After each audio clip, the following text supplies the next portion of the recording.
you all for joining us. This is No Soundbites Allowed. I am your host, Michael Voss, Dragon of the Southern Tier. I'm happy to be here with you. It is Sunday, September 10th. It's 2:30 p.m. Eastern Standard Time, which means we are live around the world talking with you because you matter, your voice matters, and we always appreciate that you are here with us.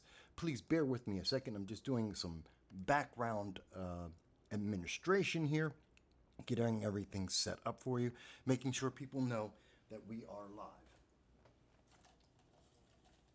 And also trying not to burn down my house, my sister's place. So, with that said, we're going to go right into this. We're going to talk about the issues that are mattering to us all. We're going to have this conversation because I think it's important. We're going to be talking about what's happening around the world, about Americans that are still trapped in Africa on the eve of 9/11. As we remember, 22 years later, those who were affected. So that's going to be very important. We're going to be talking a little bit about that. That's going to be coming up on tomorrow, September 11th. We're going to be joining Larry Sharp, 3 other Marines that are all going to be joining me to talk about 9/11, what happened in the past, how is that affecting us today, and how it will affect us in the future. I think it's very timely, especially with what's happening right now. We're going to talk a little bit about what's going to be happening on September 13th, which I think is an event you will find to be very interesting. Beyond that, we're going to be talking about, as I said, Africa, Americans still trapped there. Let's talk a little about that and the troops that we have in the region that could be saving American lives and aren't. How about we talk a little bit about what's happening around the world in terms of global change, global warming, climate change, whatever you want to call it.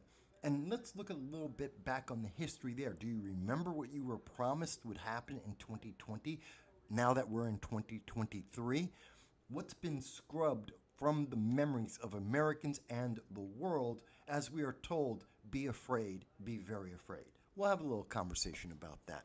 Let's have a conversation about what's happening in terms of gun control. This is going to be the big focus of the show today. Let's talk about governors. It's beyond gun control. But we are hearing about that.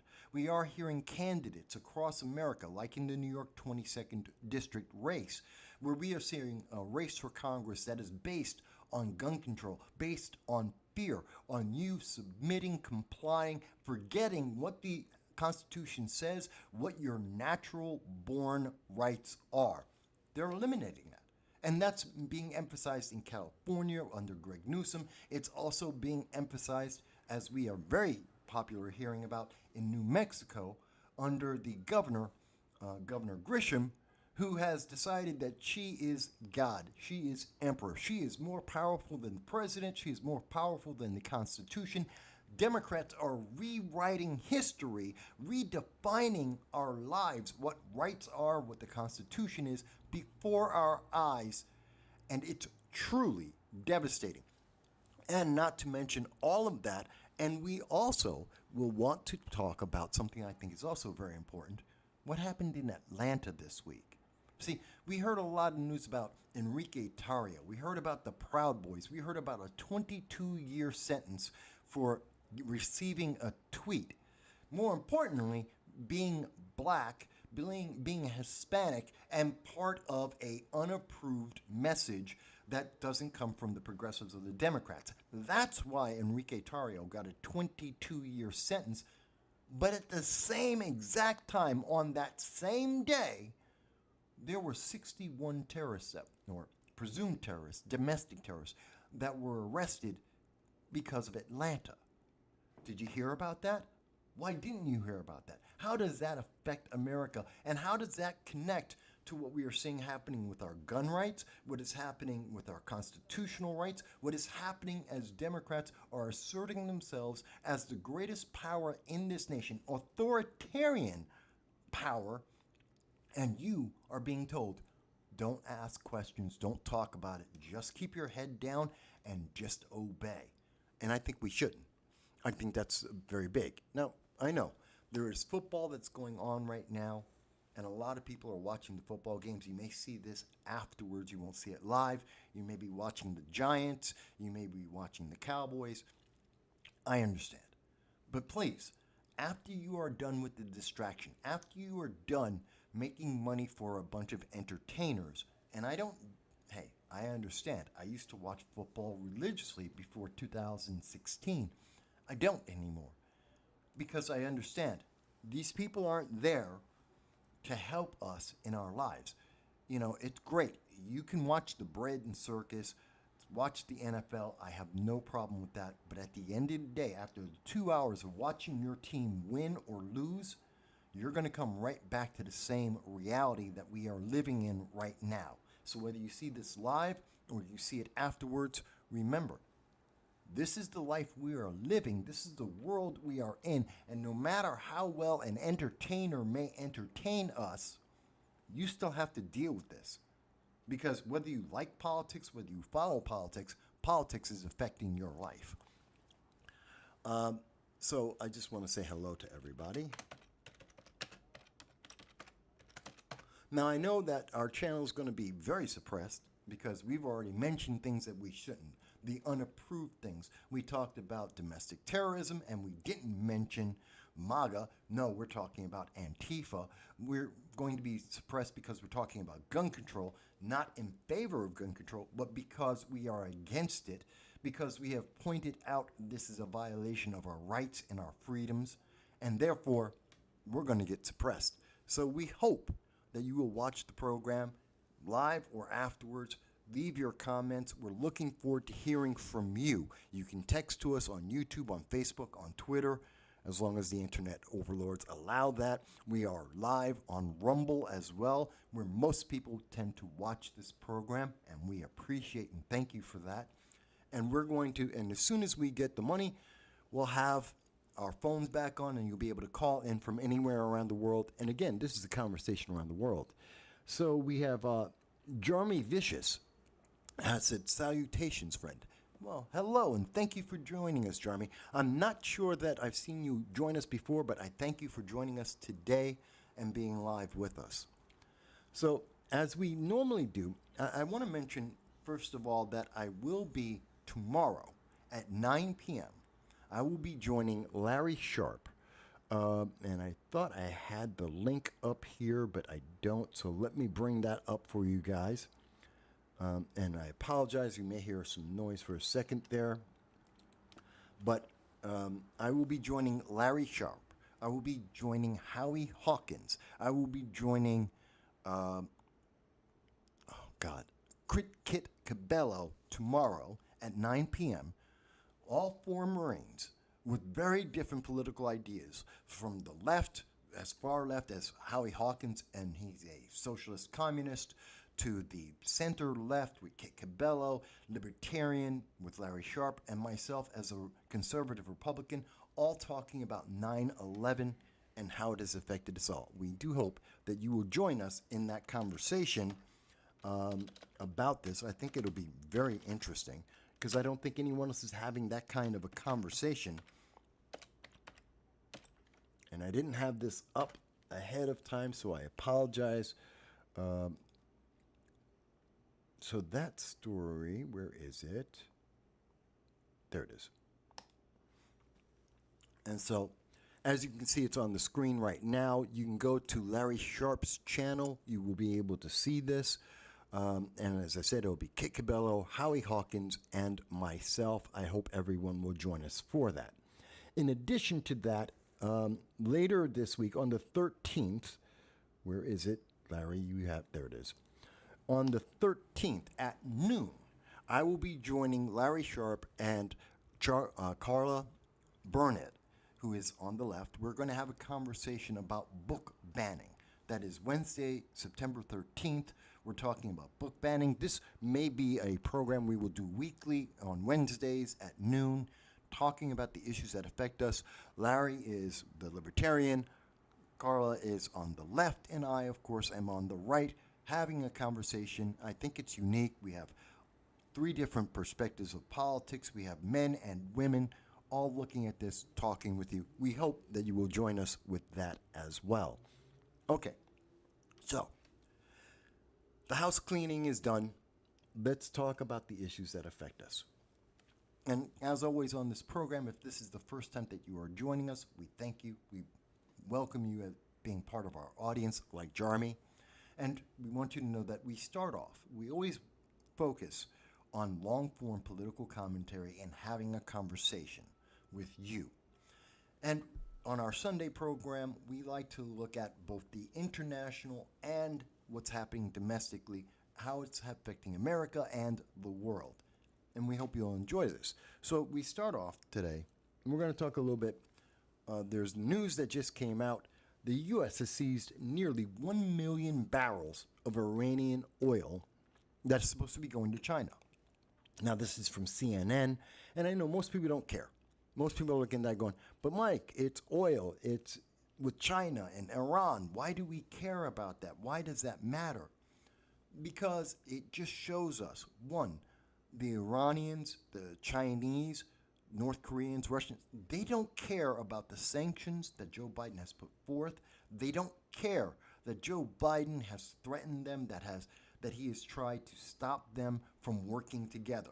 We are seeing a coalition, call it an axis if you would like, between China, North Korea, Iran, and Russia to work in concert with each other against the United States. They hate each other, but they hate America more. And with the weakness of the Biden-Harris administration, they are taking the opportunity to strengthen each other. Iran is giving oil to China, which is illegal, and China is accepting it, breaking the sanctions, breaking the NATO and UN restrictions, because they don't care, because Joe Biden isn't going to do anything about it. As much as the United States wants to complain, and we stopped 1 million barrels, that's less than 1 day of oil for China. We didn't do anything. That's not an impact. I know that's supposed to be a statement, but that is weak. It doesn't have a positive impact. It's not going to help us. And more importantly, the fact that Iran and China think they can do this and have no consequence whatsoever, the fact that they had 1 million barrels of oil being sold by Iran to China in the first place is the problem. It doesn't matter that we tried to stop 1 million barrels. It's that they sold 1 million barrels from Iran to China, breaking the sanctions of the UN, violating the sanctions and the moratorium on Iran because they are a terrorist nation. They are the greatest supporter of terrorism around the world. China wants to destroy the United States economy and become the single superpower of the world. And they are working, both of these nations are helping Russia, both in giving them drones and in financing Russia to continue the fight in the Ukraine. Whether you agree with that fight or not doesn't matter. This is what is happening, and we are seeing this. This is an example, and you may say, well, Mike, why does that matter to you? Because they are in, I believe, this is part of the logistics phase of a war we will see coming in 2028, not World War III. Everyone loves to say World War III. It's a catchy slogan. It's a catchy hashtag that grabs the eyeballs. It's not World War III that you have to be afraid of. Far worse and far more important, as we have detailed on this channel many times over the last several years, you need to be afraid of 3 simultaneous regional wars. We already have one happening in Europe. In Eastern Europe right now, we see the Ukraine versus Russia, which obviously has captured the attention of everyone in Europe, NATO, the United Kingdom, and the United States. Primarily the United States. We just gave another $1 billion to the war effort of the Ukrainians. $1 billion that we could be spending on Americans, that we will never get back. 10 times as much money as the entire GDP of the Ukraine in 2019. 10 times. They made about $127 billion. That's about their GDP was about $127 billion, and we gave them $1 billion. I mean, this is ridiculous, guys. We're never getting this money back. for a war that has no end in sight, that will last at least a decade and started a decade previously, back in 2013 under the Obama administration, when Obama allowed Russia to go into the Crimea and take over that. These are the consequences of what we are seeing. And why should you be afraid? Because this means war in the Southeast Asia. China is stockpiling oil, which is driving up the cost and the price of oil, which affects you. That's energy inflation. And since the United States is not independently going out and making oil, we could be energy independent. We were energy independent in 2019 and 2020, and under the Biden administration on day one, we stopped. And that has caused inflation. Part of the reason why we've had 16% inflation since the day Joe Biden came into office, it's because we are competing with our friends, our allies, all of Europe, all of the United Kingdom, and the rest of the world. We're competing with them for the same oil that we previously were selling to them that we had an excess of, which dropped the cost. So this is Bidenomics, how this is affecting you. And so Iran selling oil to China, yes, it's increasing the cost of the million barrels we just took away, helped to increase the amount of energy, the cost of energy in the world. But it also shows us that China is continuing to stockpile oil so that they would have it available for their navy, the largest navy in the world, a navy that will double the size of the United States Navy by 2028. Double the United States Navy, which is being shrunk by the Biden-Harris administration as we speak. And they have already said they're going to actively go into Taiwan and take it over by force. They've made the statement for years now. They have made it clear since Afghanistan, when Joe Biden ran away from the Taliban, China has said they're going to go into Taiwan, which means war, a regional war in Southeast Asia. That's the reason why Joe Biden is in Vietnam as we speak, trying to convince the world and Southeast Asia that America is still relevant, that America will still live up to our promises and our treaty.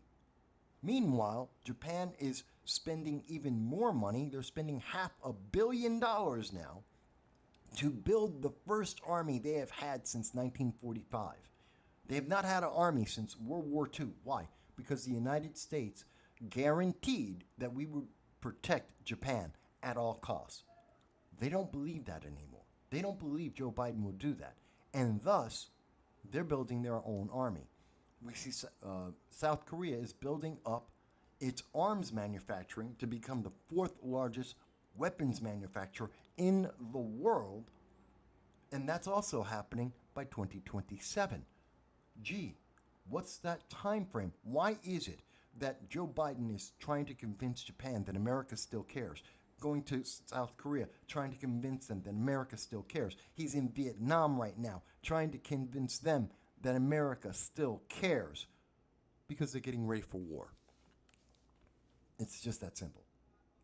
And obviously, if there is a war in Southeast Asia, whether you like it or not, that means it affects American lives. Absolutely. In fact, because of the 1960s treaty, the 1960 Japan-U.S. treaty that guarantees that the United States, for any and all reasons, will protect Japan and Japan's interests at all costs. That is the treaty that we signed. That means that regardless of whether we want to or not, we are required to go and support Japan in 2028 if China decides to go into Taiwan and take over the Southeast Asian Sea. That means war. That means our troops on the ground, our sailors in the sea, our Air Force in the air of Southeast Asia, some of them will die. If you're not concerned about that, you should be. Did we not learn from our war with Vietnam or Korea or, hell, World War II? Did we not learn? Some would say no. So I think that's pretty important, but it's not something that you can say in 30 seconds, which is why the mainstream news media pretty much ignored this.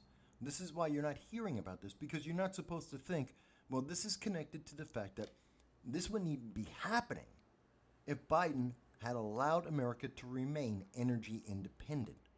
If America was producing oil and natural gas and energy, and we were selling it to our allies and our friends, the rest of the world would not be in the position they are in today. Iran would not be growing stronger and more powerful and having a better relationship with China and North Korea and Russia if it were not for the Biden-Harris administration and their policies on energy.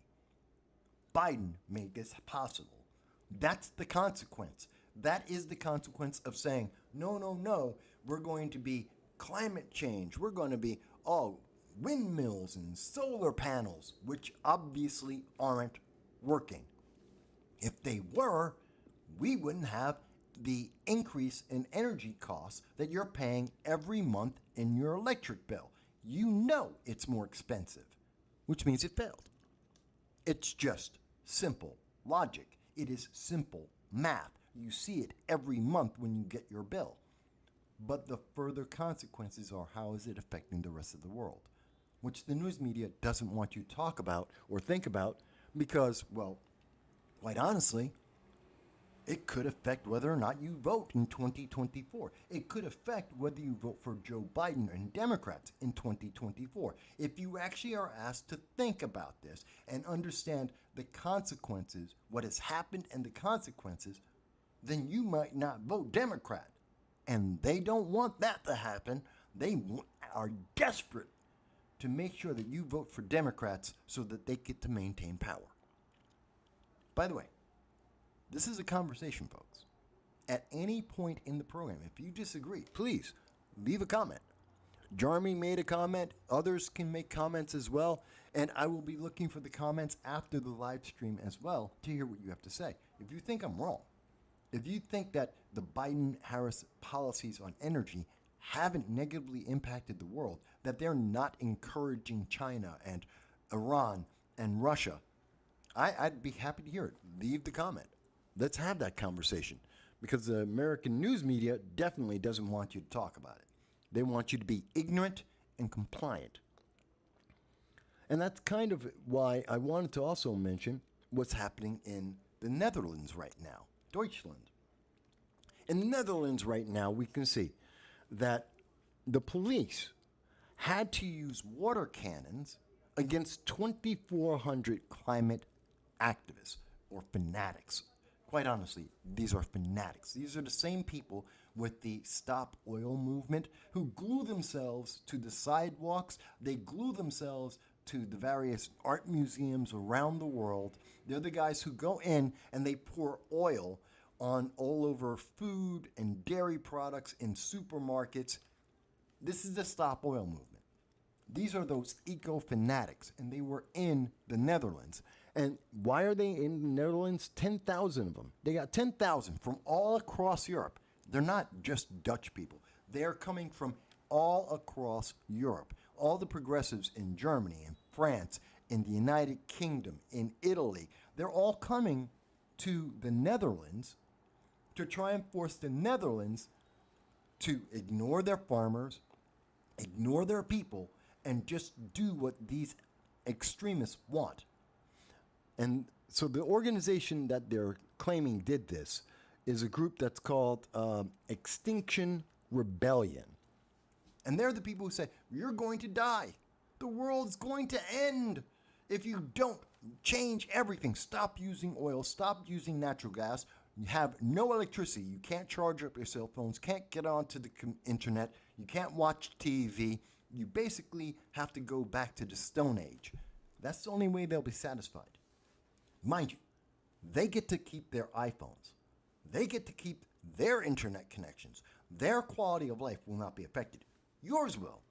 You have to change to comply with Extinction Rebellion.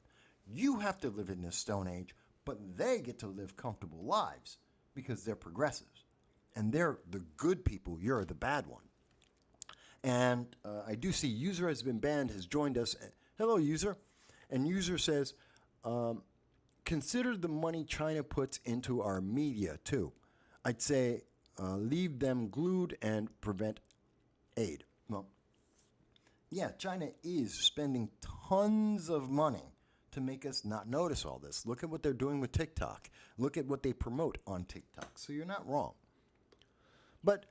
And it's also a part of what we're seeing here with this Extinction Rebellion organization. And I want to highlight why they did this. Why did 10,000 of them block all of the roads in the Netherlands? Why did they illegally come and try and threaten the government? 10,000. This is like January 6th here in the United States. 10,000 foreigners, predominantly foreigners, came into their country, closed down their major highways, threatened their government. In the United States, that would be called an insurrection, especially if they happen to be conservative. But they are on the left, so it's okay. Mind you, no one's worried about the new pandemic variant. No one's saying, hey, they got 10,000 people standing arm in arm. They're not wearing masks. Oh my God, this is dangerous. Oh, how dangerous this could possibly be because of the pandemic variant. By the way, get the new jab. Go and get put on your mask, if not 2 or 3. Do you see the ridiculous nature? It's okay to protest because that's morally good. And the pandemic and all of its variants, it understands morality. And if you're morally superior to others and you're out protesting for progressive politics, well, the pandemic will obviously not target you, no matter how densely packed a group of people you put together. It's okay. The pandemic will never go into a crowd of activists, of progressive activists. That's all right. Just like in 2020 in the United States, you could have all of the progressive marches you wanted.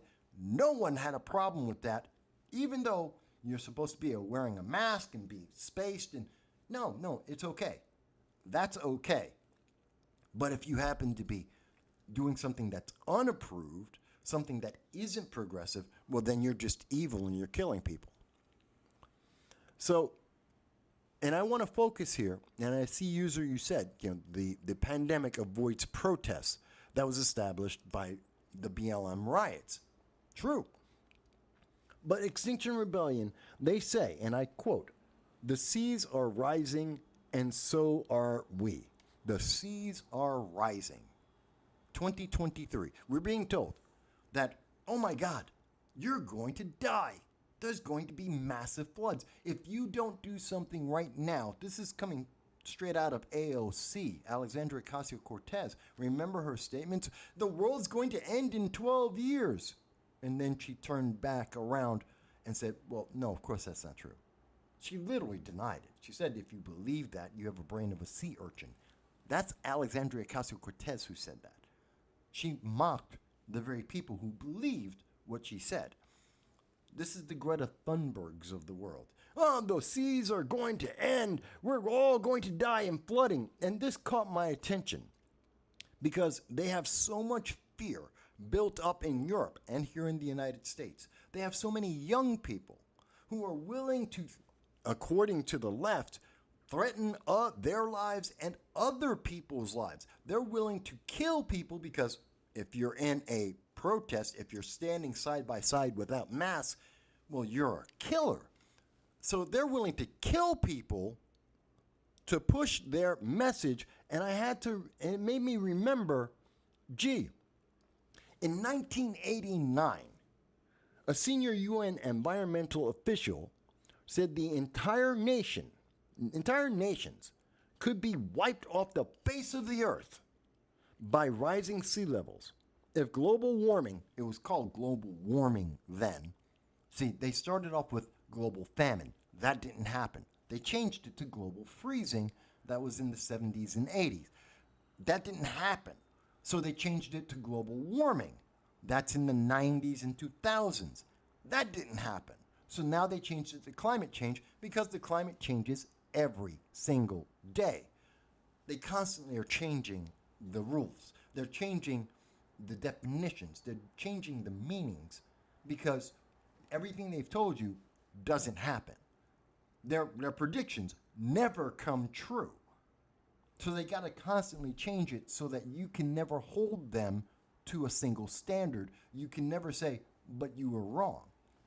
So going on, back to the quote. Entire nations could be wiped off of the face of the earth by rising sea levels if the global warming trend is not reversed by the year 2000, which is correctly attributed. This was said. Who's saying this? Snopes. This is Snopes fact-checking it. This is from, the original article is from the Associated Press.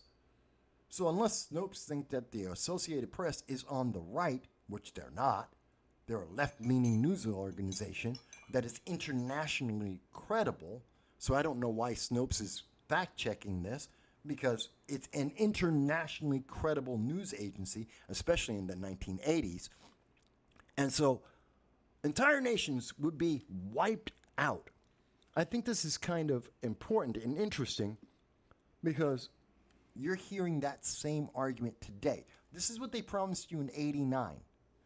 Let's see, what else did they promise us in the past? Remember Al Gore? 2006, Al Gore, an inconvenient truth. Sea levels could rise by 20 feet.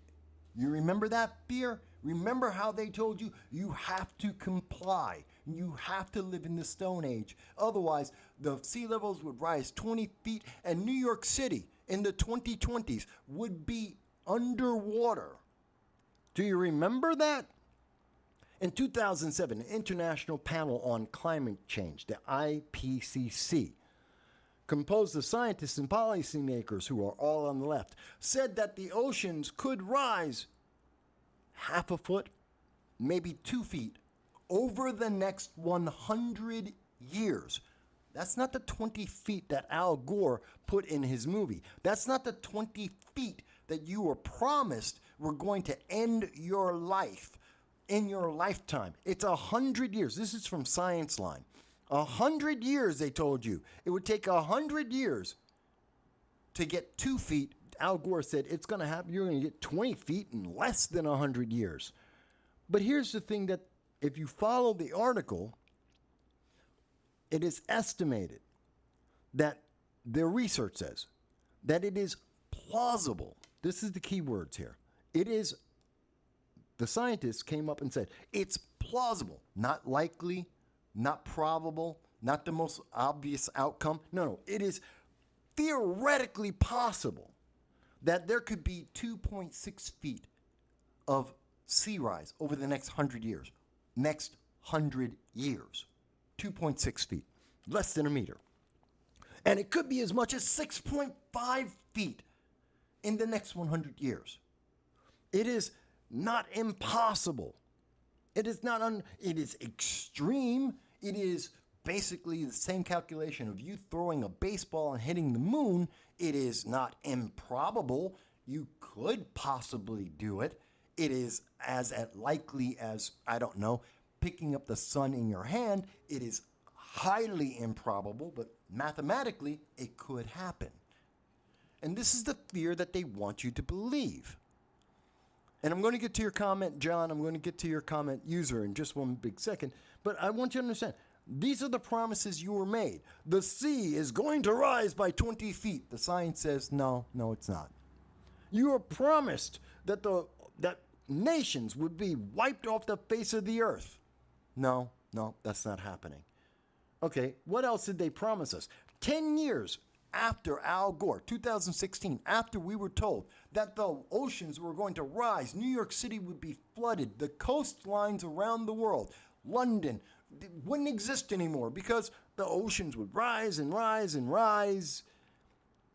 And what was it? Well, they finally admit in 2016 that the inconvenient truth was about politicizing global warming.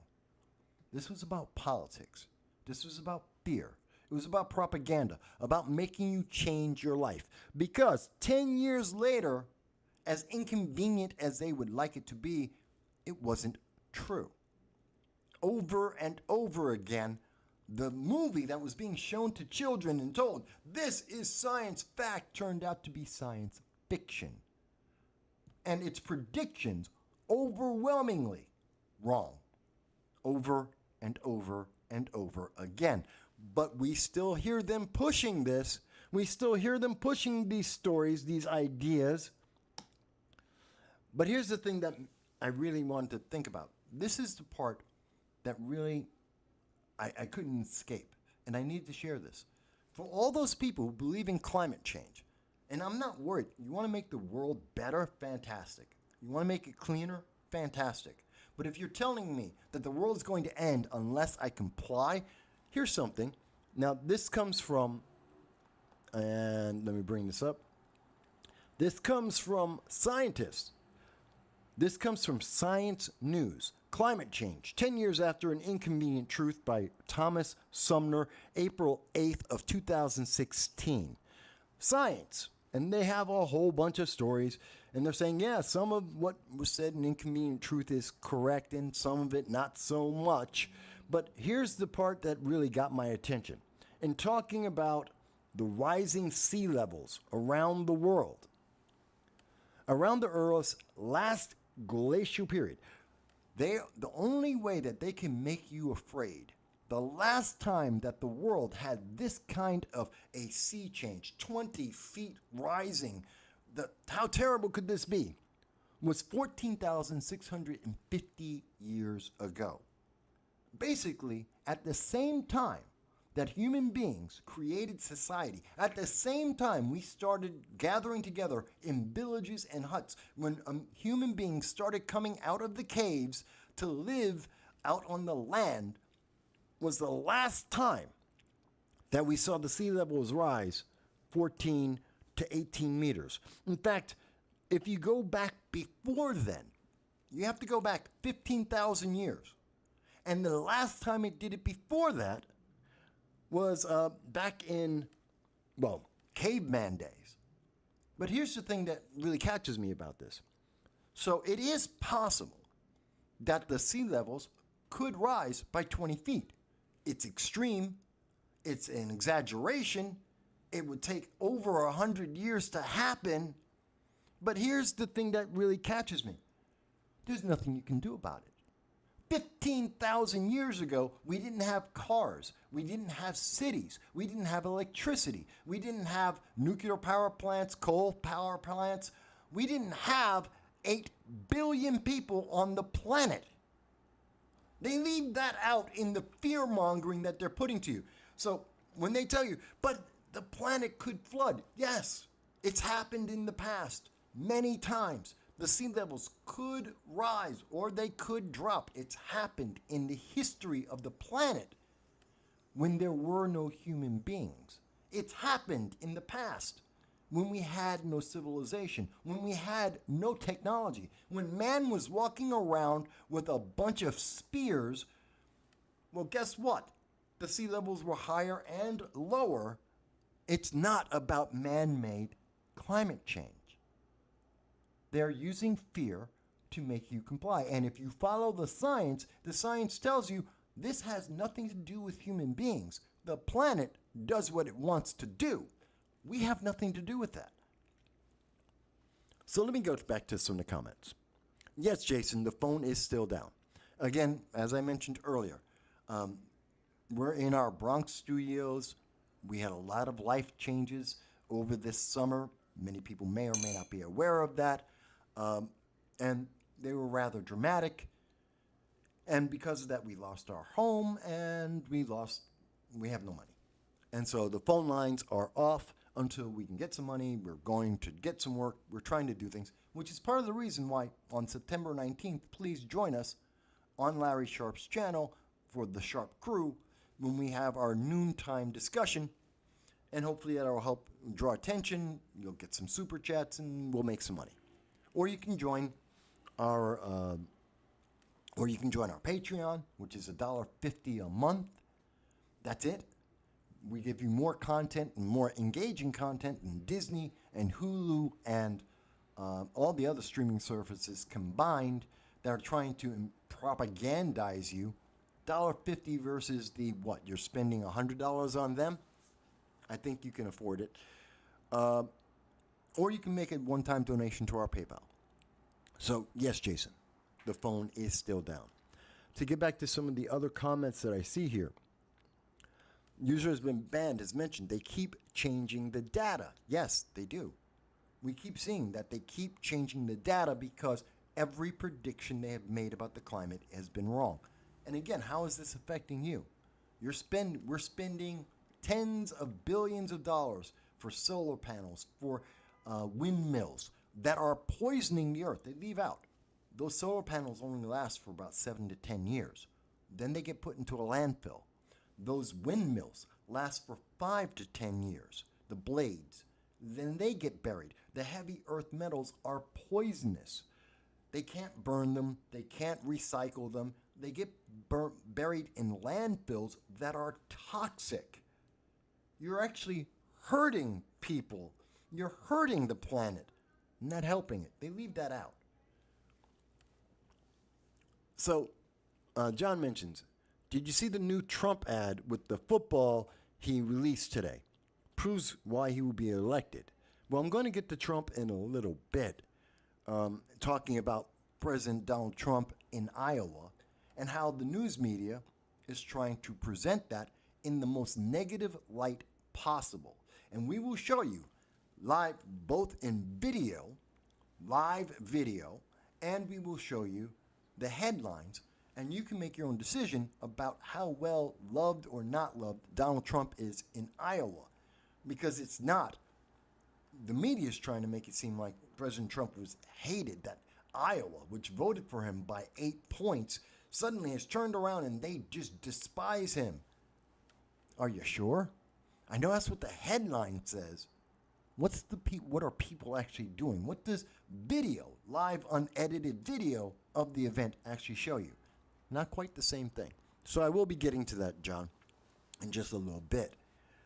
But I wanted to cover that because I wanted to talk about the global climate and climate change and the alarmism that they have put out there to try and terrorize you, to terrify you, to make you comply.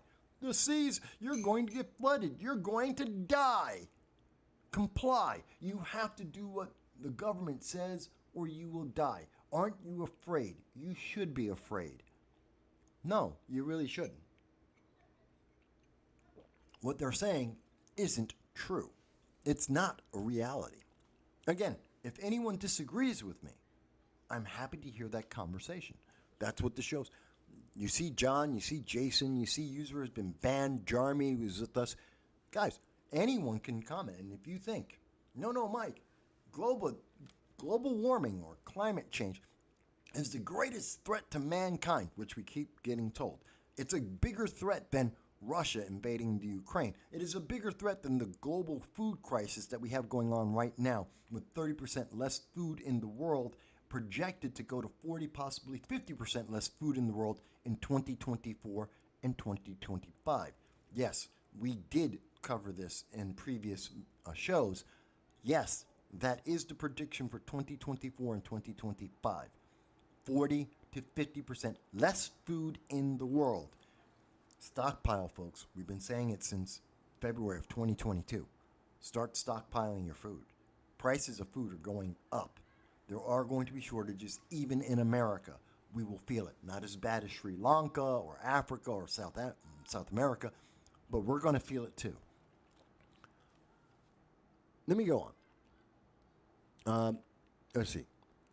User has been banned says, funny how they managed to get the environmental movement to focus on natural gas we breathe out of the planet. Plants use it to make oxygen other than actual toxic chemicals. Yeah, well, it's true. But think, you're saying, where did they come up with this? Well, remember, user ban. This has been an evolving system. Since 1958, when they first came up, when the far-left climatologists said there was going to be a global famine because of the weather. That didn't happen. It was predicted to happen. And they always project 20 years ahead of time and say, in 20 years, you will see there's going to be a global famine. The population, the planet cannot support 4 billion people. We have 8 billion people on the planet right now. They're wrong. And they knew they were going to be wrong. So in the 1970s, they came out with the next idea. Well, the planet's going to freeze because we had some temperatures were lower than what had been consistent over 120 years. There's global freezing. So much of the greenhouse gases, the ozone depleting, it's all of these chemicals we're putting into the air, and that's blocking the sun, and so the temperature is going down, and we're going to have global freezing, which will kill the plant, and everyone's going to starve, and the world will die. New ice age didn't happen. 15 years later, oh my God, the temperatures just stopped going down, and now they're going up.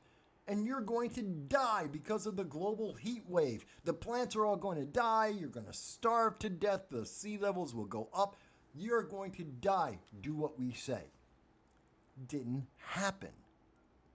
Do you notice the pattern here? Then in 2000, again, the pattern is always, the words are almost exactly the same. You will die if you don't comply. Do what we say and you will be okay. But none of the science makes sense. And in science, the definition of science is you have a theory. You look by observation and experiment, you find out if your theory is correct. If your theory is wrong by observable fact, especially by experimentation, then you make a new theory. Instead, we get climate change that says, no, we're still right, you just didn't give us enough time. We got to go an extra 20 years out. It's still true, still have to comply, still be terrified, be afraid, re-elect more progressives. It's terrifying. So I wanted to mention that because, again, this is affecting your energy prices. This is affecting the food and the cost of food that you have and the type of foods that you have. This fear is helping to promote more of a stance of lawlessness and war. It is helping to promote riots in countries around the world as people are starving to death and they're being told they should be terrified. And people are moving from their homelands to other nations, in particular, like the United States. They're leaving nations that are either going to suffer because of the impending flooding or the fact that there won't be any more food because you can't grow crops because it's too hot. So they're coming to America where they can survive, both because we won't flood all of America and we'll still be able to grow food. This is part of the problem. But let me move on. And again, I'm happy to hear from the climate supporters, the eco-fanatics out there, the just stop oil people, and I'm more than happy to hear them try and explain how having a solar power plant that creates more pollution than oil or gas and will always be carbon negative, it is rather carbon positive, it creates more greenhouse gases than it will ever in its lifetime solve. I'm more than happy to have that conversation with them. But they won't have that conversation because I've actually done the homework. I've done the numbers. I've looked at the science. And it isn't the rhetoric, the propaganda that they want to spew, so they won't talk about it. And they don't expect you to look back into the past and go, oh, look, all these predictions, every single one is wrong. Why should I believe you now? If everything the climatologists have told us has been wrong since 1958, if every theory that they have put forward has failed to come true and is nothing like reality, why should we believe them? Why should we spend billions of dollars and change our lives just because they said, well, we have a new theory, which is the same as the old theory? I don't get it. Let me move on. Let me talk about Africa, and we're getting closer to talking about what's happening here in the United States, what's happening domestically.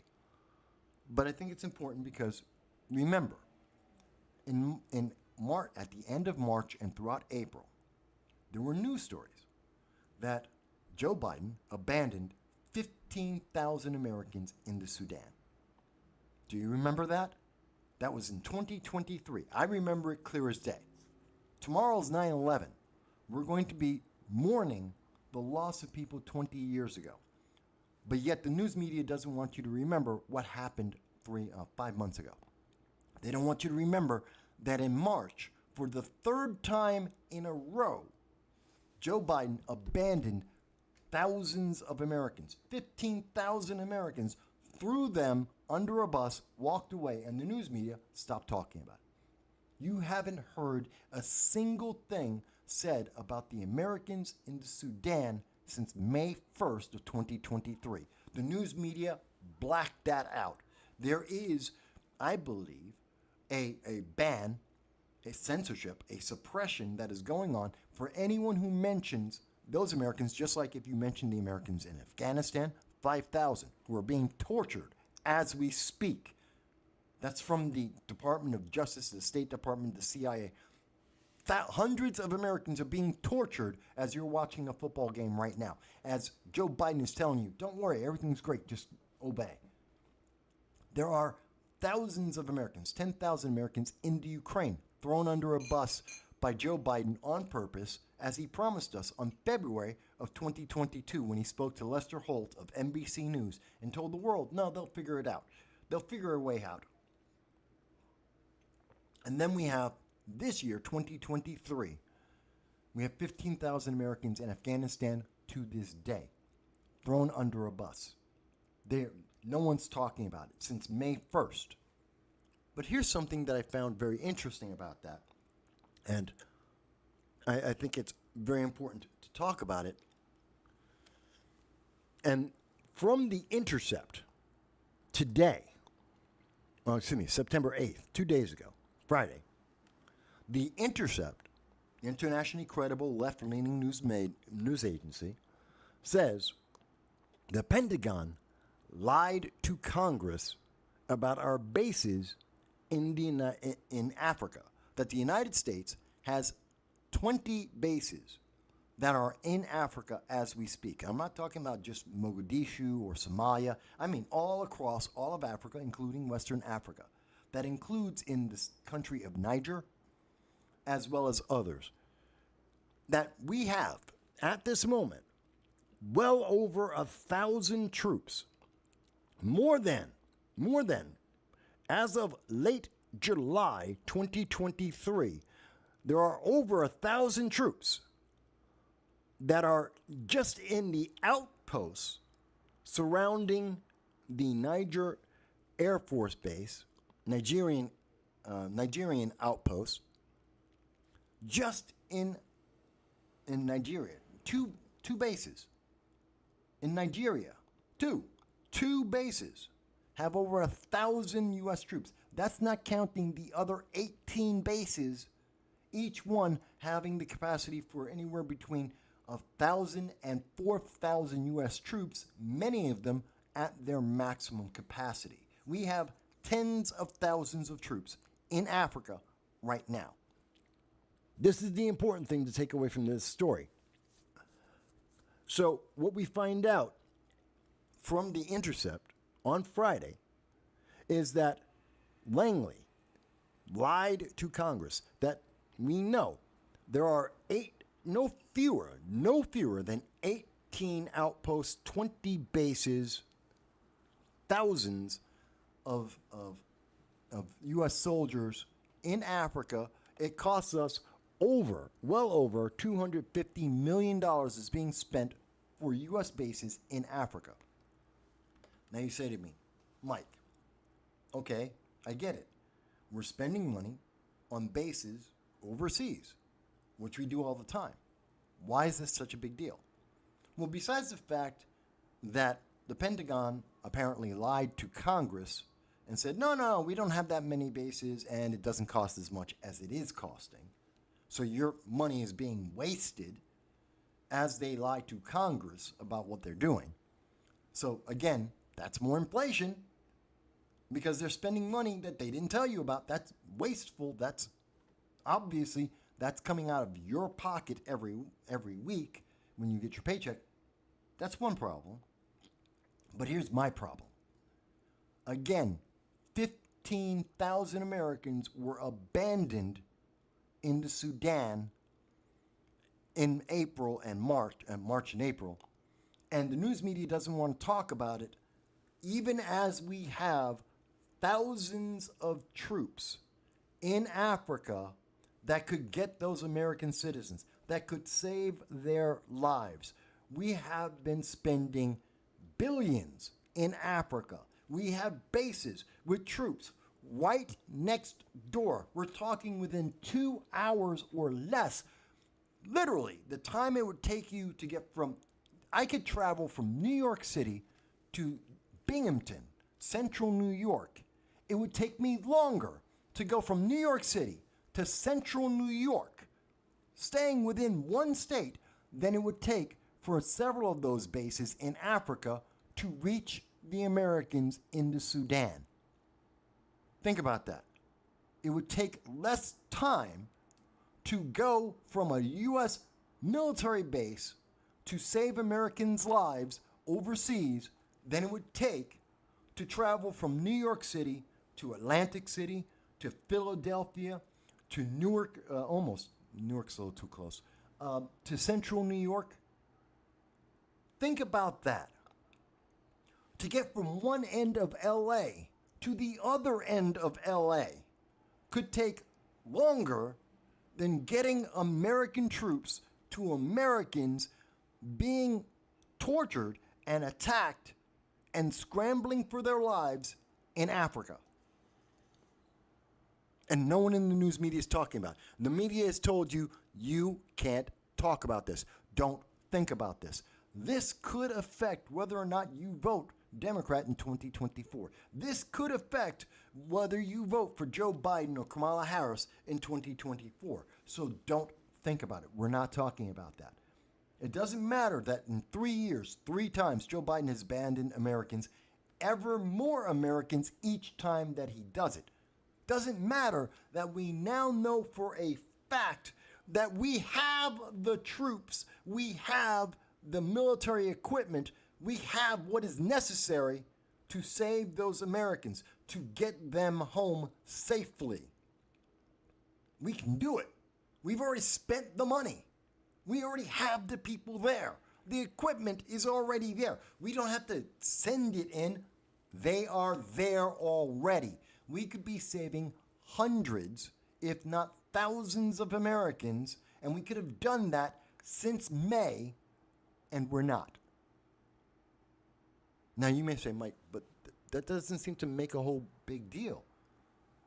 If your brother, your mother, your dad, your sister, your niece, your nephew, your aunts and uncles, if they're those people that are trapped in that foreign nation, would you tell me, hey, Mike, it's okay. We have thousands of troops within 2 hours of them, and we're just going to leave them alone. We're going to let them starve to death. We're going to let them stay in the middle of a war zone, ducking bullets, trying to evade warlords and fanatics like ISIS and Al-Qaeda. Yeah, we're just going to let them live a tortured, miserable life if they survive, even though we have troops that could come and get them in 2 hours. In 2 hours. And by the way, we already spent the money needed to do it. It's not going to cost us any extra money. We could fly a C-130 in there, it cost $500,000. Let's be extreme. We could spend $2 million, $5 million. Our national debt is almost $33 trillion. You're talking about something that would cost $2 to $5 million. If we were splurging, if we just had a stream of C-130s flying into the Sudan and flying out fully loaded with Americans day after day, we wouldn't spend as much money. We wouldn't spend enough money to make a rounding error in the U.S. budget. That's a fact. And no one wants to talk about this.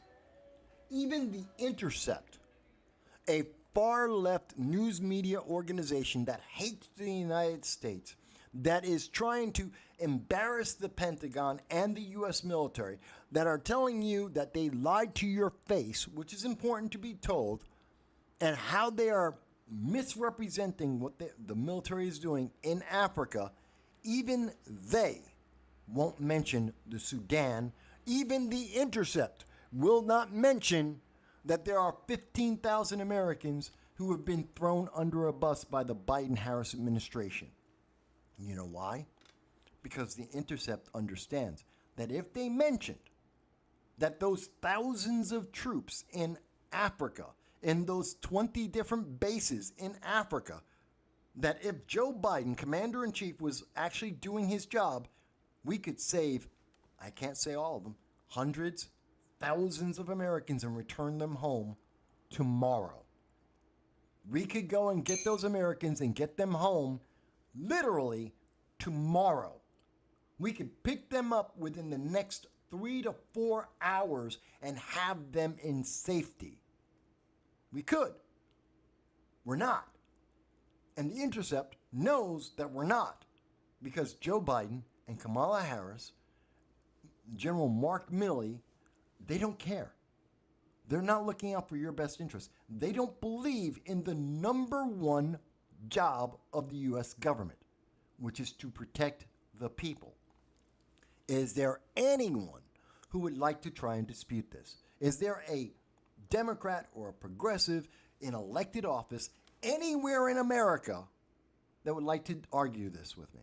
Is there anyone at The Intercept that would like to debate this with me? How about the person who wrote the article? I am happy for Nick Terse, or Tercy, I don't know how he pronounces his name. Nick, whatever your name is, you're with The Intercept. You have access to sources that I don't. Tell me, is there any reason why we don't get the Americans out of Sudan? Is there anything that prevents Americans, those thousands of troops across Africa at 20 different bases, why any number of them cannot go in and get dozens, if not hundreds, if not thousands of Americans out of the Sudan right now? Is there anything that's preventing us being able to get these Americans and bring them home within a couple of hours? Within a day, we can have hundreds of Americans home. You know, just like we could have in Afghanistan, just like we could have in the Ukraine, but we didn't, because the Biden-Harris administration said, kill that story. People might not vote Democrat in 2024, so we won't talk about this. This is a verboten story, and it is suppressed. And anyone talking about it on social media, whether it's you talking on Twitter or Facebook or Google, if you're talking about it, they're going to suppress you. And when I talk about it, this channel gets threatened with deletion because we're daring to say, hey, we could be saving American lives. It could be your life. And when people say, well, Mike, but that's overseas, yeah, it could be you next. The Biden-Harris administration, Democrats and progressives, the news media are willing to ignore and throw away American lives in the tens of thousands. We're talking about 30,000 Americans at this point. 30,000. 10 times the number of people that died on 9/11 have been thrown away within 3 years. Within 3 years, we have thrown away 10 times as many people as died in 9/11, and the news media has nothing to say about it. Why should you think your life is going to be any different? Do you think the Biden-Harris administration, the progressives and Democrats that are throwing away those tens of thousands of lives care about you? They'll throw your life under a bus just as fast as they did it to everyone else. Especially if it means that they're going to be reelected. They don't care. They'll throw you under a bus and say, we won't talk about you ever again. You're just deleted. You're ostracized. You're gone. We're going to suppress the hell out of your name and your story so that no one will ever hear it again. And even when we're talking about Afghanistan, when we're talking about Ukraine, even when we're talking about Africa and the Sudan, we will never bring up your name again. The Intercept is talking about what's happening in Africa, and nowhere in this article do they mention, by the way, there are Americans in the Sudan. We could get some of them. We could maybe save some of their lives. Not once. Is that irresponsible? I absolutely think so. And again, I'm happy to hear from any elected Democrat. from President Biden, Kamala Harris, all the way down to the local Democrats here in the Bronx or in central New York. I'm more than happy from any one of them, even the candidates for the New York 19th and New York 22nd District. I'm happy to hear from any of them and tell me, Mike, but you just don't understand. Here's why. Please explain this to me, because that's your job. That's their job. Explain why we aren't saving the Americans that the government is obligated. The purpose of government is to save those Americans. So why aren't we doing it? And why isn't the news media pointing out the obligation, the requirement of government and whoever sits in the White House is to protect American citizens? Why aren't we doing it? Why won't they critique this? Because I guarantee you, if this happened under Trump, there would be nothing else in the news. If President Trump had abandoned 3 people in a country, 3 people in 3 different countries over 3 different years, you would never hear the end of that story. They would be plastering it as major news every single day, every single year. There would be nothing else to talk about.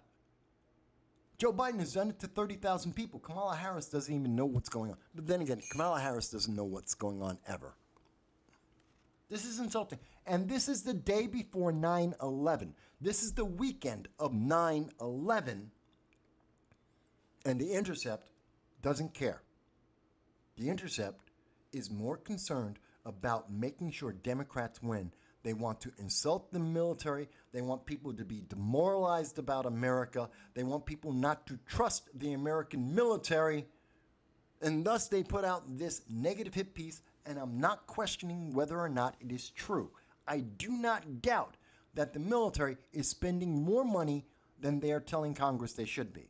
I have no doubt that the military has more bases than they have admitted that they have. I'm not disputing Nick and his reporting. Absolutely, I think he's correct. But the purpose of why he wrote that, why the Intercept ran that, why they ran with that headline is to demoralize the military and make the American citizens not trust the military. Why? Because the military tends to be right-wing. Because the military tends to be right-leaning. Because the military isn't progressive.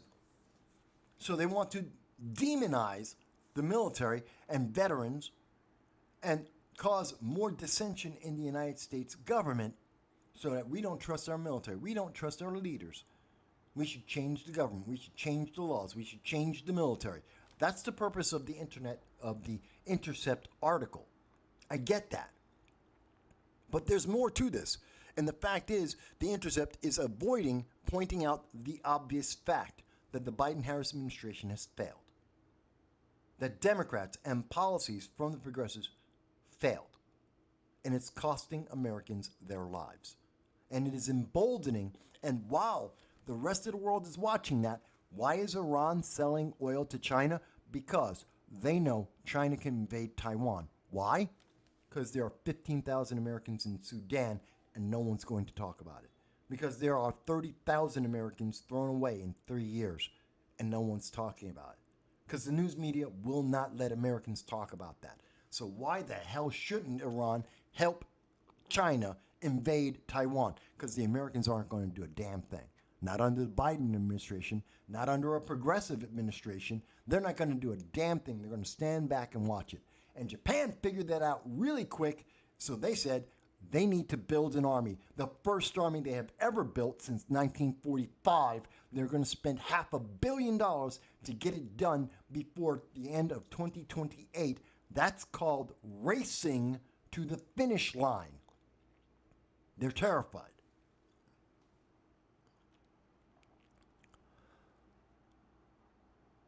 Hang on, I'm just checking on the comments.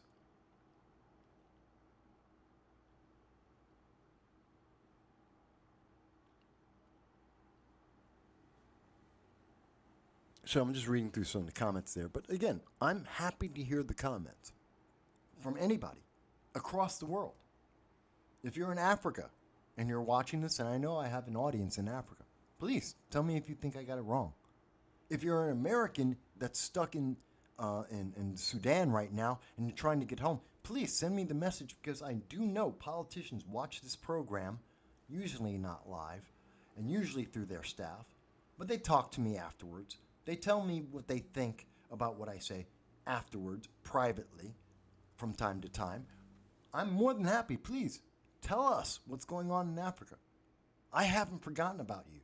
And I am more than happy to yell at every single member of elected government that I can reach, that I have contact with, in local, state, and federal contacts, all the way into Congress, Democrats and Republicans alike, and I will be happy to yell at them privately and publicly until they go and save you.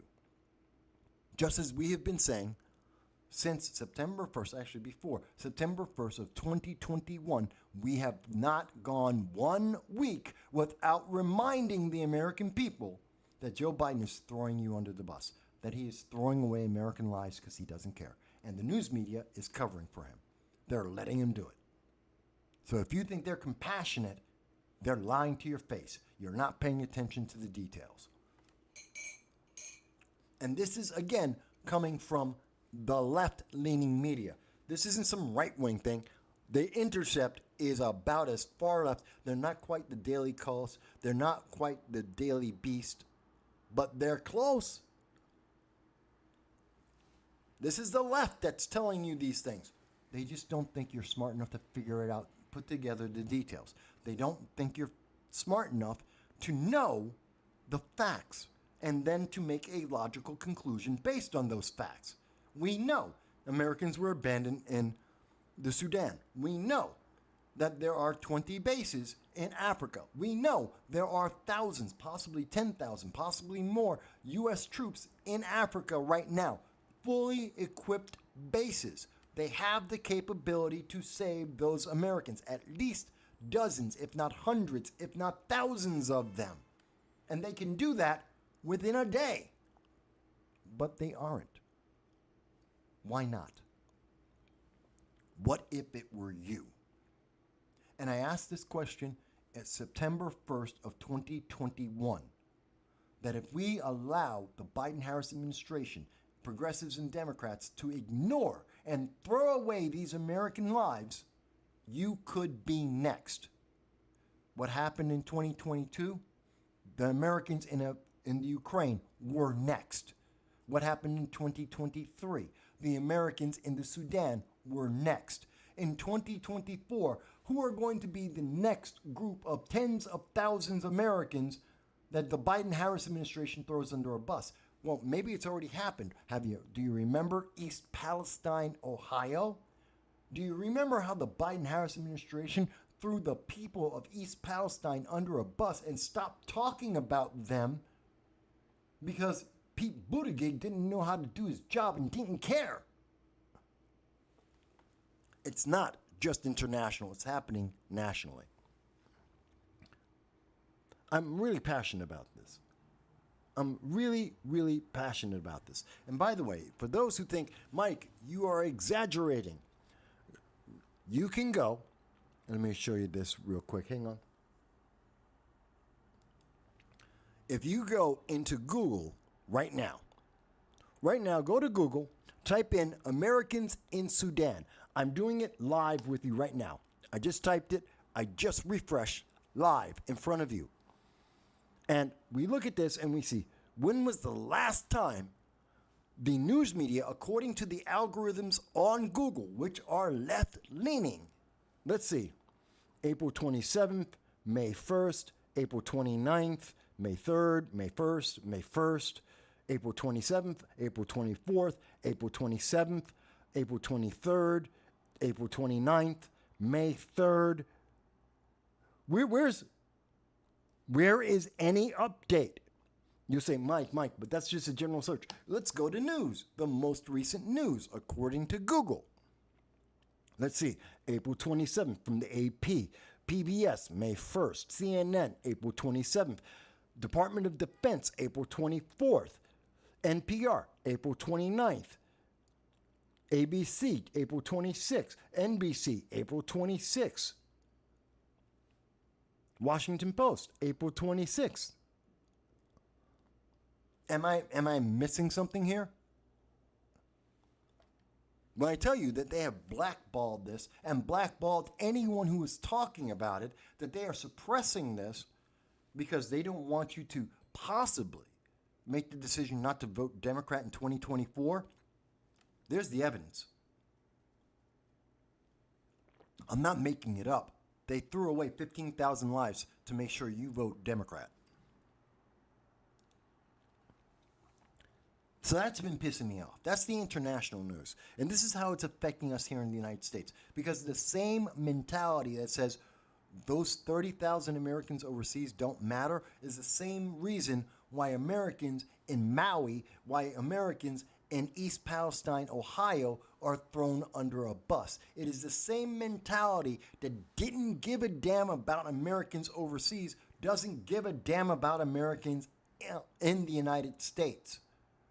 They only care about the next election, and they are willing to kill any story and throw it away as long as they get to maintain power. We don't hear about Pete Buttigieg anymore. We don't hear about East Palestine, Ohio. They're not talking about that. They're not asking what happened to those people. How are they recovering? What about those poisonous chemicals in the air that lead to cancer that may be affecting children?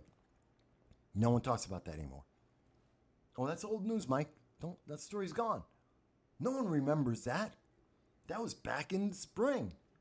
Who remembers the spring? How am I supposed to remember that a city in the middle of America was decimated and may be decimated for a decade, 10 years? There may be kids getting cancer for decades because of this. Oh, by the way, it's old news. We don't have to worry about that. These are the people who have compassion for you. Joe Biden's supposed to be a compassionate president. This is the compassion of the Biden-Harris administration.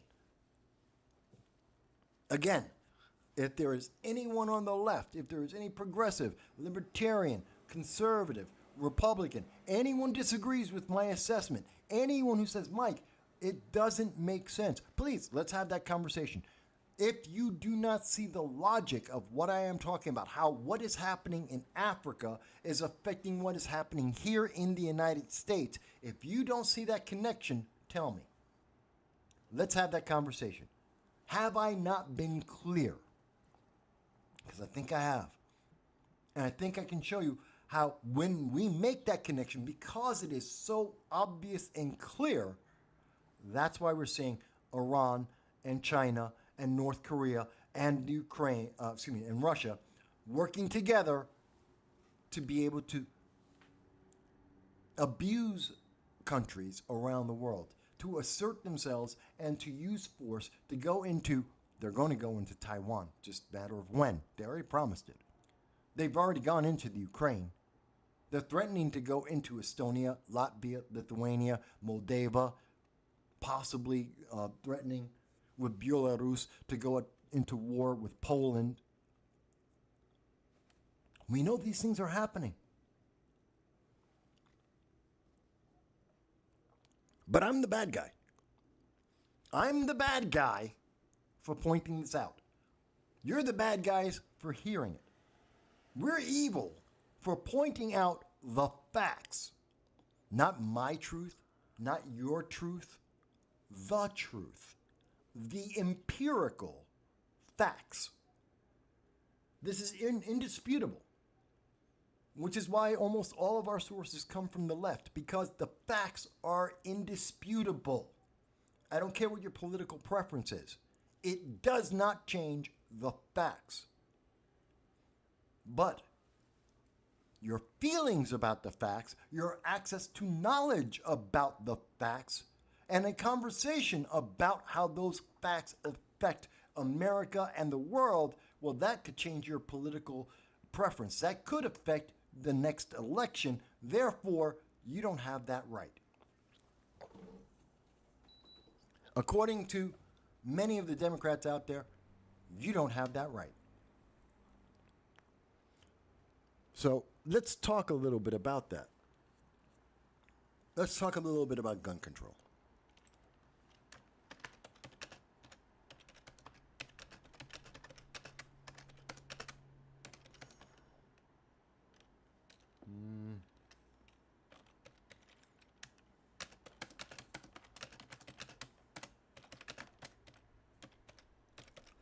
So let's talk a little bit about gun control, not only in New York State, but also in New Mexico. Before I do that, I just want to check. Oh, I apologize for the guys over at Rumble. I do see your comments here. I see Dal is over on Rumble. Thank you, Dal. Need a little bit more volume. Sorry, I didn't even notice that. Okay, Dal, I increased the volume. Please let me know about that. I apologize. Oh, I love the window and window and window effect. Let me see here. Dal mentions that on September 13th, there's going to be a protest in Albany against the birth of a new empire. Well, that's good. Teabaggin says the only way for it to be a world war is if all major powers jump in. Now, I understand what you're saying there. And as I said, folks, we are looking at, and I apologize to the people on Rumble. I wasn't looking at your comments directly because it doesn't come up in my system right away. But to answer teabagging and to address that, we're not going to have World War. It's not a world war. That's not what we're looking at. That's the wording they like to use because it creates the greatest amount of fear. Because if I said a regional war, people don't know what to think about that. It doesn't make you think of something. No one's made movies about regional wars with that wording. I mean, there are regional wars, Vietnam, Korea. Those are two examples right off the top of my head. Somalia, Afghanistan, Iraq, those are regional wars. What's happening in the Ukraine is a regional war. But no one thinks about it when you say that. So World War, everyone thinks of World War I, World War II. It brings up imagery. We can think of movies that are all about that. It is very specific in our mindset. So when we hear, all the world powers are going to jump in and it'll be a world war, we're looking at World War III. No, we are not. All the nations of the world are going to be busy with their local wars. So, teabagging, we talked about this a few times. My concept of 3 regional wars, or World War III. We've actually done a video on that. You can look it up. We've just type in World War III or 3 regional wars. Type that into any search engine on YouTube, on Rumble. You'll get my video on that. But essentially, so you're going to have all of Europe right now is focused on Ukraine. That's their primary focus. Japan, South Korea, the Philippines, Vietnam, they're all worried about Southeast Asian war with China.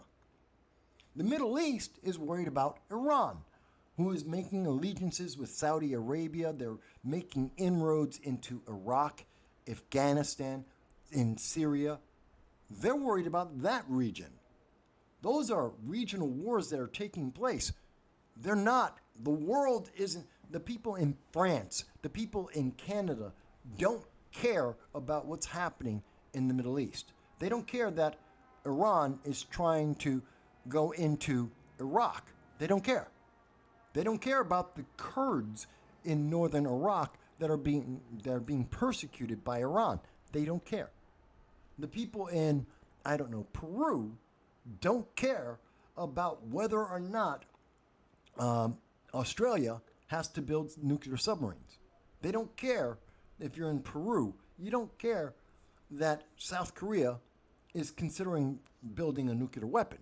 That's a different regional war. They have different concerns. So it's never going to be World War III. It's going to be 3 simultaneous regional wars. And that, I tell you, is worse.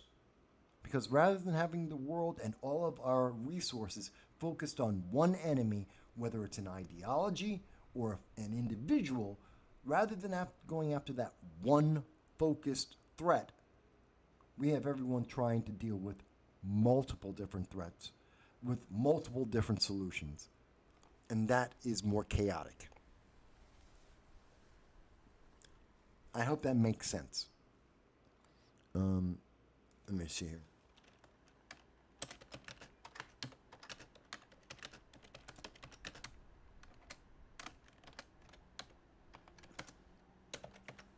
So, teabagging, let me know if that made sense, what I just explained.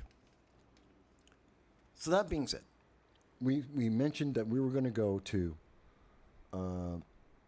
talk about gun control. Let's talk domestically. Let's talk about gun control specifically. Okay? Because I think this is important. And this has to do with New Mexico. This has to do with New York State. This has to do with rewriting the Constitution, redefining what are rights, what are natural rights, what are rights by government. Who has the power in America? Do you have power over the government, or does the government have power over you? I think this is an important discussion, and we just don't hear enough about that. Okay? According to New York State, you don't have any power. You only have power that the state gives you, whether that's the ideology that's being promoted by the now disgraced accused sexual assault by Andrew Cuomo, or by his replacement, Kathy Hochul, the empress who fired 34,000 of our doctors and nurses because they wouldn't take an experimental medication jab that we have now learned has several side effects that we were promised didn't exist, which is illegal. New York State's losing in the courts because you can't do that. But be that as it may, in New York State, under the single-party rule of the Democratic Progressive Party, what we have seen is that we have been told that we do not have Second Amendment rights, that our rights and freedoms are only those as given by the government. And that's why the Second Amendment is so viciously restricted in New York State. And from New York State, so goes every other state. New York State has red flag laws. We had the New York SAFE Act. We have 2,000 additional laws in New York State all about gun control, trying to stop you from having guns, about ammunition. You need a license for ammunition. That's as of September 13th. You're going to need a license for ammunition. And the state will decide whether or not you can get ammunition to protect yourself or to even practice. This is happening in New York State. That is a fact. We had a conversation with the Liberty First Foundation with my friend Dan Wass, talking specifically about what's going to happen September 13th. Yeah, New York State is going to say, you now need a license from New York State to get ammunition. Why? Why would we do something stupid like that? Oh, well, it's going to make you safe. How? How does that make you safe? It doesn't. More importantly, New York State can't handle the 5 million people who own firearms all going to New York State saying, okay, and I want to get ammunition. New York State can't do anything. We can't handle anything in this state. That's why millions of people have left this state, because we're disorganized, because we are inefficient and ineffective. And now we're adding even more problems. We can't even take care of 13,000 illegal aliens in New York City. And you're talking about 5 million people looking for ammunition that New York State's supposed to handle by itself? Yeah, that's a great way to tell people, oh, yeah, you'll be able to buy the ammunition whenever we get to you to approve you being able to buy that ammunition. We'll eventually get to you. After we deal with the 13,000 illegal aliens in New York City that we can't handle and cost $12 billion. This is a way to stop you from exercising your rights, from exercising your freedoms. But the reason that they have done this is they said, but it's in exchange of making you safe. Kathy Hochul that said, oh, concealed carry, we're going to punish people who have concealed carry. We're going to punish people who want to have a firearm in New York State, whether it's the boogeyman of assault weapons, which is not real, whether it's a rifle or a handgun or a shotgun. They want to punish you. And you're going to be punished in exchange of, but you'll be safe. Don't worry. You're giving up your rights. You cannot defend yourself. You are a victim waiting for the crime to happen, but you'll be safe until you're, of course, that victim. And yet, what do we see? Over and over and over again, you're not safe. New York State has one of the strongest series of laws against law-abiding gun owners or firearm owners. We have so many prohibitions and restrictions on law-abiding gun owners, 99.4% of which, actually it's 99.994% of all gun owners in America do not commit crime. Do not commit any crime. But we're going to punish them. And in New York State, we're going to punish them even more so. 5 million people. We have to punish those 5 million people because of your safety. You will be safe. Except, no, you're not. As you can see on the screen right now, police are gathering information on a shooting at Proctor High School after the football game. This story came out at 9:33 a.m. I want you to remember that. 9:33 a.m. on correction. 10:20 p.m. There was an update. At 10:20 p.m. yesterday, September 9th, the story came out. There was a shooting after a football game. This is in the Utica region of New York State, which has laws on red flag laws. It has the New York Safe Act. It has restrictions against concealed carry. They have restrictions on magazine sizes. They have restrictions on the type of firearms you can own. All of that, as they promised, each and every single time they promised you, and you will be safe. You can't have a larger magazine, and you'll be safe. You can't own a semi-automatic rifle, and you'll be safe. If someone is theoretically a danger, if they bought a fork in the last 6 months, we will come and take their firearms from them because they are a danger to make you safe. But you're not safe. The people of Utica have realized that. You're not safe. Now, most of the time when we see these things, it's a gangland. It's because of a gang. What we know from the news media, the Observer Dispatch, the local news in central New York and Oneida County up in Utica, what we know is that in a parking lot, this is, by the way, a school shooting. This is what is called a school shooting. Does it have to do with students? No. Is this a student going in trying to? No. But this is going into, when they tell you there's mass shootings are on the rise, school shootings are going through the roof, this is an example of what they're talking about. This counts as a mass shooting, school shooting, because it happened on school grounds. What happened? In the parking lot, not the school, not during the school day, not school hours, in a parking lot, a couple of people at 4 in the afternoon after a football game got into an argument, turned into a fight, and someone fired a gun twice. Now, this article and the Observer Dispatch is pretty decent at their job. Okay? I've talked to them. I've been interviewed by them. I've known individuals at the Observer Dispatch for years. They're decent in their reporting. I don't know John Rathbone. But this is the essentials of this. And what do we know? There's absolutely no reason to believe, and there is no evidence from the police, from the politicians, from any eyewitnesses that this was a concealed carry holder. We have no idea who this individual was. Somebody had a gun and they fired it, and it hit a security officer in the back of the head, which they're trying to say was somewhat incidental. Sounds targeted to me.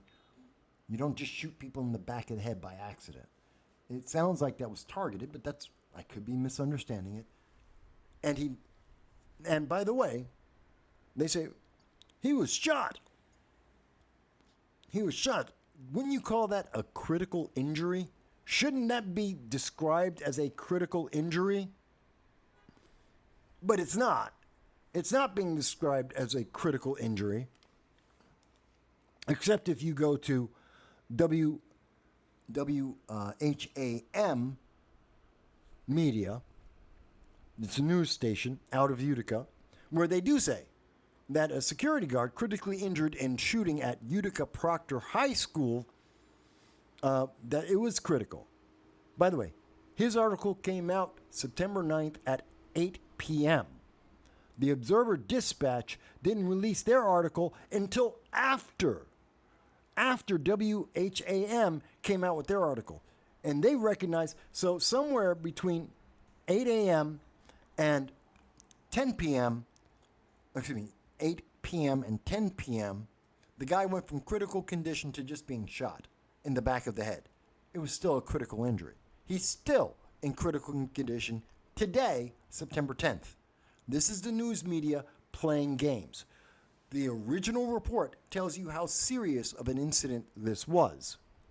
The Observer Dispatch, which is very much concerned about politics and how this looks, has downplayed it from being a serious incident to being about mass shootings, school shootings. This is about school shooting.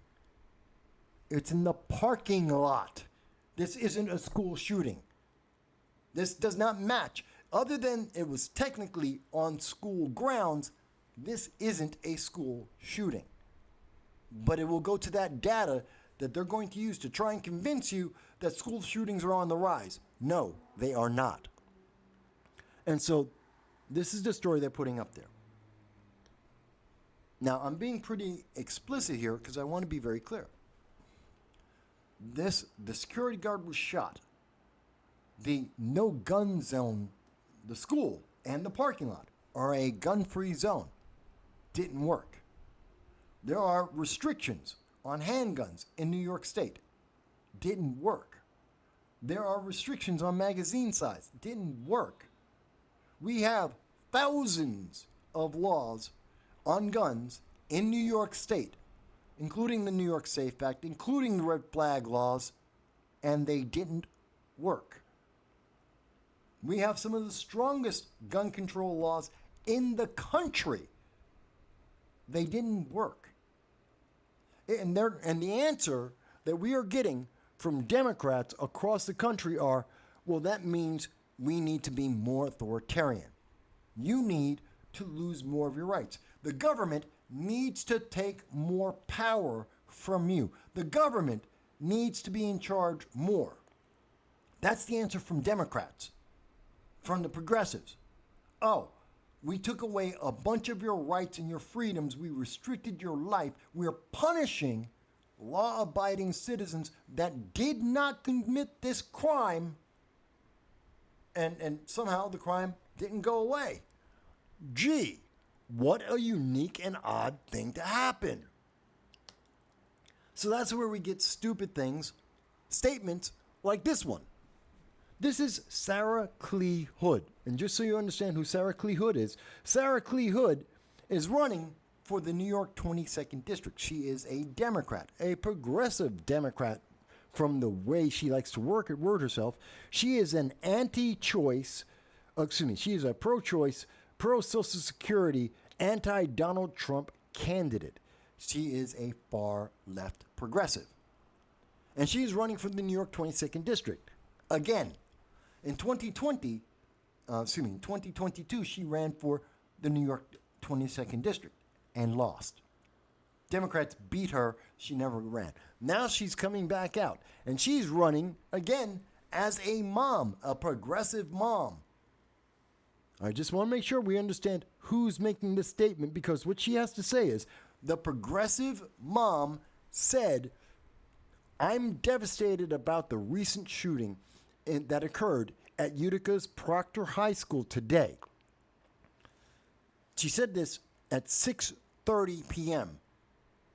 before the news was out. At 6:30 p.m., she said, before any news was out, before we knew how many people were shot, before we knew how they got shot, as the investigation was just starting to happen, she came out and said that she is upset.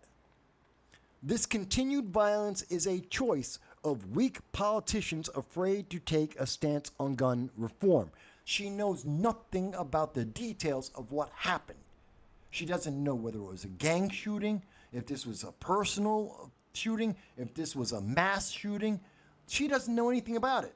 All she's saying is that this is a school shooting. Someone got hurt. Oh my God, it's gun reform. We need more gun reform. Politicians aren't taking away your rights enough. This is what progressive moms think. She goes on to say, vote them out. Vote out weak politicians who are not willing to take away your rights and freedoms. We're beyond thoughts and prayers. She said this at September 9th, 6:30.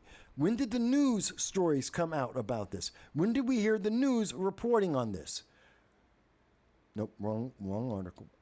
There it is. So again, WHAM, the news radio station, didn't report about this until 8 p.m., 2 hours, an hour and a half after the New York Democrat candidate came out and made a statement on Twitter. When did the Observer Dispatch, one of the most credible sources of news in the region, didn't make their announcement until 10:20 p.m.? Do you know why it took so much time between the shooting and the time that we heard the news media put out the story? Because they did their homework. Because they actually figured out what was going on, at least a little bit, because they tried to do reporting. And even though things like how critical it is to be shot in the back of the head may not have made it into the Observer Dispatch, they got more of the facts together than what we hear from this candidate for the New York 22nd District. This progressive mom decided that, oh my God, it's a shooting at a school. So it's a school shooting. No, it's not. No, it's not. And the only answer is we need more restrictions. How do you know it's not a gang shooting? How do you know that this wasn't a personal attack? How do you know that this wasn't a disgruntled worker? Because you don't. It could be any of those things. The police don't know if it is any of those things or not. The people who are involved don't know if it was because of a disgruntled worker, if this had to do with drugs or with a gang or with if it was just complete accident. We don't know. But what we do know is that the New York SAFE Act didn't work. We know that the red flag laws didn't work. We know that the 2,000 other restrictions, the restrictions on concealed carry holders, that didn't work. We know that the ammunition ban, none of that is working. So to say to me, and by the way, when she says weak politicians, I want you to understand, this is how smart this mom, this pompous, and I understand she's an Air Force veteran, fantastic. I was in the Marines. That doesn't make me feel special about you. Just because you were in the Air Force, what did you do? Were you a cook? Because it doesn't sound like you weren't in intelligence, and I don't know, maybe you were flying jets, but I don't think you were. I think you were in the Air Force because it's the easiest career for women in the military. That's what I think. I could be wrong. But fantastic, you were in the Air Force. That doesn't make you a genius when it comes to gun control, because this progressive mom says that weak politicians. Who's in charge of New York State? Who's in charge of New York State? Democrats and progressives. Democrats and progressives control the governor. They control the state assembly. They control the state senate. They have had control of that for 60 years. For 60 years, Democrats control New York State, which is why we have over 2,000 laws about guns, why we are punishing law-abiding gun owners. And this genius running for the New York 22nd District as a Democrat is telling you that we need more gun control. We need more of an authoritarian government in New York State. That the government must oppress you more. Gee, I didn't know that was the progressive way of looking at things. And she's saying that the people who have not done this are weak. She's talking about her fellow Democrats. She's talking about moderate and liberal Democrats. She's talking about anyone who's not a progressive like her. I just want to be clear about what we are looking at here. And let me go back to some of the comments, because I do see comments. And this is Ed Z2.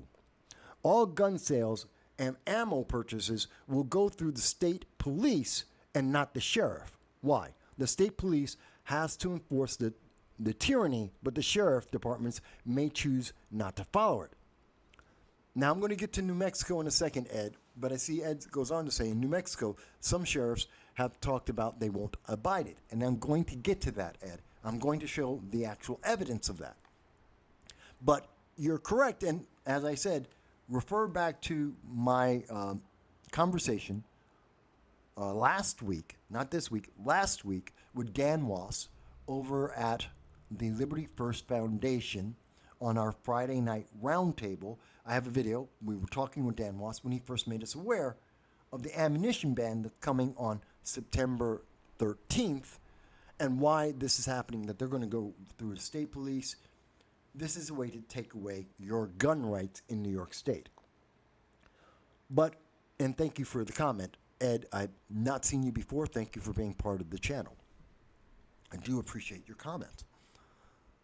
But I want you to understand, when we are hearing, so again, as Ed is pointing out, as we know, Kathy Hochul is the one who put these gun laws in. She's the one who's been attacking concealed carry gun owners, even though they are the least likely group of people to commit a crime, period, let alone a gun crime. They are the least likely. The data, the empirical proof says that they are, if I have someone with a concealed carry, they are unlikely to break any law. Forget about gun laws, any law whatsoever. And we're listening to the practical progressive here as she's trying to convince you that it's the Republicans that are the problem. They're just weak. We need to get rid of people like in the New York 22nd District congressional race, Brandon Williams. He's the problem. He doesn't control New York State. Brandon Williams is not the problem. Kathy Hochul has already put up, she's tried to resolve it. New York State's been at it for 60 years with Democrats and progressives. But she wants you to think, no, but it's because of the New York 22nd District. It's because of that one Republican who's in Congress that she wants to replace. That's the problem, because he's weak. Not that every single law that has been passed by New York State about gun control that has promised you safety has failed. Every single one. It's that obvious. It is that realistic. It is that true. I can say that with clarity because here you go. Here's your evidence. You were promised this would not happen. You were promised in 2013. You were promised in 2018. You were promised in 2023. It's still happening. That's not counting the gang violence that we see that is black, which is the #1 cause of black on black death and homicide in every city across America. #1, 83% of all deaths, black on black. Most of it's coming from gangs. So this is important to understand, that this individual who is trying to convince you that you have to vote for her because she's a mom, because she's an Air Force veteran. because she's a progressive, this crazy woman, in my opinion, is trying to be an authoritarian. She's telling you she's going to strip away your rights and your freedoms. She's a candidate saying, you got to vote for me because I want to take away your rights, your freedoms, and do something that doesn't work, that isn't effective. Again, not for the first time, but again. We've only been doing this for 60 years. It's failed for 60 years in a row. We have never had the promise of more safety for less freedom. It has never worked, and yet we're being told, do it again. Just do it again. By the way, this is the same woman, Sarah Clee Hood. Here she is. Sarah Clee Hood. Where does she get her money? Outside of New York. This is probably why she lost the race the last time. Where is 87% of her donations coming from? Anywhere but in upstate New York. Like many Democrats who are pushing this propaganda, like many progressives, they get their money from everywhere except wherever they're running from. 87% of her money comes from everywhere else, wherever progressives may be, but not in upstate New York. Just wanted to point that out. Again, I don't care whether you like Brian Williams or not for the New York 22nd District. He's a Republican. You could like him, you could hate him. That's entirely on you. But when you are listening to someone who says, oh, this is a school shooting because it happened in a parking lot, and we have no details, that even given more time, nobody knows why this happened. They don't know if it was a gang shooting. They don't know if this was about drugs. We don't know if this was a disgruntled worker. We don't have the details. And she's telling you the answer is punish lawful gun owners. That's not a knee-jerk reaction. That's an authoritarian telling you that they're going to take away your rights and freedoms. That you do not have God-given rights. It is, and as an example, we see this from Patrick Boyle, and he quotes Marbury versus Madison. All laws which are repugnant to the Constitution are null and void. Marbury versus Madison. Why is this important? So, I've been going through this with a little bit of detail, and Ed, I'm getting to your point about New Mexico in just a second. The reason why I'm going through this is we have to understand. They are passing repugnant laws, and they are telling us it's perfectly okay, it's perfectly fine, don't worry about it. Why? Because they're progressives, because they're moms, because they're ex-military, and it's not because they want more power. It's not because they want you to be a serf and a peon. It's because you don't have a choice. They're in control. You just have to comply. Don't think about it. Don't think about the fact that for 60 years, Democrats have said the same thing to you over and over and over again, and they have given you nothing for it. They've taken from you. They've given you nothing. You've not become more safe at all. And the reason why I want to bring that up is not just because of Marbury. It's in part because we're seeing these idiotic things being said. And she's proud of this. She's proud of this. Look at this. She has it on her Facebook promoting it. Look at how she's telling everybody, isn't this great? I want to be an authoritarian. I'm a Democrat. I'm a progressive, and I'm a authoritarian. I'm going to take away your rights, your freedoms. I'm going to leave you defenseless. I have no idea about the details. I don't know what's going on. I have no clue why this happened, but I'm going to take away your rights and your freedoms because you follow the law 99.994% of the time. Because that makes you a threat. Because you're dangerous. Because you're not complying. Now, obviously, that brings me to yet another Democrat that has this same kind of mentality. The same mentalities we see in New York State is the same one we're seeing here. not only with Kathy Hochul, not only with what we're seeing in the New York 22nd District, but what we're seeing with New Mexico, the governor, Lujan Grisham, who believes that she is more powerful than the Constitution. She's more powerful than the President of the United States. She decides what rights you have. Governor Grisham of New Mexico thinks that you have no rights, that she is the most powerful person in America because she's a governor, because she's elected, because she's a Democrat, and you are too dumb to know the difference.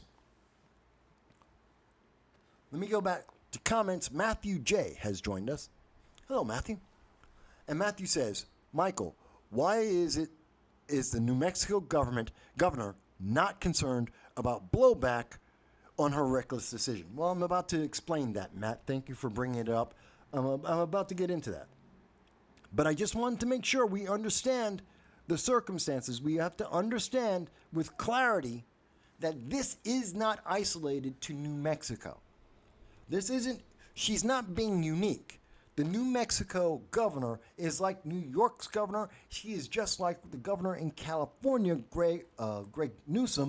Gavin Newsom, where they want to remove your rights and your freedoms. By the way, Gavin Newsom, another governor who thinks that he is more powerful than the Constitution. He wants to put in an amendment. At least he's trying to go through the legal system and say, well, I want to get a right to safety amendment that will remove your rights and destroy the Second Amendment. But at least he's using the legal system to do that. No. And that's just him trying to look good about it, as opposed to Kathy Hochul in New York that says she's going to violate what the Supreme Court says because she knows it's going to take a couple years to go through the courts. She's just going to break the law. But no, Grisham here, she thinks that she doesn't have, there is nothing that holds her back. She can just break the law. She can just take your rights. She is more of an authoritarian than even what we are seeing here with Sarah here, Sarah Clee Hood. Even she is not nearly as, where is it? I had it there. There it is. Even Sarah Clee Hood is not as much of an authoritarian as what we are seeing from Governor Lujan Grisham. So, James Woods, he had an interesting take on this. Let me go through this. The governor of New Mexico says there are no constitutional absolutes. She can determine what she deems to be an emergency and suspend any absolute right in the Constitution. Do they have civics classes? And to answer your question, Matthew J., this is part of the problem. We don't teach civics in school. We tell kids, we don't tell them to think about the Constitution. We don't tell them to read the Constitution. We don't tell them about the Constitution. We tell them what politicians think of it. We see them tell kids that the Second Amendment, that's only about hunting and sports. Don't read the Constitution. Don't think about what the amendment actually says. Just trust us, it's about hunting. No, it's not. They don't mention hunting in the Second Amendment at all, ever. They don't mention recreation in the Second Amendment at all. It has nothing to do with that. But they don't want you to think. Why? If they taught civics, you'd actually have to read it. You might read the Federalist Papers. You might get some context and actually pulling out a dictionary, a thesaurus, and looking at the meaning of the words, you might actually understand what it actually says. But the simple answer is, shall not be infringed, period. Which answers the question that comes from Governor Newsom, the right to safety. Excuse me. He says, we're going to leave the Second Amendment intact, even though we're going to change the age of who's an adult without changing the actual age of who is an adult in America. So only for this, Newsom wants to lower the age of people being able to vote, going to keep the age of being an adult the same, and increase the punishment against people as adults making choices in their life. That's funny. He's going to mandate universal background checks that are already mandated already mandated. Institute a waiting period already exists. And ban assault rifles. There are no assault rifles. Does not exist. Does not exist by definition. But that's not changing the Second Amendment. All those punishments are not changing the Second Amendment. Shall not be infringed. Do you understand that? He is infringing on your rights. So therefore, he is changing the Second Amendment. Again, Gavin Newsom thinks you are too dumb to understand English, to understand basic English comprehension. You don't have reading comprehension if you read that sentence and say, well, see, they didn't change the Second Amendment at all. Yes, you did. Shall not be infringed. It's straightforward. So again, dealing with that, I want to get back to, now again, Miss Grisham and her absolute idiocy. Let me be as fair as I can. I want you to hear what she has to say, word for word, in her own words. But your point is valid. You took an oath. So we're going to start this from the beginning, and I want you to hear what she has to say, word for word. Yeah. But your point is valid. You took an oath to the Constitution. Isn't it unconstitutional to say you cannot exercise your carrying license? With one exception, and that is if there's an emergency, and I've declared an emergency for a temporary amount of time, I can invoke additional powers. No constitutional right, in my view, including my oath, is intended to be absolute. There are restrictions on free speech. There are restrictions on my freedoms. In this emergency, this 11-year-old and all these parents who have lost all these children, they deserve my attention to have the debate about whether or not in an emergency we can create a safer environment. Because what about their constitutional rights? I took an oath to uphold those too. And if we ignore this growing problem without being bold, I've said to every other New Mexican, your rights are subrogated to theirs. And they are not, in my view. Wait a minute. Okay. You're talking about crimes. There are already laws against the crimes, so how are their rights? I got it. But again, if I'm unsafe, who's standing up for that right? If this climate is so out of control, somebody should do something. I'm doing as much as I know to do. Madam Governor, do you really think that criminals are going to hear this message and not carry a gun in Albuquerque on the streets for 30 days? No. But here's what I do think. It's a pretty resounding message. Yeah. So I just want to be clear. What you just heard is an authoritarian. This is a dictator. This is someone who does not respect the American people, does not respect the Constitution. This is someone who is, in other words, vile. Vile. I'll be very clear about that. I don't care if that's a woman. I don't care that they're white or black or Hispanic or whatever the hell Grisham is. Means nothing to me. I'm going by her policies.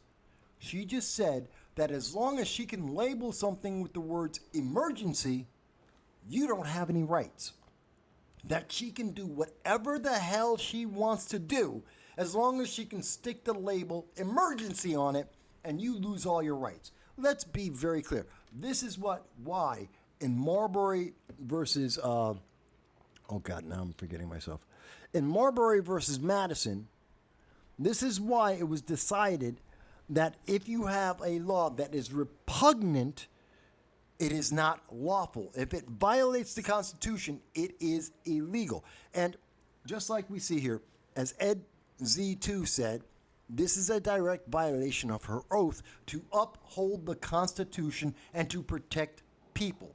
This is more authoritarian than what we see in the New York 22nd District coming from Sarah Clee Hood. Even Sarah Clee Hood is not this authoritarian as what we are seeing from Governor Grisham out of New Mexico. Not even, well, actually I say Newsom is just as crazy, so is Kathy Hochul. But I think it's really important for us to understand how much of a violation this is of everything that we hold dear in the United States. How this is so crazy. Now, I want to be clear. Where did this come from? How do we get to this point? And there it is. So, if we look at the most recent news, now, this is coming from KOB. This is the actual interview. It was published on September 8th, and they did an update thereafter. All of this is because Governor Grisham said it's an emergency because one 11-year-old child was shot. And because one 11-year-old child was shot, people with a concealed carry, who are 99.994% less likely to commit a crime, any crime, they have to be punished. They have to be denied the right to defend themselves. They have to be denied their natural, God-given birthright. Because she said it's an emergency because an 11-year-old died. Let's look at the actual thing that she's talking about. I just want to make sure it's in complete context, which is why I let you hear what she had to say and why I wanted you to understand what is this emergency. And one 11-year-old boy was killed because of road rage. I don't know how you define it as road rage. The only thing that we knew for sure is that his family was in a parking lot getting into a vehicle and they were shot. The mom, the kid, they were shot. The kid died. This is what we know. We don't know who did it. We don't know why they did it. We don't know how they did it.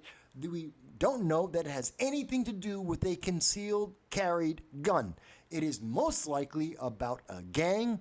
It may have been about gun violence. It could have been a stalker. It could have been a domestic issue. We don't know. This is the news from September 8th. This is what we know.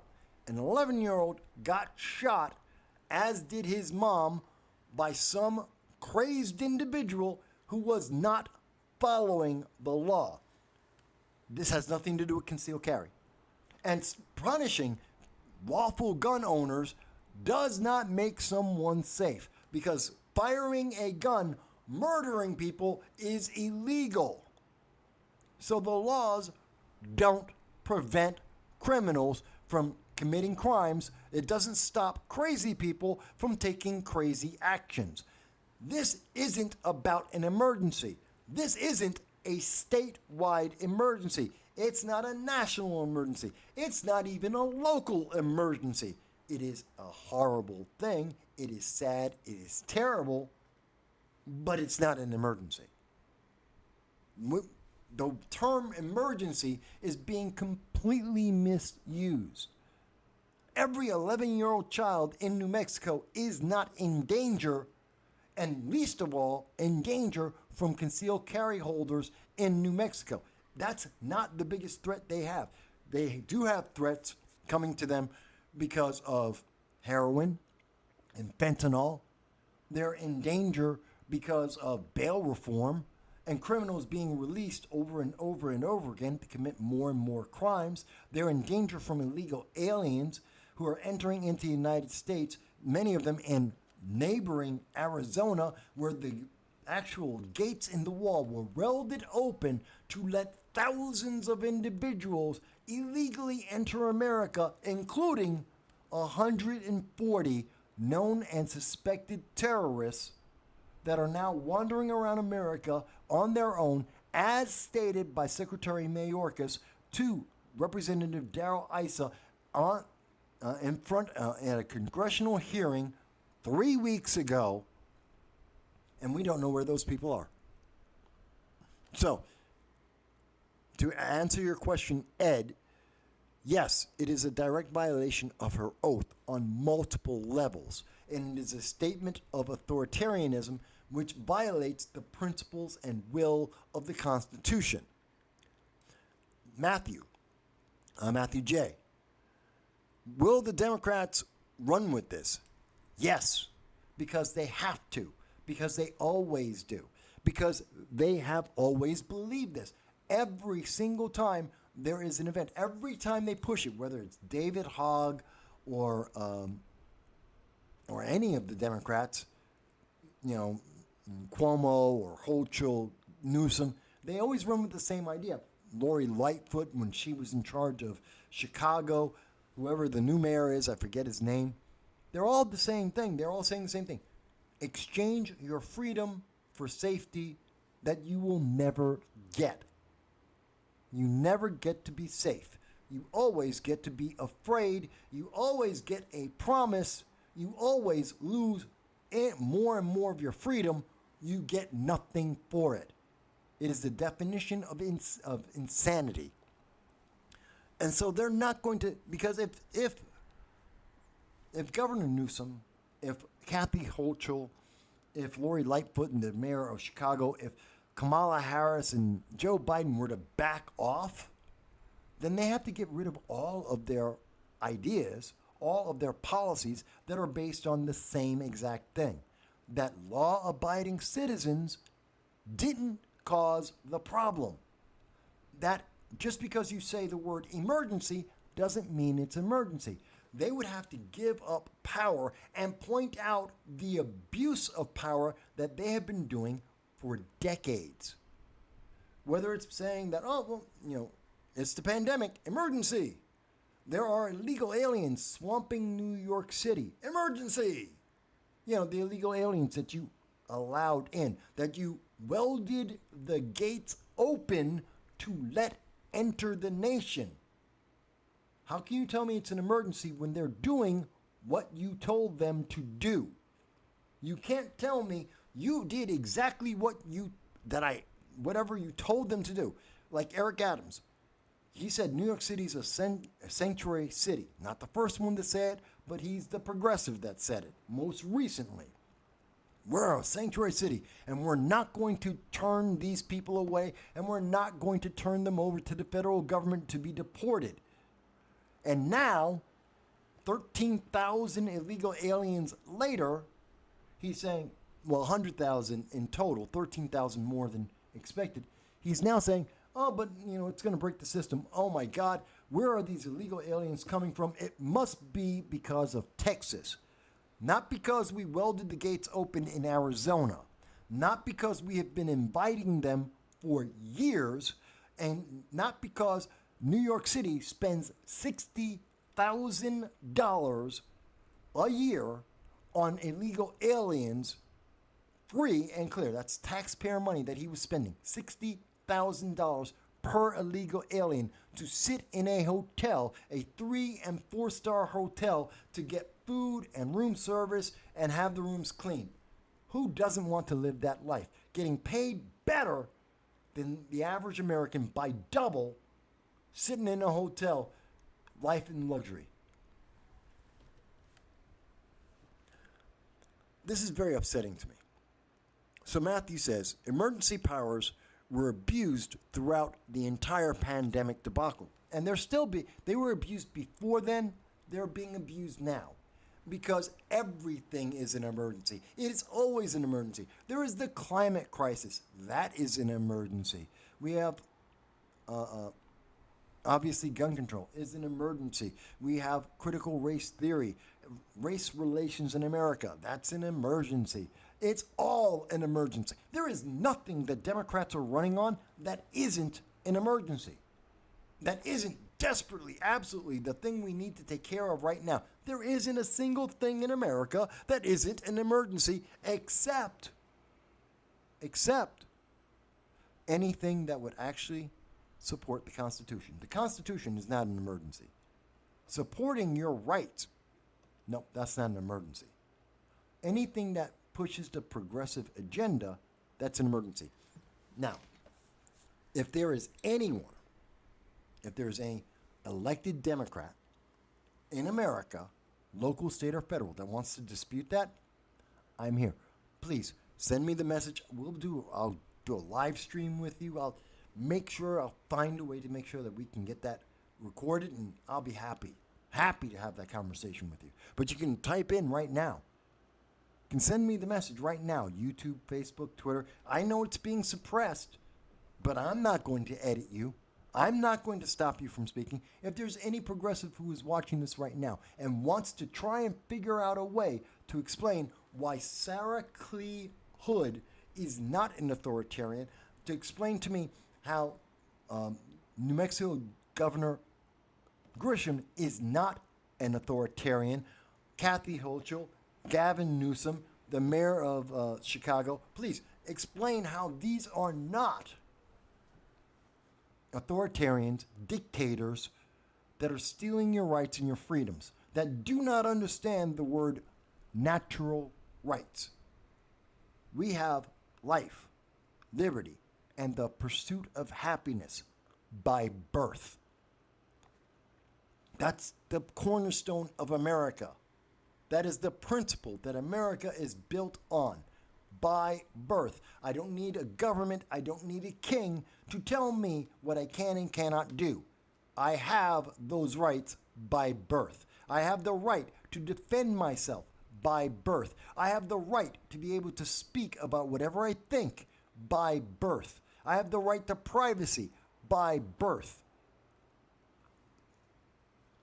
Is this so hard to figure out? Because it seems to be. Because progressives, they don't think you know that. They think they can say anything. It's an emergency, so I can do whatever I want. No, it doesn't work like that. No, you don't. You can't do that. It is illegal, unconstitutional. And just like Joe Biden, who says, I know it's illegal, but I'm going to do it anyway. Remember when Joe Biden 2022 said, hey, I know it's illegal about trying to buy off votes for the college student loan debt, to waive that away. That's illegal. And he was told by the Supreme Court, you can't do that. And he said, I'll do it anyway. It'll break the law, but it'll take them a couple of years to get to it. And that was the example that the rest of the Democrats, the rest of the progressives said, oh, we can just break the law and to hell with it. And that's what they're doing. They're breaking the law. Kathy Hochul fired 34,000 doctors and nurses. Healthcare in New York State became more expensive and less accessible for the average person because she fired 34,000 doctors. And said, why did she do it? They didn't obey her. They didn't do what she told them to do with their own bodies. Remember, Democrats, you have the rights. Body autonomy. That's a Democrat message. That is the Democrat talking point. Body autonomy. The doctors wanted to support body autonomy and not get the experimental drug. Oh my God, fire them. She fired 34,000. And healthcare in New York has been hurt. Poor people are hurt because she is a dictator. Oh, you didn't think of it that way. Because that's not what the headline in the New York Times said. That's not what Newsweek said. That's not what CNN and MSNBC and ABC, they didn't say it that way. Doesn't change the fact that that's exactly what it is. So does that answer your question a bit there, Matthew? Matthew says, Michael, thanks for breaking it down. The action in New Mexico is just plain scary. It's not scary. It's evil. Matthew, it is evil. And by the way, I did see that teabagging on Rumble. You said, yes, I did make sense. And in answering your question, thank you, teabagging, for responding to me. And as for Matthew, yeah, this isn't just scary. This is evil. When we understand what is happening here, this is a display consistently by progressives under the title of Democrat and all across this country that are telling us they are going to take away your rights and freedoms. You do not count. If you're in Africa, you don't count. They throw you under a bus in the Sudan. In the Middle East, they threw you under a bus in Afghanistan. They throw you under a bus in Eastern Europe, in the Ukraine. If you're in East Palestine, New York, and you're suffering because of a train of chemicals in the air, they throw you under a bus because they don't care. They don't care about your being able to defend yourself or your family. All they care about is you better obey, and when they tell you to, vote Democrat. You ain't black unless you vote Democrat. Again, this is about control. This is about power. There is no compassion in anything we have discussed. If there is any Democrat out there, any progressive out there that is in elected office or running for elected office that disagrees with this, I am more than happy to have this discussion. Hey, Josh Riley, who I know, running into New York 19, do you want to try and defend Sarah Clee Hood? That's a rough name to say quickly. Do you want to defend her? Is there any Democrat in America that wants to defend her when she's talking out her ass, has no details, and is trying to then say, well, the only answer is more authoritarian dictatorship? Are there Democrats? No wonder she's getting most of her money from people who don't get to hear what she is saying. She's getting her money outside of New York State. Why? Because people who are in the state are hearing her say she wants to be a dictator. And she wants to make sure that all of New York State, if not the country, are surrounded by a bunch of progressive socialist dictators. No wonder she lost in 2022 and should probably lose again in 2024. Not for me to decide, you can decide. But you know what? And by the way, Sarah Clee Hood, when you or your staff review this and you hear about this, come on to the show. I will come to Utica. I will go on to Talk of the Town. Go ahead and talk to the guys at Talk of the Town. Ask them. I'll come out. I will go to Utica, to the Talk of the Town, so that you can sit down and they will be able to moderate the debate. How about that? Because I'm more than willing to stand up for what I've just said about you and your campaign and the message that you're putting out there. I will come to Utica. I know Talk of the Town. I know they will be able to facilitate the debate. I'm more than happy to allow them to do so that you can try and defend why you're being such an authoritarian dictator and why you think New York State and the rest of the nation should do the same. I'm not afraid. Just because you're running for Congress, because you're a former member of the Air Force, fantastic. I'm a former member of the Marines. And don't try and put your title up there and you're going to tell me, well, I'm a mom. Fantastic. What's that got to do with being an authoritarian? You're a progressive. And says, oh, but you sound like Trump. What? I sound like someone who's actually read the Constitution, read the amendment, understands English comprehension, doesn't jump to conclusions without any facts, and isn't looking to capitalize on a sad, horrible event, people being shot at a location, and using that to my political advantage, like Sarah Clee Hood and Governor Grisham of New Mexico have done. People, call them out for what they are. They are evil. Call them out for what they've done. Does anyone think I've gone too far? Does anyone think that I'm exaggerating, that I've got it wrong? Ed Z2 says, thank you, Michael. Thank you, Ed, for raising the issue, for asking the question, and allowing me to tell you my opinion. I'm happy that you have thoughts on this. I thank you for being part of the audience. User has been banned says, what? Chair Force? Chair Force? What do you mean, user? User has been banned says Chair Force. I don't know what that means. So Matthew J. continues and he asks a question. So how do we get our country back? Okay. I think even if no matter how progressive you are, in terms of rank and file Americans, which is almost entirely, the majority of America is center right. Let's deal with that. That is every poll done in the last 50 years confirms that Americans, the average American, not just average American walking down the street, is center right. Okay, we understand that. And most Americans believe in the concept, if not the action, of self-defense. You may disagree on what weapon is used for self-defense. You may disagree on the skills necessary to be able to do that, but almost everyone agrees. I get to defend myself, my family, my property, my life. Okay. So there is a baseline of consensus here.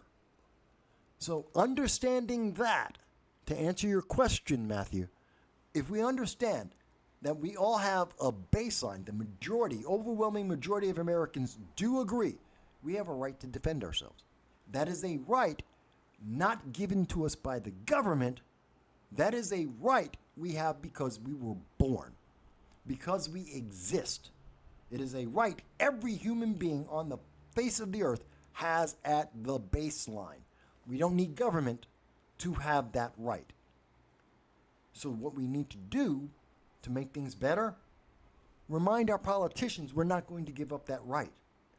That we are not serfs, we are not peons, that they can claim anything they want. You can say it's an emergency, the nuclear bombs are falling right now. I don't care. And if I want to eat a cheeseburger sitting on my couch with a .22 rifle sitting right next to me, I can. That has nothing to do with it. You don't get to take away my rights and my freedoms. You don't get to usurp my life. The government doesn't get to micromanage my life at the local, state, or federal level. This should be a statement coming from everyone. How about I do it a different way? Let's look at this from a different point of view. How about this? In every single article that I can find, matter of fact, let me show you. I want to show you the articles. So, let me show you. This is, again, coming from Albuquerque News. Channel is KOB4. This, I believe, I think this is an NBC affiliate. And looking at this article, the links to every article that I have done throughout the entire show, everything that I'm showing you, not only can you watch this, but you can actually, at the end, I will have a link to every single article I have spoken about so you can read it for yourself in full context. But looking through this, what we see is at no point in the news coverage of this event, and none of the news media, do they mention that concealed carry gun owners are more likely or have increased in the likelihood of committing a crime. Any crime, not just gun crime.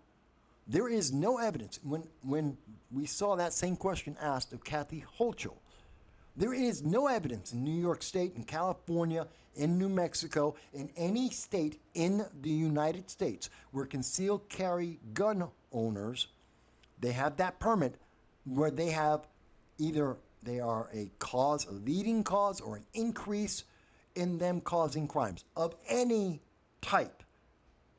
I'm including jaywalking. I'm including parking tickets. There is nothing, there is no data, there is no evidence to tell us that they are more likely to jaywalk, let alone have a gun crime. And we know this because the news media won't show you. There's no evidence. They won't even ask the question, where's the proof? You want to punish concealed carry holders. You want to punish people who lawfully own firearms. Where's your evidence that those people are committing more crimes? Oh, you don't have that. Criminals, repeat criminals, illegal aliens, gang members, they're committing crimes. Drug addicts are committing crimes. And guess what? All those people have one thing in common. They all broke the law. They all broke the law. They're not legal gun owners. They're not concealed carry holders. What a unique thing. Maybe punishing law-abiding citizens isn't the answer. Let's think about this. Let's look at it from another way. Okay? What will the restrictions that are being demanded by this libertarian. I got words about her. And I'm going to get to the comments in just 1 second. But this witch, Grisham, what does her restrictions, the new emergency, which will last forever? These emergencies, by the way, never go away. The emergency is forever. This emergency powers that she has given herself. Let's see. The Regulation and Licensing Division will conduct monthly inspections of firearm dealers. This is something they do on a regular basis anyway. Oh, they're going to be checking on storage laws. They want to go into your house to see, did you store your gun properly? Stay out of my house. Real simple. Fourth Amendment. You don't get a right to come into my house. If you think there was a crime, go get yourself a warrant. Not the FISA warrant in some secret back room, but go and get a warrant, show up to my door, and tell me what I am being accused of. And if you don't have the balls to do that, stay out of my house. No, you don't get to enforce storage laws. By the way, does that stop anyone from committing a crime? No. Criminals are not prevented from committing crimes.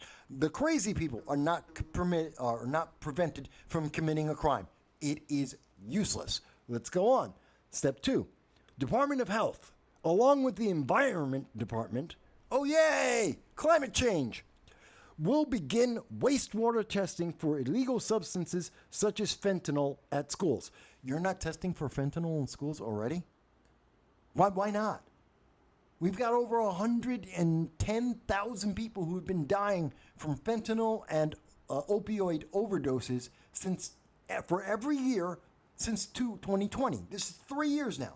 For 3 years now, people have been dying. There has been a massive escalation in the number of overdoses, and many of those overdoses attributed to opioids and or fentanyl. And you mean to tell me the state of New Mexico has not been checking the water to make sure it's safe for kids? What are you doing? Again, Grisham, get rid of her. She's useless. You haven't been checking for that already? By the way, what does this have to do with guns? What does this have to do with a criminal and, or, more importantly, a concealed carry holder, open carry? What does the average citizen have to do with fentanyl? The average citizen is not selling or buying or using fentanyl. That is not the majority of America. That's not the people in New Mexico. I may have a higher opinion of people of New Mexico than Governor Grisham has of her constituents, but I'm pretty sure, and I'm willing to take that bet, that the overwhelming majority of people in New Mexico are not buying, selling, or using fentanyl or opioids. But somehow this is connected to guns. I don't know how. Overdoses and guns, I don't know how they're connected. Is that going to stop gun violence? No. If they do or do not find fentanyl in the water in schools, it is not going to stop gun violence. Going on. 3. Department of Health will compile and issue a comprehensive report on gunshot victims presenting at hospitals in New Mexico, which shall include demographic data on gunshot victims. Well, that's racial profiling. Include age, gender, race, and ethnicity. Again, profiling. Data on gunshot victims' healthcare outcomes. That's private. That's a HIPAA violation. And the brand and caliber of firearm used. Why does that matter? So what? They can use any firearm. I can use any car and run people over. Does that make a difference? No, it doesn't. The general circumstances leading to the injury, gang violence, drug violence, insane people. Pretty straightforward. We already know that. The impact of gunshot victims on New Mexico's healthcare system, it costs money. This is pretty straightforward. I'm saving New Mexico, I don't know how many tens of millions of dollars. This is very easy. And any other pertinent information. I just gave you all the information. This takes 5 minutes.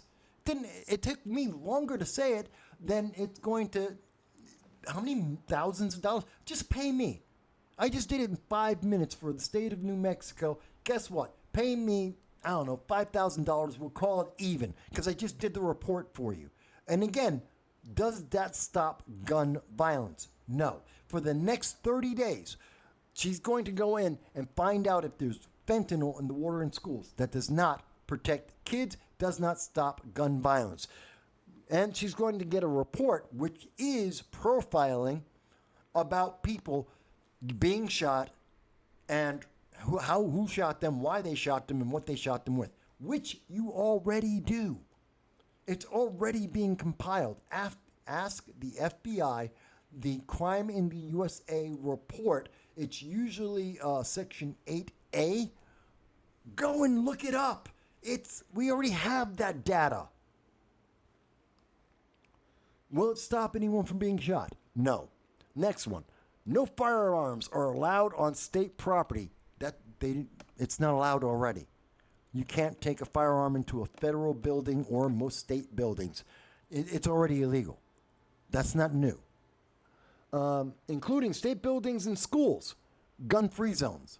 They already exist. Doesn't work. You can have all the gun-free zones you want. People with guns who are criminals or deranged don't care. Doesn't work. But, by the way, you already have them. And 83% of all gun crimes happen in gun-free zones. Moving on. This also includes places of education where children gather, such as in parks. Which, again, gun-free zones. We already have them. They don't stop guns. They don't stop bullets. They don't prevent people from being able to shoot or walk into them. It is useless. Does not save anyone's life. Going on. New Mexico State Police will add officers in Albuquerque with funding to provide for overtime. So you're increasing the amount of deficit spending. You're wasting money on police officers to do the paperwork, but not go out and fight the crime. By the way, bail reform, New Mexico, you capture the people, you're going to let them right back out. Bail reform, social justice, you're going to let those criminals right back out. So you're paying for overtime for police officers to do paperwork rather than actually go out and stop the crimes. Instead of getting the illegal aliens, instead of closing down the gangs, instead of shutting down the drug dealers, trying to help people with mental health issues, rather than do all that, they're going to do a bunch of paperwork that will make no one safe and waste their time and money. That's a good way to spend people's money. And by the way, does not make you safe. The Children, Youth, and Families Department will immediately suspend the Juvenile Detention Alternative Initiative and evaluate juvenile probation protocols. Right. So, what did Bernalillo, I hope I got that right. That's a tough word to say. It does not work with my mouth. Bernalillo County Sheriff John Allen.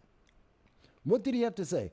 First and foremost, every life lost is a tragedy, and the well-being of our community is paramount concern to Bernalillo County Sheriff's Office. We share and collectively grieve the urgency to address this issue about an 11-year-old who was shot needlessly. Absolutely. However, it was as the elected sheriff, I have reservations regarding this order. While I understand and appreciate the urgency, the temporary ban challenges the foundation of the Constitution, which he swore an oath to uphold. He is wary of placing deputies in a position that could lead to civil liability conflicts. Yes, you'll get sued like crazy, as well as the potential risk posed by prohibiting law-abiding citizens from their constitutional right of self-defense, to say the least. And to add to that, and it isn't effective. It doesn't protect anyone. Let me get to some of the comments here because I know people are commenting. I notice the only people who aren't, you know who's not commenting? None of the Democrats. None of the Democrats that hate the Second Amendment, none of the Democrats who are opposed to the Second Amendment, none of the Democrats who are telling us that, like, what's her name? God, I forgot her name already. Oh, Sarah Clee Hood. Sarah Clee Hood doesn't respond and doesn't make comments on this. Josh Riley doesn't make a comment about this. We're not hearing from Chuck Schumer. We're not hearing from Hakeem Jeffries. You notice they're all staying away from this because it doesn't work. But going back to some of the comments here. Let me see, where did I leave off? Matthew J. Emergency powers were advised throughout the pandemic, yes. Chair Force, that's where I left off. So how do we, and again, how do we get our counties back, our country back? Step up, stand up, vote, be involved in the process, make your voices heard. Call in and say, don't do this. Say, this is a law we will not abide, that we are going to not follow this law, remove it from the books. Elect people who will revoke this, that will repeal this. Elect people who will prosecute governors like Grisham, like Kathy Hochul, like Newsom, like Whitmer, and remove these people. Be involved. Let's see. Okay, so going back to a previous statement by usurp has been banned, when he said the chair force, he was referring to Sarah Clee Hood and the fact that she was part of the Air Force and was probably not a pilot. I don't see it. Usually if you're a pilot, you mention it. She wasn't. So that she was actually just part of the chair force, not the Air Force. It's a funny joke. I actually like that one. Let me see here.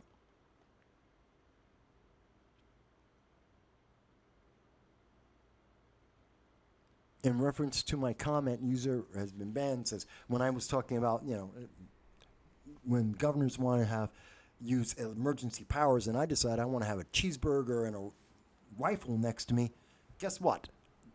User advance says, that sounds like a good day. Matthew mentions, quick question. Well, Matthew, before I get to your question, and I will, I know on Rumble, we have a comment from Dow. And Dow says, not to mention that the criminals will know now is the time that crime should increase because there will be no one to shut them down and stop them because the cops are going to be too busy with paperwork. You know what? Dow, you made a great point. With all this stupid paperwork, going into schools and testing the water for the first time, going around and saying, hey, this is a gun-free zone. Hey, let's get a report and see, why did you get shot? Was it because of a gang? Was it because you're a drug addict? Are you a criminal? Are you crazy? Oh, you were all of these things. By the way, what kind of gun shot you? What kind of bullet? Ooh, look at that damage. I wonder how much that cost. While they're doing all this useless paperwork that actually does not save anyone's life, does not protect anyone, including that 11-year-old child. Notice, I went over everything she is asking to do. Not one of those things will protect that 11-year-old child in that scenario. So why are you doing it? Not one thing saves that 11-year-old child's life. So why are we doing this? You're telling me it's an emergency, which means if it's an emergency, we need to do the most effective, most efficient, most immediate response that we possibly can. When there is a building on fire, we don't go over and say, let me go and buy some flame retardant insulation for when the building gets rebuilt. No, you grab a bucket of water and you try and put the fire out. That is your first response, not your last response, okay? Let's make sure that we understand that. Oops. And I want to be very clear about that. The first response, hang on. Just trying to do something here. Where is it? There it is. So let me be clear about that. And looking at this from the way that, sorry, I got the sun in my eyes. So, yeah. The first response isn't for a building being burned down, isn't to go and get flame retardant insulation for when it gets rebuilt. The first reaction when your tire blows out on your car isn't to go and buy a new car. Your first reaction isn't supposed to be anything that isn't dealing with the emergency right now. If someone is bleeding out, you don't go and buy them a burial plot. You go and you get some bandages and stop the bleeding. Her answer is, let's do paperwork. Does not save any 11-year-olds by doing that.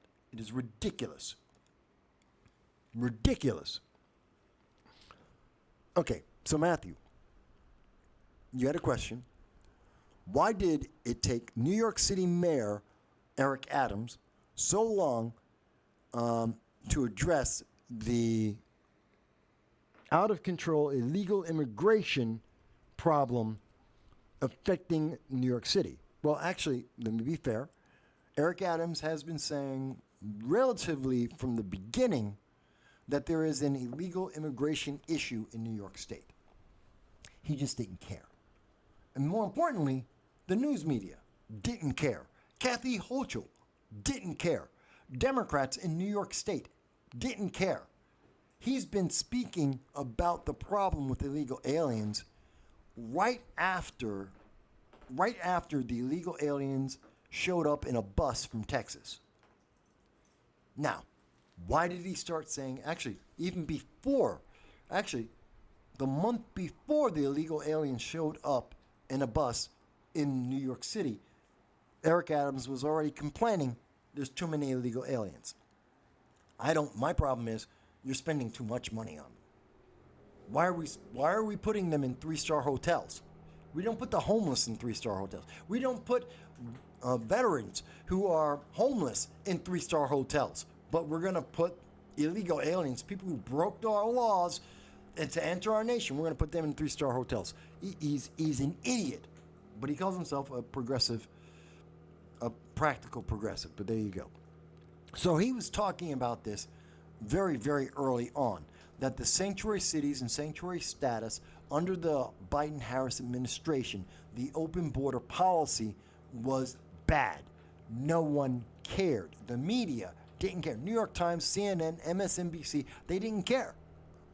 And most Democrats could ignore him because he was one guy, no one's really paying attention. Even though he's in charge of New York City, really the numbers weren't that big yet, so no one cared. It's just that he never stopped speaking about it, which is why we now see it, because Eric Adams has been working for about a year and a half now on getting reelected.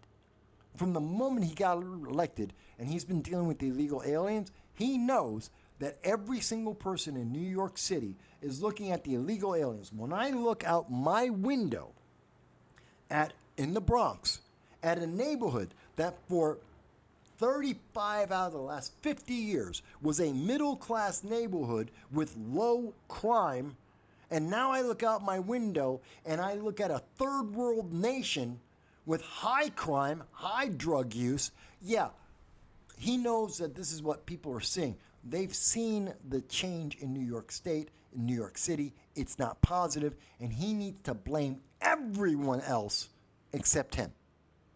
Otherwise, he's not going to keep power, and he knows it.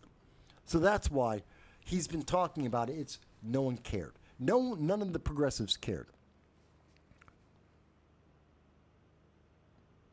Yeah, Matthew. So yes, Matthew. Eric Adams has been consistent in complaining about the problem that progressive politics requested. Eric Adams has always supported illegal aliens. He's supported a sanctuary city status, and he supports the sanctuary status of both New York State and the United States. He wants open borders. Even at this moment, he still wants open borders. He just wants it to be someone else's problem. And again, he's been completely consistent. He has always said it should be someone else's problem. The illegal aliens in Texas, he wanted them to stay in Texas. The illegal aliens in New York City, he wanted them to go upstate New York. He wants the problem to be someone else's problem, but he doesn't want to stop the problem. He has been 100% consistent, which means he's an ass. That's my opinion.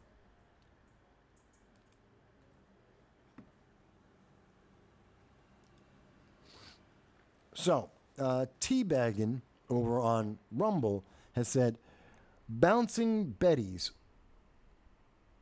No, I can't say that. I can get away with saying that on Rumble.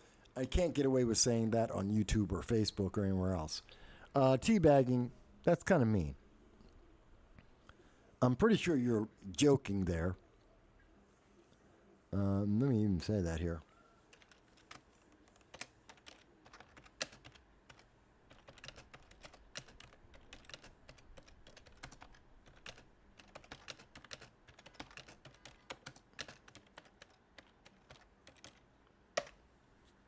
So, just letting you know what. So teabagging is making a little bit of a mean joke there. That's fine. That's fine. You know what? You can have a mean-spirited joke. I don't mind. See, just because someone might be offended, whether it's on Rumble or YouTube or anywhere else, I don't care. Be offended. That doesn't change the world. Your feelings are your problems, not mine. Just like my feelings are not your problem. Because we're adults. Or at least we're supposed to be, unless you happen to live in New Mexico or New York or California or Michigan under Governor Whitmer, unless you have a Democrat-controlled government that says, hey, you know what,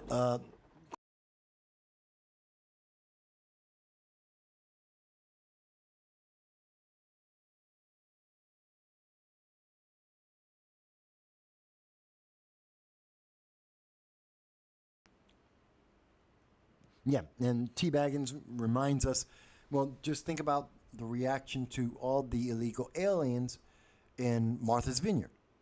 Yeah, again, your problem, not their problem. And this is, Eric Adams is just like that, just like the progressives, Obama in Martha's Vineyard, where they're like, oh, illegal aliens, isn't that great? Go somewhere else. Get them out of our neighborhood, get them out of our face. And they sent them away within 36 hours. In New York State, what is the answer coming from Eric Adams? It's not to close the border.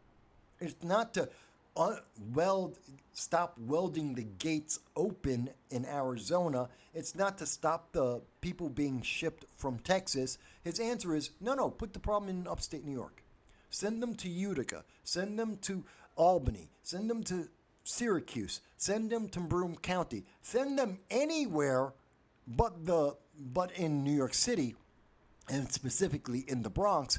Send them everywhere else so he can get reelected. That's his answer. So Matthew again mentions, and thank you, Matthew. I'm enjoying the fact that, by the way, folks, you can ask me questions. I'm perfectly happy to answer anyone's questions. When I say I want to hear from you, I mean it. Whether you agree or disagree with me, I do mean I want to hear from you.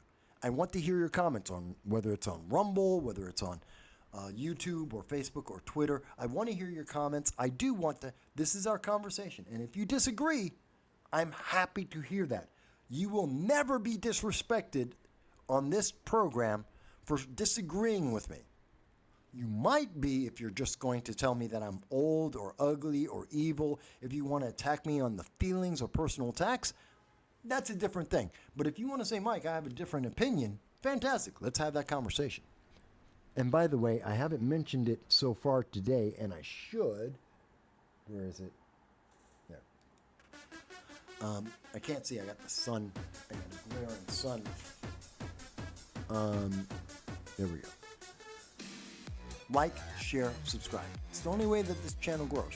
Please like, share, and subscribe this, whether you agree 100% or not, to have this conversation, to be able to ask me questions like we're seeing from Matthew J., to be able to talk about these issues and to point out how it is so authoritarian for the governor of New York, the governor of New Mexico, governor of California and Michigan, for these people to tell you that you have no rights, that they are more powerful than the president, that they are more powerful than the Constitution, they are more powerful than God, and that they can take away your rights, your natural by birth rights. They can take it away just by mentioning the word emergency.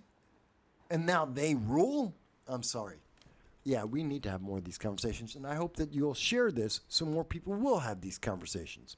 Because I don't think most Democrats, rank and file, regular people walking down the street, agree with that.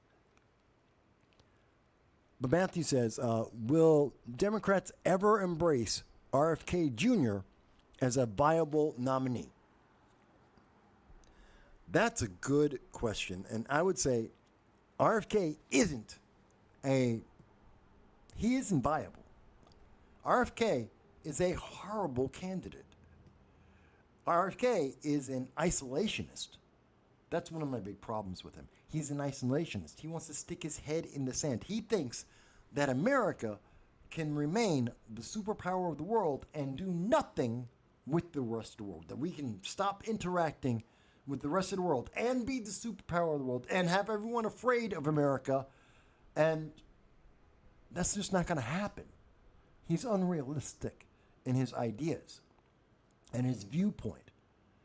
I do think that he is being unfairly censored. I think more people should hear him speak, and maybe in hearing him speak more, would I think he's more viable? Possibly, but I know he's been restricted, and it's difficult to hear what he has to say. I think that's unfair. I think it's being done on purpose because Democrats are terrified that people, whether they be Democrats or unaligned or whatever, that they're going to realize that, oh my God, there might be another choice besides Joe Biden. That they have someone who isn't obviously mentally incapacitated, and that would apply for either Kamala Harris or Joe Biden, whichever way you want to look at it. It's both of them. That you have other choices, and by law, you can vote for them. Write their name in. So, no, I don't think it's, and again, it's not Democrats we're talking about. We're talking about the Democratic hierarchy. We're talking about the party and its power base. Average Democrats, I think lots of them would vote for RFK Jr. if he was available. They don't know that they have the power to make him available, and they don't realize that it's that the party doesn't have the final word about this.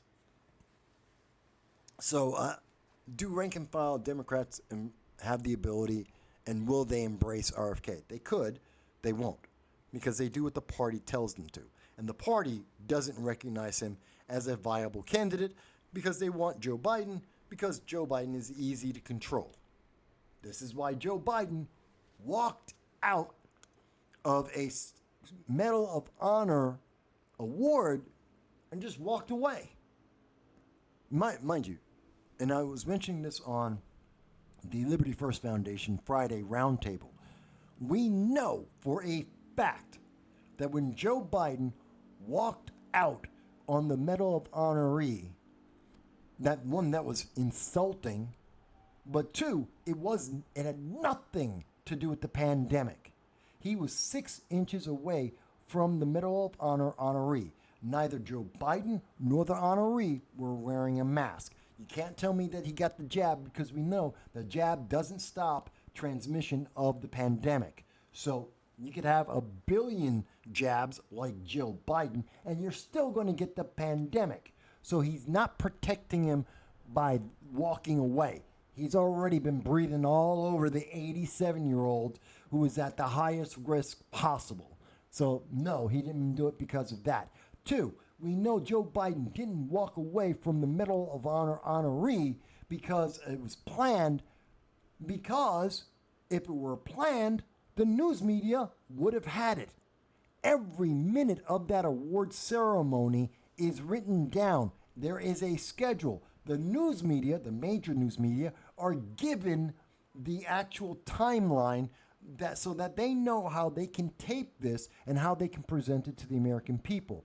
This is all scheduled out. There was no moment of that was not scheduled out. The fact that there is nothing in the itinerary that says Joe Biden leaves, there is none of that, which means it was not planned.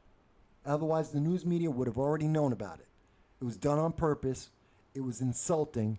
It is a side effect of mental defect. And to blame it on the pandemic is an excuse that is convenient and easy to explain, but does not work if you actually think about it for a second.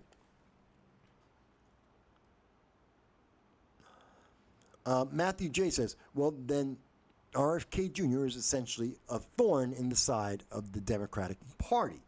Yes, he is. He very, very much is. Okay, so on Rumble, Teabagging and Dow are having up a storm of conversation, by the way, folks. These guys are just like, look at this. They are having a huge conversation, and I'm coming back and forth to trying to catch up with them. So I apologize, guys, that I'm not like 1,000% with you on everything that you're saying. Now, Dow mentions that RFK comes across as probably the most wide mass appeal. He has the most mass appeal to the largest body of Americans of the Democratic candidates. Well, one, Marianne Williamson isn't a candidate. I'm sorry. She wasn't in 2016 or in 2020. She's not today. Marianne Williamson is a tree-hugging, crystal-waving lunatic. She's just, no. I'm sorry. She's just not credible. Which leaves just RFK and Joe Biden and Kamala Harris. And honestly, when those are your three choices, yeah, he's definitely the most marketable of all of them. And he's going to, by comparison, I could put a chair. I could have, you know what? This lighter has more appeal to everyone in the world than Joe Biden or Kamala Harris and their personalities and their political ideologies.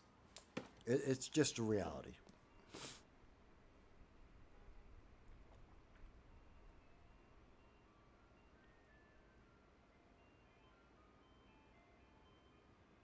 James Trafficant? I don't remember him.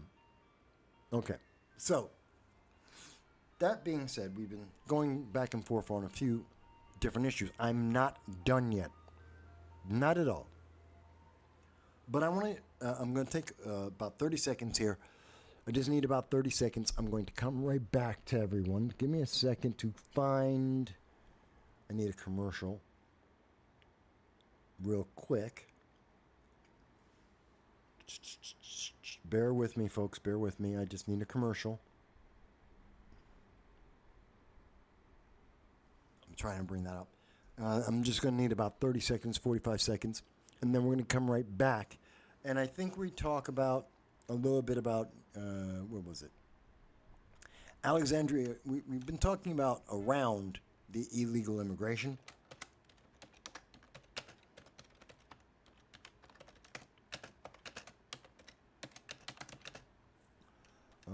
We'll talk about AOC and Eric Adams.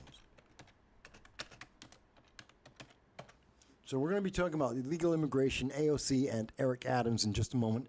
Unless there are more questions about gun control, unless anyone has a question about gun control, and I will be happy to do that.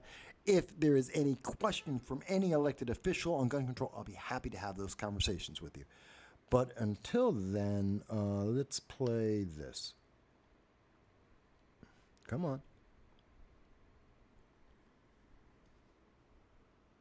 In the heart of our democracy, a debate rages on. A stage set for champions of ideas. Hang on.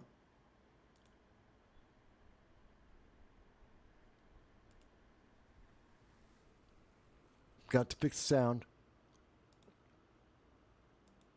There we go. All right. In the heart of our democracy, a debate rages on. A stage set for champions of ideas, where passion meets policy and convictions challenge compromise. From classrooms to courtrooms, book bans ignite fiery discussions. Is it censorship or is it protection of innocence? Then we delve into the realm of identity politics, a tapestry of unique voices, or a divide and conquer strategy. Perspectives vary, opinions clash, and the ever-present echo of gun control. The Second Amendment, a bastion of liberty for some, a barrier to safety for others. Each issue, a hot button, pressing into the core of our nation's identity. Each debate, a chance for us to understand, to learn, to grow, stay engaged, stay informed. Democracy thrives on the voices of its people. So lend your voice and let's shape the future together. This is the essence of our political debate. All right, so thank you for checking that out with me, and we are back. Hey. So I told you it'd be about a minute. I wasn't lying. It only took about a minute. So, again, we can talk about anything that you guys want to. You want to talk about any topic in the world, from any country in the world, we're here. That's what this program's for. And I'm more than happy to talk about what's happening in the United Kingdom. I'm more than happy to talk about Americans in the Sudan, talking about Americans in Ukraine, Afghanistan. I'm more than happy to talk about that. We can talk about some of the other issues that are happening in the world, the global food crisis, and how that's going to affect all the second and third world nations of the world. More than happy to talk about that. We can do that. And all the other topics that are going on. I'm happy to hear, and if you're in my audience from India, Peru, Canada, Italy, Sweden, Switzerland, Poland, I'm just thinking of some of the top nations out there, Germany, and of course the United Kingdom, please speak up. I'm happy to hear about your issues too. I'm happy to have those conversations. So, but I want to talk about Alexandria Ocasio-Cortez. I want to talk about, because we've been talking a little bit about illegal immigration. And again, in every one of these issues, we keep coming back to the same thing, that there are politicians who believe that they can do whatever they want, that they are the power, that they can just claim emergency, and then they can do whatever they want, and you just have to obey. You are meant to always just obey. I think that's evil. And it's counterproductive. And I've never seen that work in our favor. I mean, gun control is where it's most immediately obvious that every time that they make a promise to us, and they make a promise every year, 3 times a year, on average, 3 times a year, on at least 3 of the mass shootings that they like to talk about, not the ones with gang violence. They don't talk about the ones like the trans shooter in Tennessee. No, that trans shooter in Tennessee, did that happen? They don't talk about it. Manifesto? What manifesto? We can't talk about that. Ignore that. Haha. That's not important. No. Let's talk about the Buffalo shooter instead. Wait a minute. But there was a manifesto from the trans shooter in Tennessee, and 9 children died. And Kamala Harris, you heartless witch, why did you go to Tennessee? Why did you go to their town and not talk to the parents? You are heartless, which goes along with what I've been saying. But immigration has been a source of a lot of these problems. And I'm going to get to your comment in 1 second, user. But did you notice something? When we think about the immigration, let me show you. This is from the New York Post, September 5th, 5 days ago. Alexandria Ocasio-Cortez demurs. She gets silent. She just, she's so coy. AOC is not coy. She has never been coy a day in her life. If she is being demure, I love that. A word that never gets used in American news media, demure. This is being written by somebody who is a fan of AOC. No one says demure. They rarely ever say coy.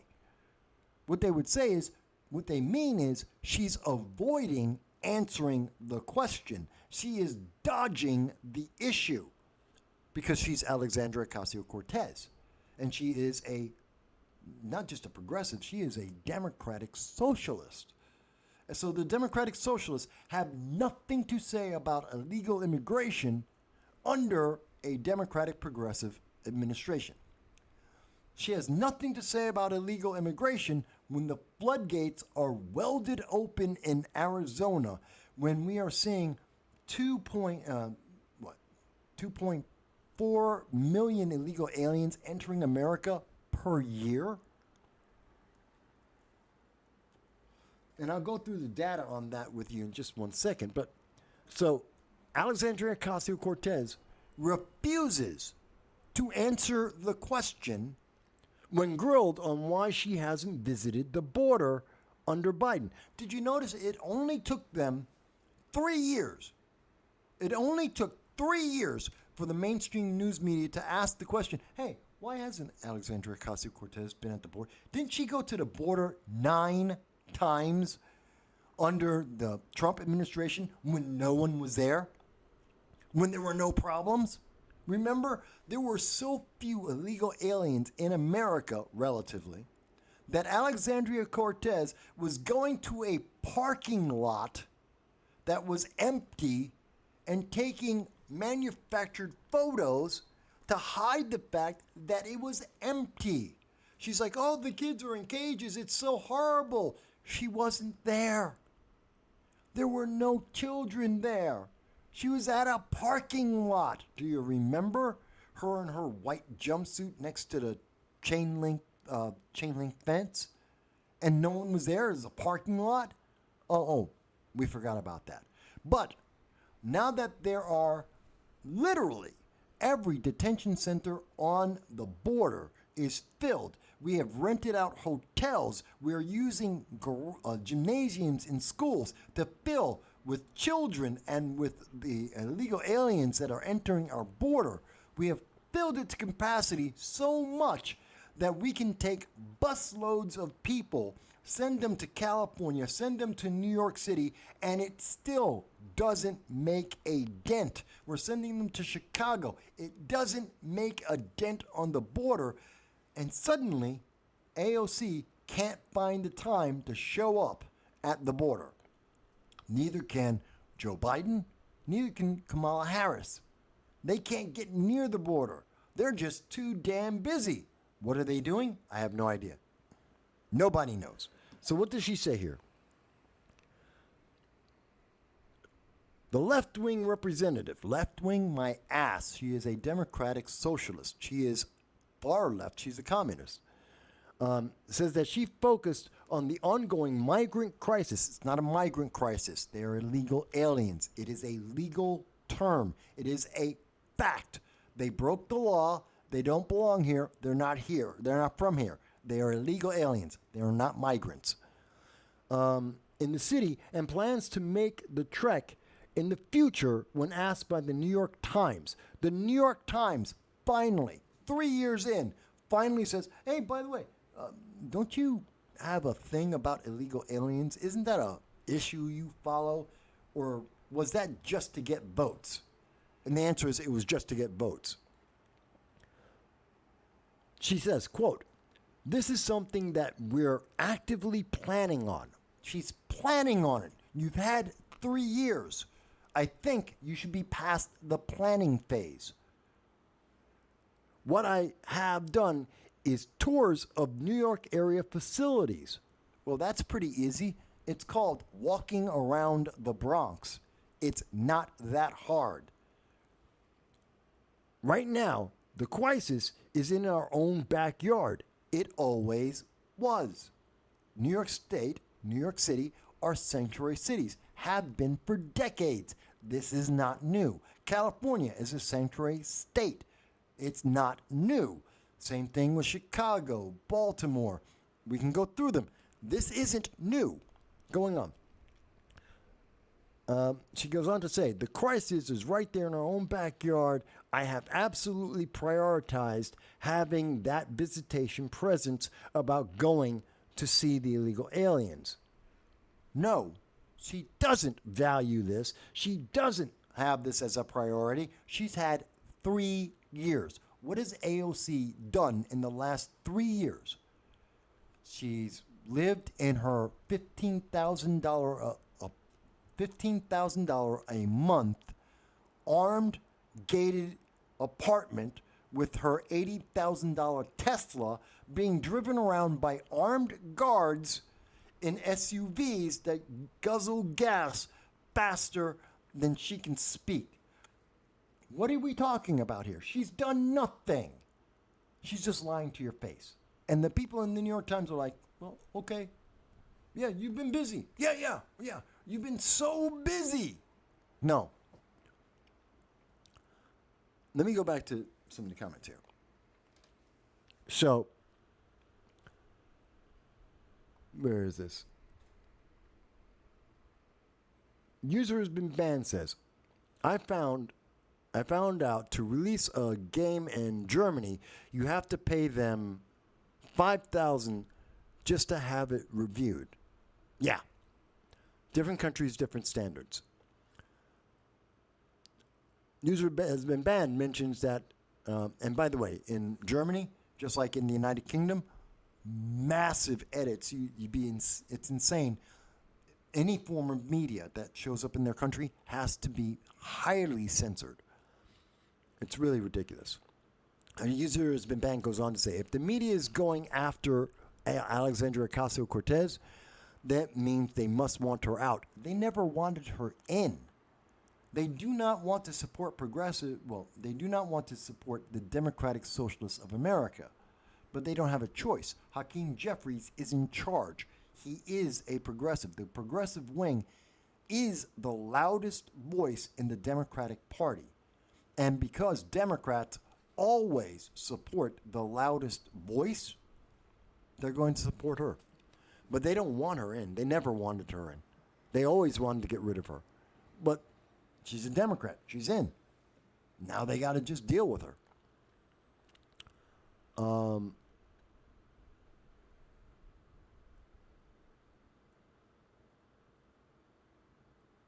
Matthew mentions, Michael, are NGOs, non-governmental organizations, playing a significant role in facilitating illegals' entry into the United States? They are making millions. Well, let me clarify.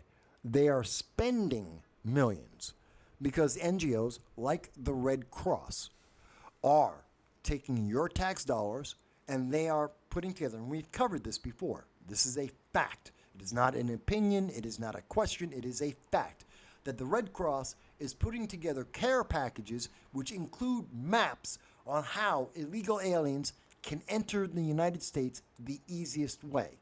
To illegally enter into the nation, that is called aiding and abetting a crime. It makes the Red Cross an accomplice to a federal crime because they are going into Mexico and they are giving illegal aliens across the border the means and ability to enter the United States criminally. And they are using your tax dollars to do it. Which is insane. I mean, that's just insane. But that's the way the law is.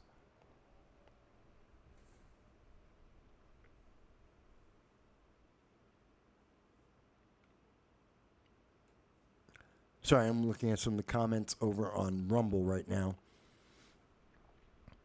So we have more people who are making comments there. But again, I just want to make sure that we are clear on these things. And by the way, you can see it's amazing to me that so many people will find this channel on BitChute, on Odyssey, on especially Rumble, and yet on YouTube, they're telling me that there's 3 people watching. Mind you, I get comments. I'll have a dozen people making comments. After the show, I will see, I don't know, a couple dozen people, 50, 60 people will have watched the program live. But YouTube will tell me during the show, oh no, it's like one person. There's no one watching, but Meanwhile, I'm getting comments from User and Matthew and Jason and Bang. I'm getting all these comments that are coming in, but they'll tell me, oh no one's watching it live. Meanwhile, I go to Rumble, I go to BitChute, I go to Odyssey, and what do I find? Oh yeah, there's like 10 times as many people who are watching this. I tell you folks, this is called suppression. And it goes hand in hand with not asking questions. You are not supposed to have these conversations. We are not supposed to question AOC and ask the question, if she's so damn busy, what has she been doing? Matter of fact, let's find out. I'm going to do an easy experiment. No. Let me make this easy for one.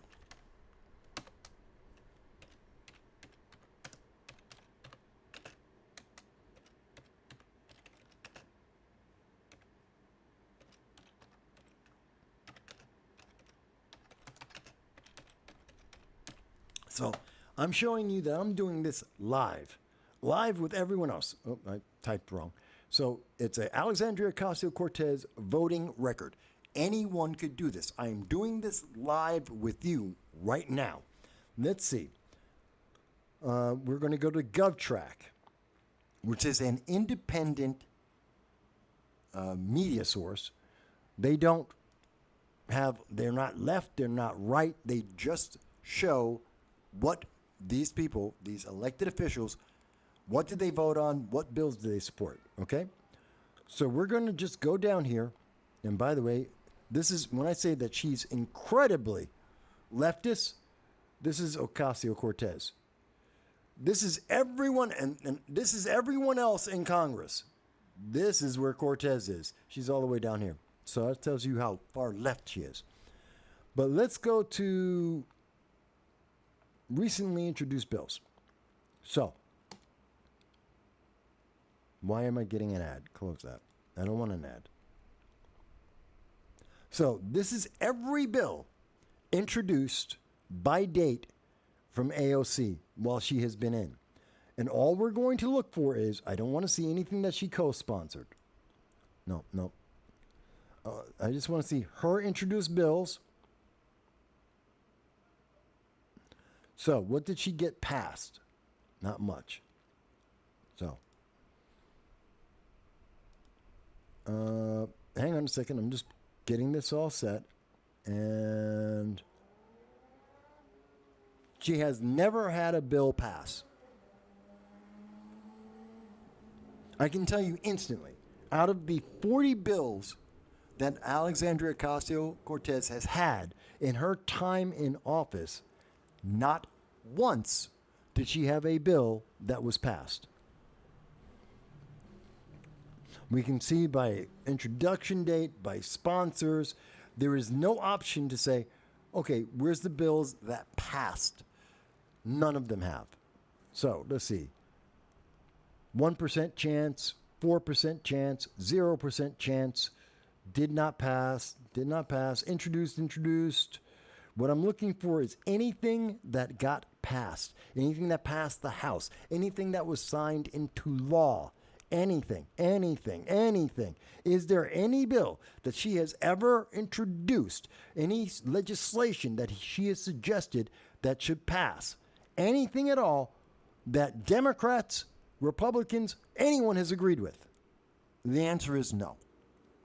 And this is going back to February 7th of 2019, the very first bill she ever introduced, H. Resolution 109, recognizing the duty of the federal government to create a Green New Deal. Remember the Green New Deal? That was the biggest deal that she had, and no one voted for it. No one in Congress. The Democrats didn't vote for it. The progressives didn't vote for it. No one voted for it. Useless. She has been useless. Nothing she has done has passed. Nothing. Almost nothing she has done has gotten any amount of sponsors, and usually only about 27. So let's see, what has she been doing?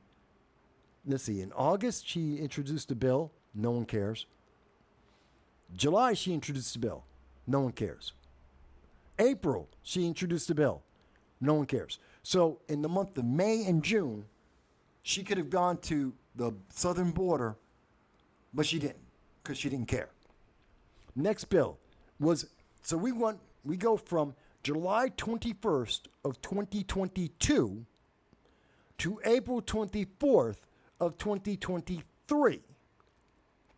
That's almost a year. It's about 9 months.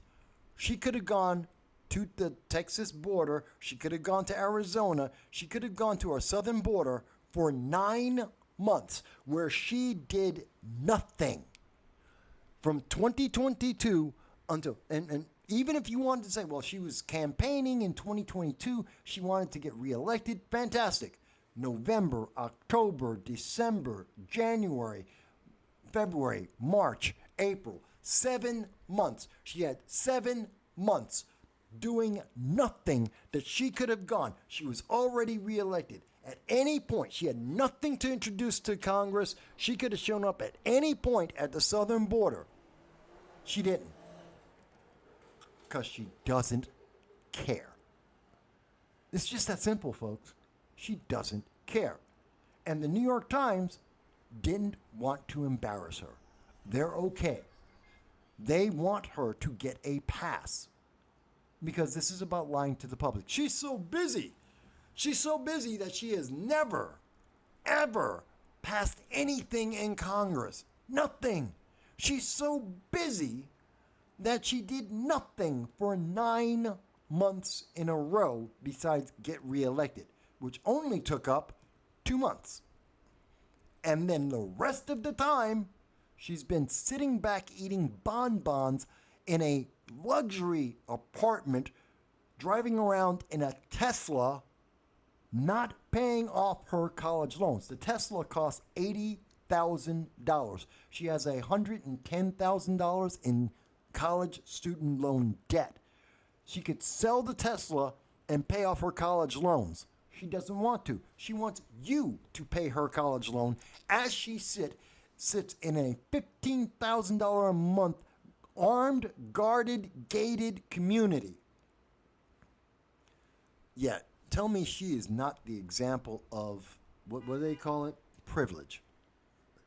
Progressive privilege. That's what AOC has. She has progressive privilege.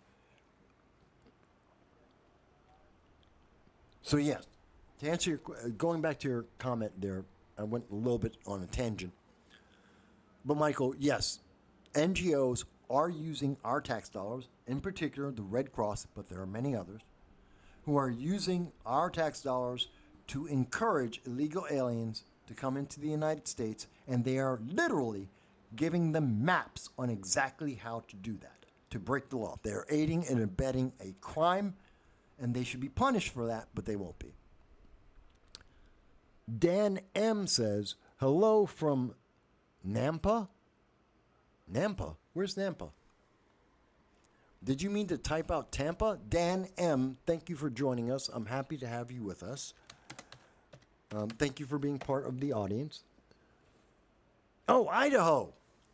Nampa, Idaho. Okay. I didn't know there was a Nampa, Idaho. Okay. And just for everyone else, in case you didn't know, Nampa, Idaho. These are a few scenes from it. Let's see. Nampa is the largest city in Canyon County, Idaho. Got a population of 100,000. Wow, you have more people in Nampa, Idaho than in Broome County, in the city of Binghamton, where I used to live before I moved this year. There was only about 38,000 people in the city of Binghamton. In New York State, 100,000 in Idaho. That's cool. It is the third most populous city, and it's 20 miles west of Boise, Idaho. So, folks, now we have learned something a little bit about Idaho, which I didn't know a whole lot about. Thank you, Dan, for coming in from Idaho and talking to us a little bit about that. Whoops. Thank you for sharing that. I found that interesting. You know, I learned something new, and I love to hear about different places and where people are hearing from us. Now, mind you, all the things I'm saying about, when I was saying about AOC, when I'm talking about illegal immigration, the hypocrisy that we are seeing here, the fact that they don't care, it's affecting every single one of us. Because we're spending money, all of our taxes from Idaho anywhere else in the country. We're spending it on these illegal aliens, 100,000 illegal aliens. Enough people. We have 100,000 illegal aliens within the last 2 years in New York City because of the sanctuary city status it has, because of the open border being pushed by Joe Biden, Kamala Harris, and the Democratic Party. That's exactly the same number of people as Nampa, Idaho. We have allowed, in 2 years, we have allowed so many illegal aliens that you could replace every single person in the third largest city in Idaho. And that's just how many illegal aliens we have. And that's just in New York City. That's just the ones we know. Think about how many people that is, and we are paying for it with our taxes. And they're asking for more of them to come. They haven't stopped them. As we showed you 2 weeks ago, they welded the doors open, the gate on the gates on the wall, Donald Trump's southern border wall. They welded them open. They are coming in floods. This is horrible. So this is important for all of us. Hey, James is with us. James Lucid is here. It's recently in the news that a salmon shark was found dead in Idaho. Really? That was the news? Okay. By the way, I don't know what a salmon shark is. I know a lot of things, a lot of news, and I remember intense amounts of news. I know, great white shark. There's the hammerhead shark. I know there's like 2 or 3 other sharks. But isn't there a nursing shark or something like that? A nurse shark? I have no idea what a salmon shark is. I assume it's a shark that eats salmon. I don't know. And I didn't know that it's a big deal that they could be found dead in Idaho. Did not know that. So, I learned something new.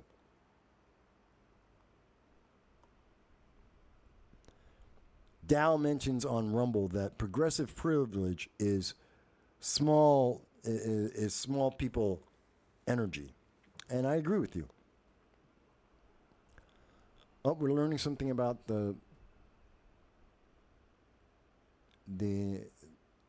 okay, so the salmon shark is a trash can of the ocean.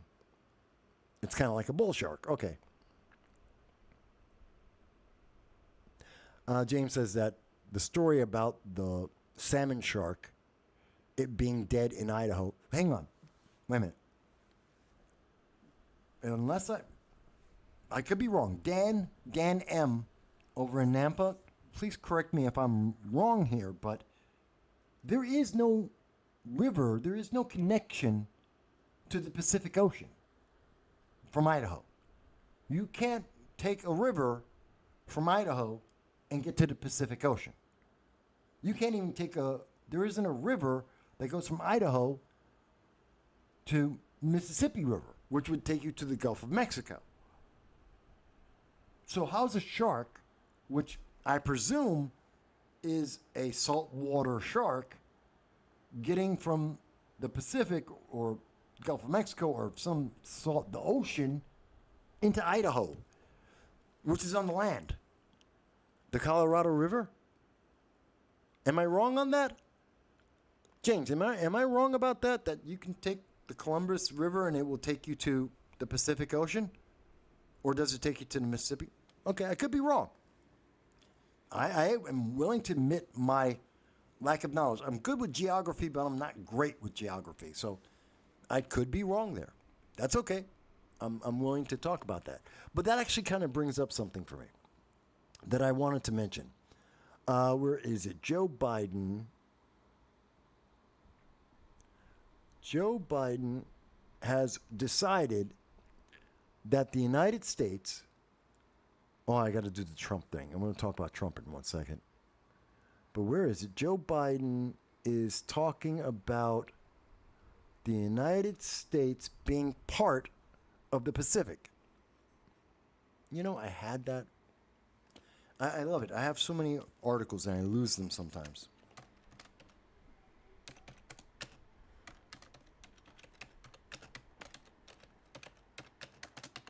So it came out earlier today.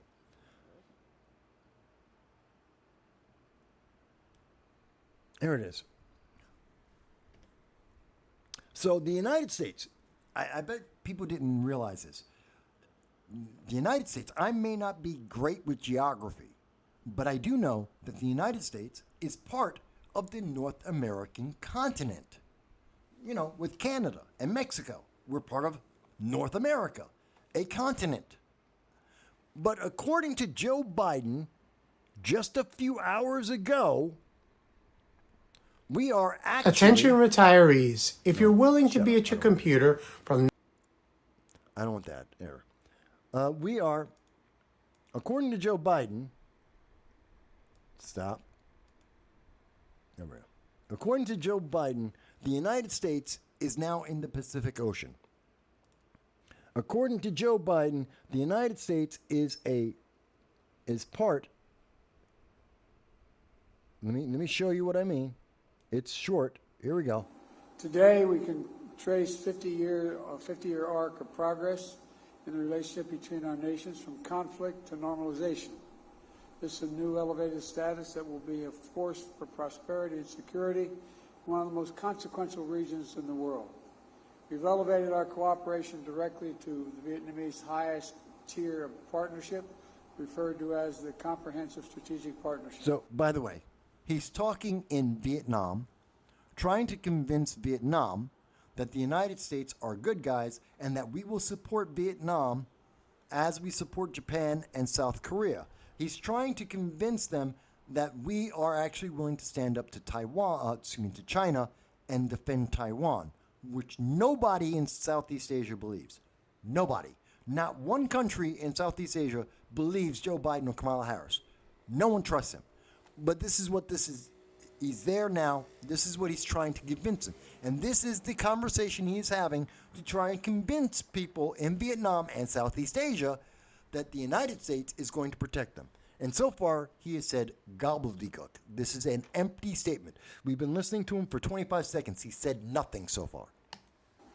That means the United States has strengthened our ties with another critical Indo-Pacific partner.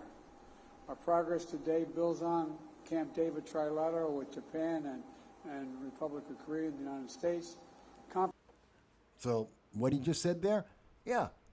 See, we're here defending. We're going to work with Japan and South Korea. We really care. No, we don't.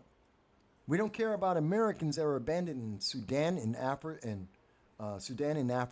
in Afghanistan, in the Middle East, in Ukraine, in Eastern Europe. We don't care about Americans in East Palestine, Ohio.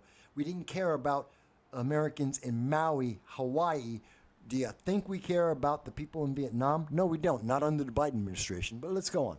Comprehensive Strategic Partnership the United States launched with ASEAN last year, and the engagement with the Pacific Island Forum.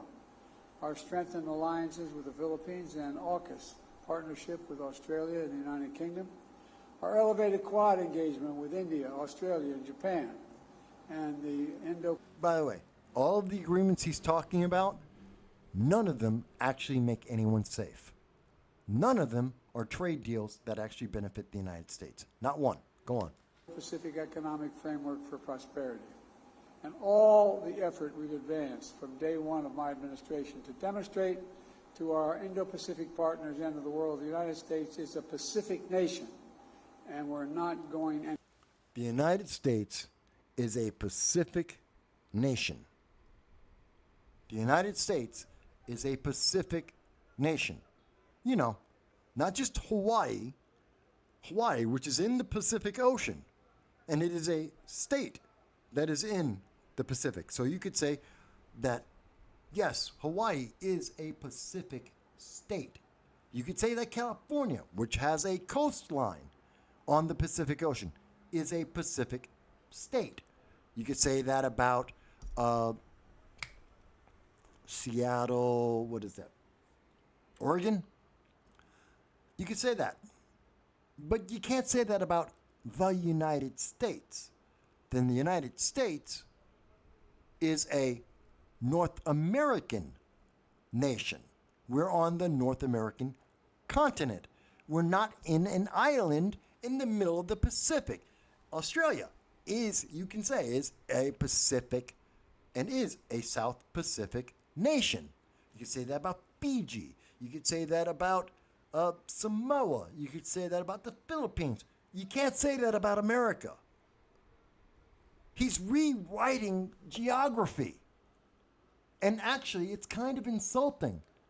It's demeaning.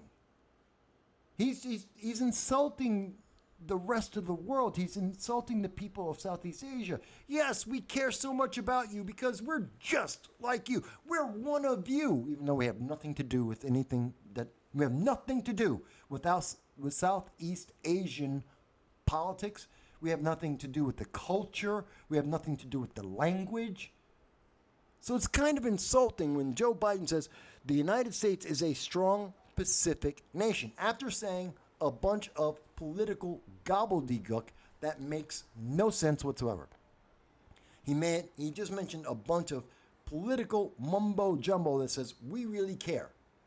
And we care because we're just like you. We live just like you as an island in the middle of an ocean, which is a lie because we're a continental nation on a North American continent.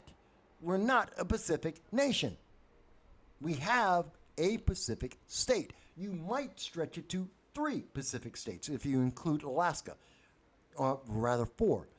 You can maybe stretch it there, but this doesn't make any sense. Again, this is idiocy, and it's embarrassing.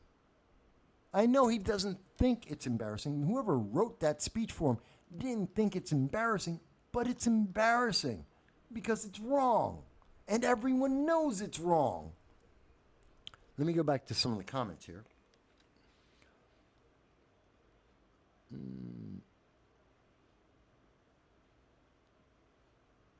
Hang on one second.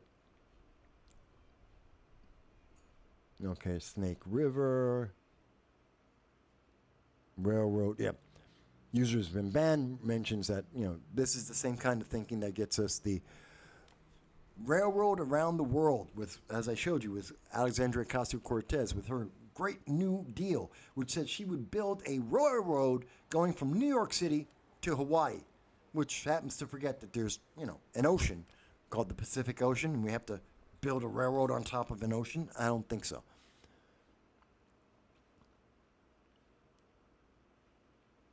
James Lucid mentioned about the Fukushima and the Fukushima radioactive water, that this is having problems throughout the Pacific. And again, as a Pacific nation, we should be concerned about the radioactive water being thrown into the Pacific Ocean at Fukushima. But Joe Biden has nothing to say about that. Why? Because he doesn't care. Because we're not a Pacific nation. We have a Pacific coast. We don't care about, we're not part of that culture. And he, specifically, Joe Biden and Kamala Harris, don't care. Dan M. mentions that they'd probably be better off without us. And under the Biden-Harris administration, I have to agree with you. I really do.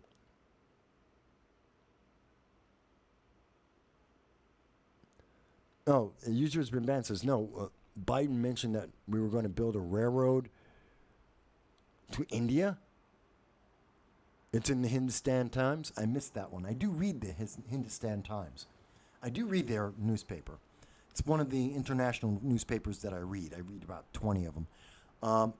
But I missed that story. Okay. It's just ridiculous, folks. Some of these things are just, when we think about them, they are absolutely insanely ridiculous. By the way, when I was talking about New York and its problems, I didn't go over the fact that here's Eric Adams saying, oh, the migrant crisis, it's absolutely so bad. We have to cut 15% of our population. For everyone who tells us illegal aliens are good for America, illegal aliens, we need an open door policy because it's good for the U.S. economy. 15% cut in New York City budget. The people who told you, illegal aliens, they're going to work the jobs that no one else wants to work. It's going to help our economy. It is good for America. 15% cut in New York City's budget from a progressive, the practical progressive Eric Adams. Gee, something doesn't sound right with the message we've been told.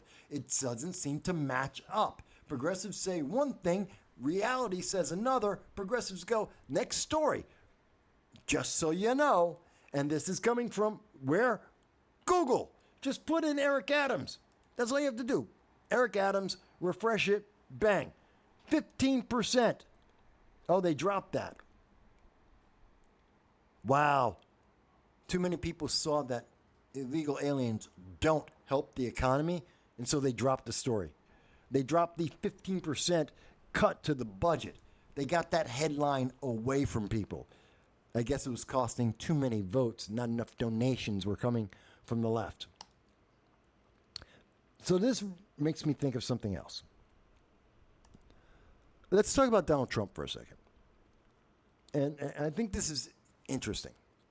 We are seeing today a lot of newspapers, a lot of news organizations are saying Donald Trump was booed in Iowa.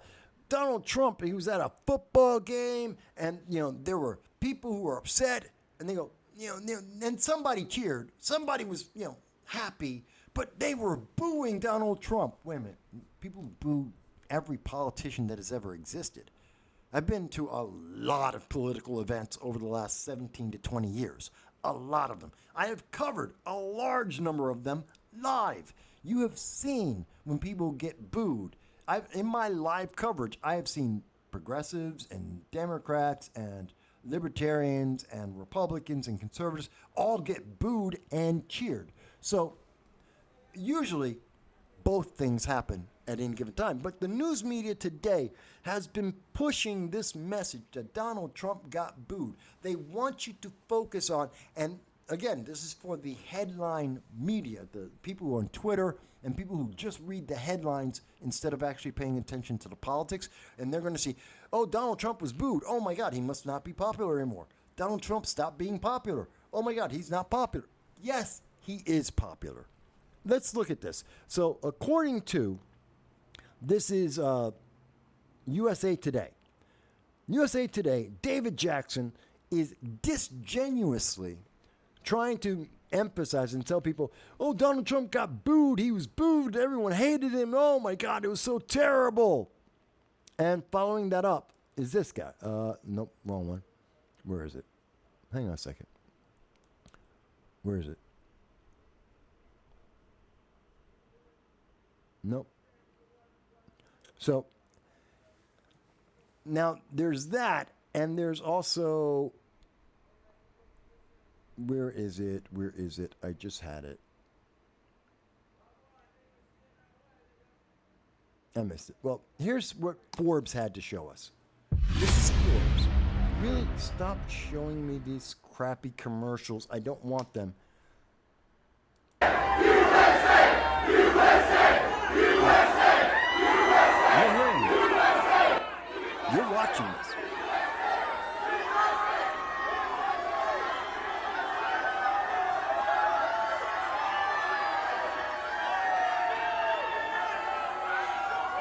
Okay. Did that seem like Donald Trump being booed? That the crowds in Iowa didn't like Donald Trump, that they're upset with Donald Trump. This is from Forbes, an internationally credible news agency. Does that seem like Donald Trump is doing badly? Let's see. Of course, this is Fox News, blah, blah, I know. But, let's see. No, there's another one. Let me see here.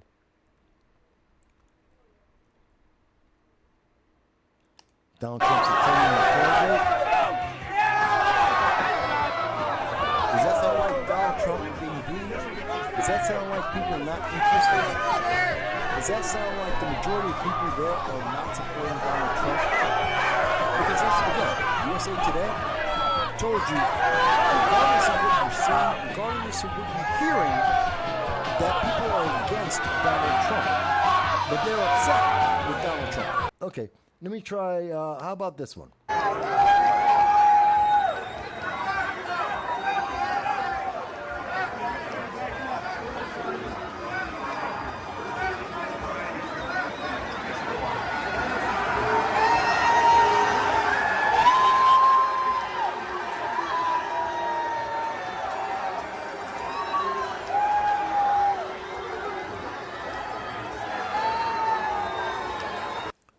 So what you are hearing here is the majority of people are supporting Donald Trump. There are intermittent voices that are booing Trump. Guaranteed. The majority of the voices, the loudest voices, the most consistent voices that we are hearing in this 30-second clip are people who are supporting President Trump. I'm not saying that no one ever booed him. But according to the USA Today, they said that he was getting booed, that he was being demonized, that people were upset with Donald Trump. And, only a couple of people were supporting him. When the exact opposite, in 3 different video clips I've shown you, show you the exact opposite. That the support levels for Donald Trump massively outweigh those who are dissenters and who do not like Trump. That's the evidence, empirical evidence, from 3 different sources. But let's see what happens when we have a Democrat that is trying to push this message that USA Today presented.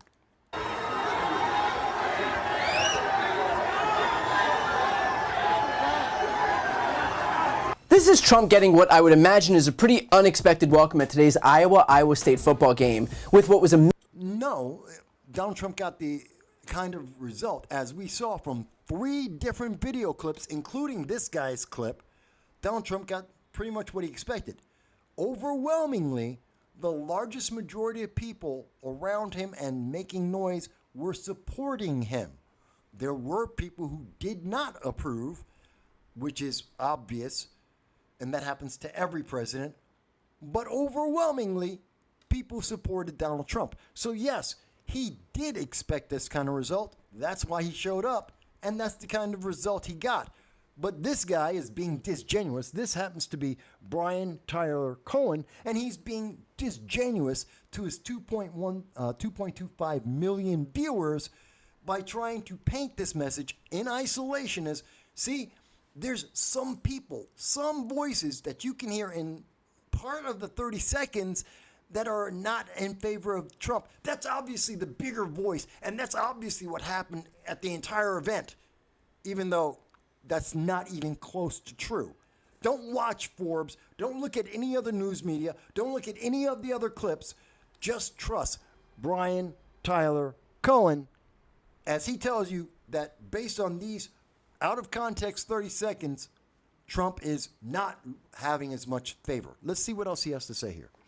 Mixed reaction from the crowd, but certainly plenty of boos that were otherwise difficult to miss, and probably more unexpected given the fact that this is a state Trump won by 8 points. It's almost like the facade of Trump's popularity is starting to expand. So because Trump won the state by 8 points, and he's at a football game, where, by the way, which team did Donald Trump say that he supported?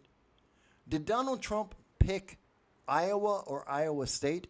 Because at college football games, if you tell me that you support one team that isn't my college team, you will get booed if you show up at a game where 2 teams are competing, where my team, the people who support whatever team it may be, if you picked Iowa and he said Iowa State, the people at Iowa will boo you for supporting Iowa State, or the vice versa.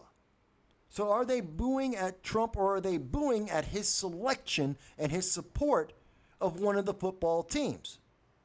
Because that's a very big difference. And since this is a college football game and he's showing up in one section of the stands, that would imply that he supports one of the teams. The fans of the other team would definitely make their displeasure known, especially at a college football game. Oh, I'm sorry, am I adding context? Am I asking people to think about the context of what's going on? The context that Mr. Cohen here doesn't want to bring up, that he's just trying to downplay like USA Today, and they're trying to give you a different context to make you reach a different conclusion than saying, hey, he's at a college football game. He picked a team, and college football games are notorious for people being very much supportive of their team and no other team. Oh, yeah, okay, so that's it for context. Let's go on. expose itself. And this wasn't his only rough moment from the game. The photos that began to circulate online didn't exactly do the former president any favors either. Take a look at some. There were all these photos that circulated online. I just showed you a bunch of photos. Here's his still photos. Okay, we're looking at this and we got 1, 2, 3. That's a pointer finger. They're just taking pictures of selfies. That's a pointer finger. That might be a pointer finger. It could be a middle finger. That's somebody going okay. This one guy has 2 hands up, so it's one person. There are, in this picture, I don't know, 50 people. And Mr. Cohen is trying to say, oh, look at this. 3 people, maybe 3 people out of 50 are upset with Donald Trump. 3 out of 50. And that means that, oh my God, the crowds are changing. There are people who don't like Donald Trump. It's got to be a groundswell. 3 people out of 50. 3 out of 50. See, he says this in his video, and he forgets people can stop, and they can count, and they can look at the video, and they can evaluate the situation. Again, which team are they supporting? Which team did Donald Trump support? Which is a context that is important for a college football game. But even separate of that, 3 out of 50 isn't a big deal. Going on. Some of these pictures, which probably paint a little bit of a different picture than how Trump will inevitably describe his visit. Oh, look, we have a separate picture, or perhaps the same picture, with a close-up of one person out of 30 that is upset with Donald Trump. One person out of 30 people that is upset with Donald Trump. That is absolute proof. Look at the groundswell of people who are upset with Donald Trump. Let's go on to the next one. Visit, which you can bet will be that of uncompromised adulation. And look, it's been a minute since I've been to a college. See? So let me stop it right there. This is how disingenuous things have gotten, folks. So we've got USA Today putting out a disingenuous headline to try and change people's opinion, to manipulate you emotionally. We've got this guy, Brian Tyler Cohen, who's out trying to manipulate people and say, see, don't believe your ears, don't believe your eyes, just believe me, because I'm telling you, I want you to get to the right conclusion. Because if you watch that other news media, I don't know, like Forbes, and you watch their video coverage, and they show you that Donald Trump is absolutely being mobbed by people that support him. When you listen to the crowds, you mostly hear people supporting him, and we don't know what the context is of that football game. And Mr. Cohen here is going to show you 3. I'll be generous. 4 people out of, I'll be generous, 90 to 100 people. 4 people out of 100 people are pissed off at Donald Trump in his video. Wow. Yeah, 4%. That's his proof that things are changing for Donald Trump. Okay, let's take that proof and let me go to one other thing. I just want you to see the hypocrisy that is going on here. The absolute disgenuine nature of the mainstream news media and how it is lying to you. Okay, this is Real Clear Politics. Absolutely neutral site. By the way, I'm coming back to the comments in just a moment. Absolutely neutral. Yes, Donald Trump is beating all the Republicans. He always was. I'm not going to bother with that. Let's see. What do we see here? So, Trump versus Biden. What do we see? The most recent data for the week from August 17th until September 4th, there is a 0.04 difference. In other words, they are tied. They are tied.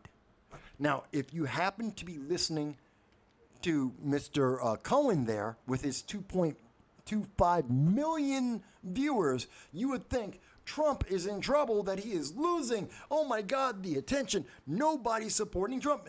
They're tied. So, no. USA Today, Brian Tyler Cohen, you're wrong. You're just lying to the public, and you're counting on the fact that no one is doing the homework, no one is doing the research, no one is looking it up and showing anyone the context and saying, hey, by the way, they're misleading you. That's it. They're misleading you.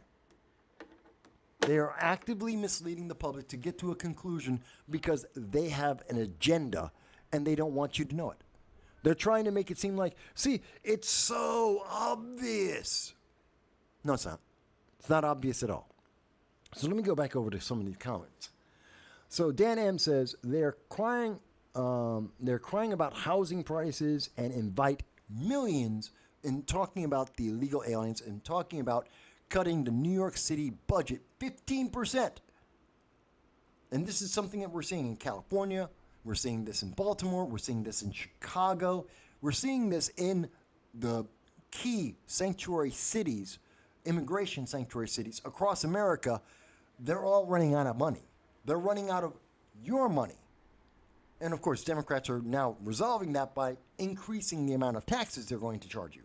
They're going to charge you more money, and they're going to charge more money for everything that you buy to cover up the money that they want to give to these illegal aliens for breaking the law, which I don't know how they I don't know the reasoning that makes you come up with the idea that if I reward you for breaking the law, that'll make you stop breaking the law.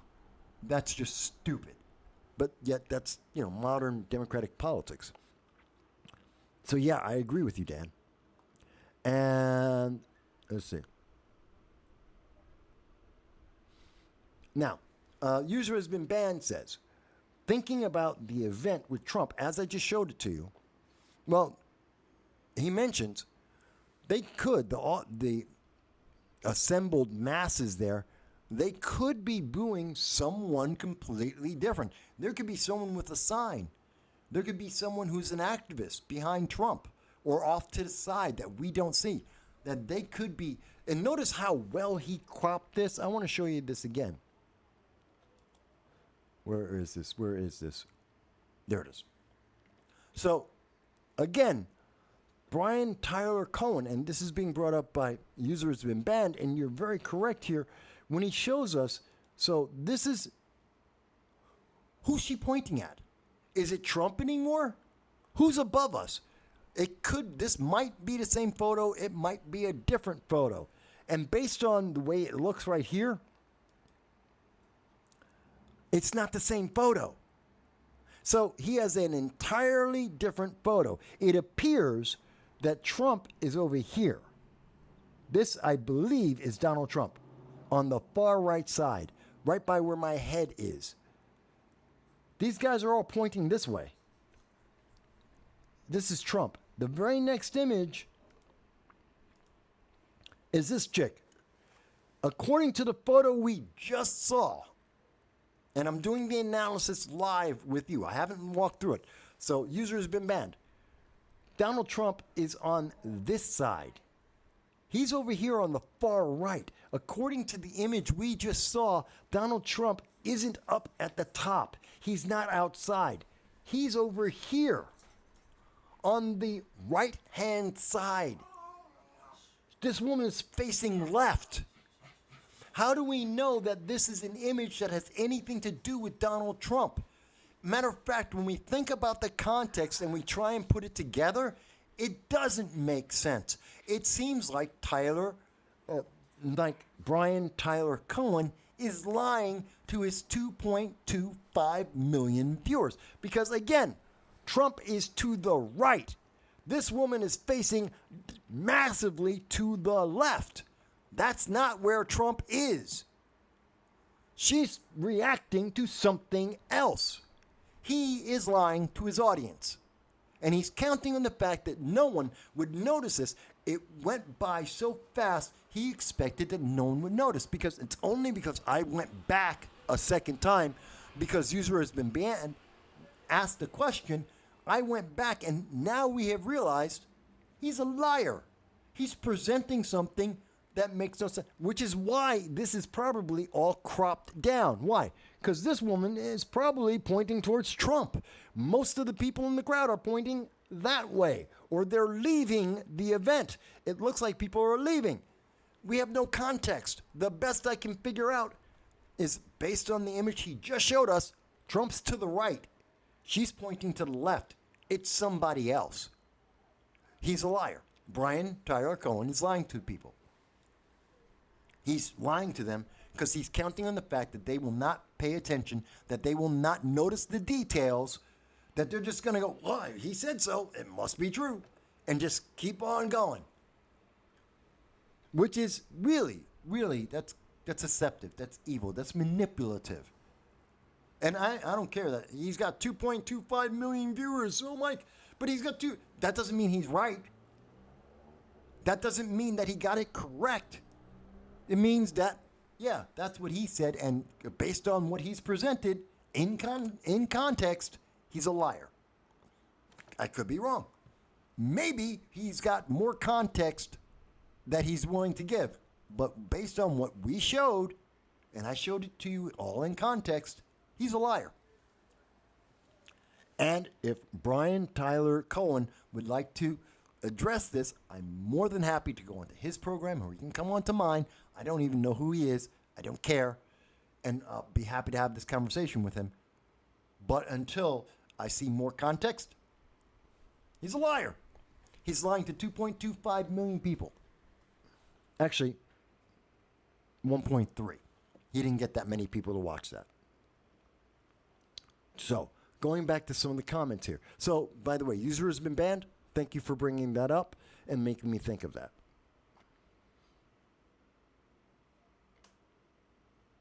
Let's see. Jason, how's the kids? How's your wife? I hope you guys had a good summer. School started. You must be happy. Yes, I do pay attention to my audience. I do pay attention to my audience's life. I do like to help and be involved with people. Jason says, the economy will change everything when the job losses start coming in. When the energy prices increase, it's going to end Biden. It's hilarious considering that they're considering mega sponsors to be extremely violent. If somebody did a Trump, they would have been in a bag for. Okay. Past Trump rallies live, the crowd boo activists who pulled these kind of stunts. Yeah, I've watched and been at events with President Trump. I've never seen it get violent. The closest to violent that I ever saw was the, what is that Sacha Cohen, the movie he did. That was it. I was at that event. I actually recorded that live. At the time, no one knew what the hell was going on. And no one was violent. He was escorted out of the place. Mike Pence had been speaking at the time. I have it all on video. I covered the event live. And no one was violent.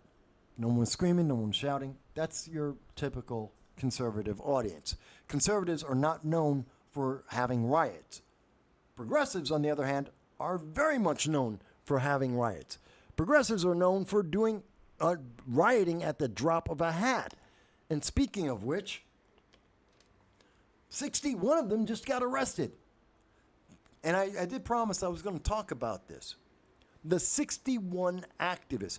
Do you remember this year, 2023, that there were, what was it?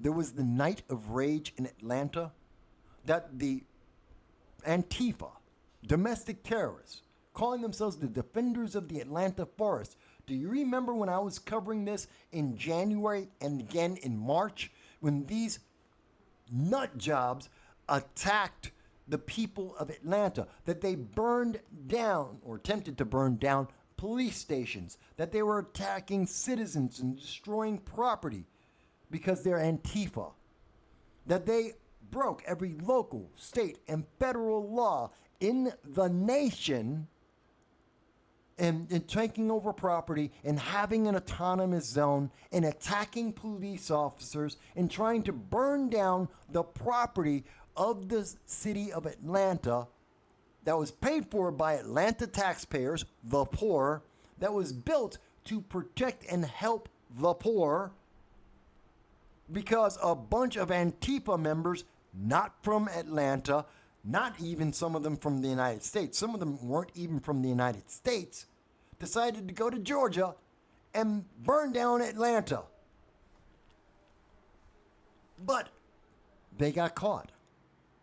And 61 of these domestic terrorists were caught. And they're going to be tried. And you didn't hear about this story. You did not hear about this story. This story came and went like the wind. It was gone.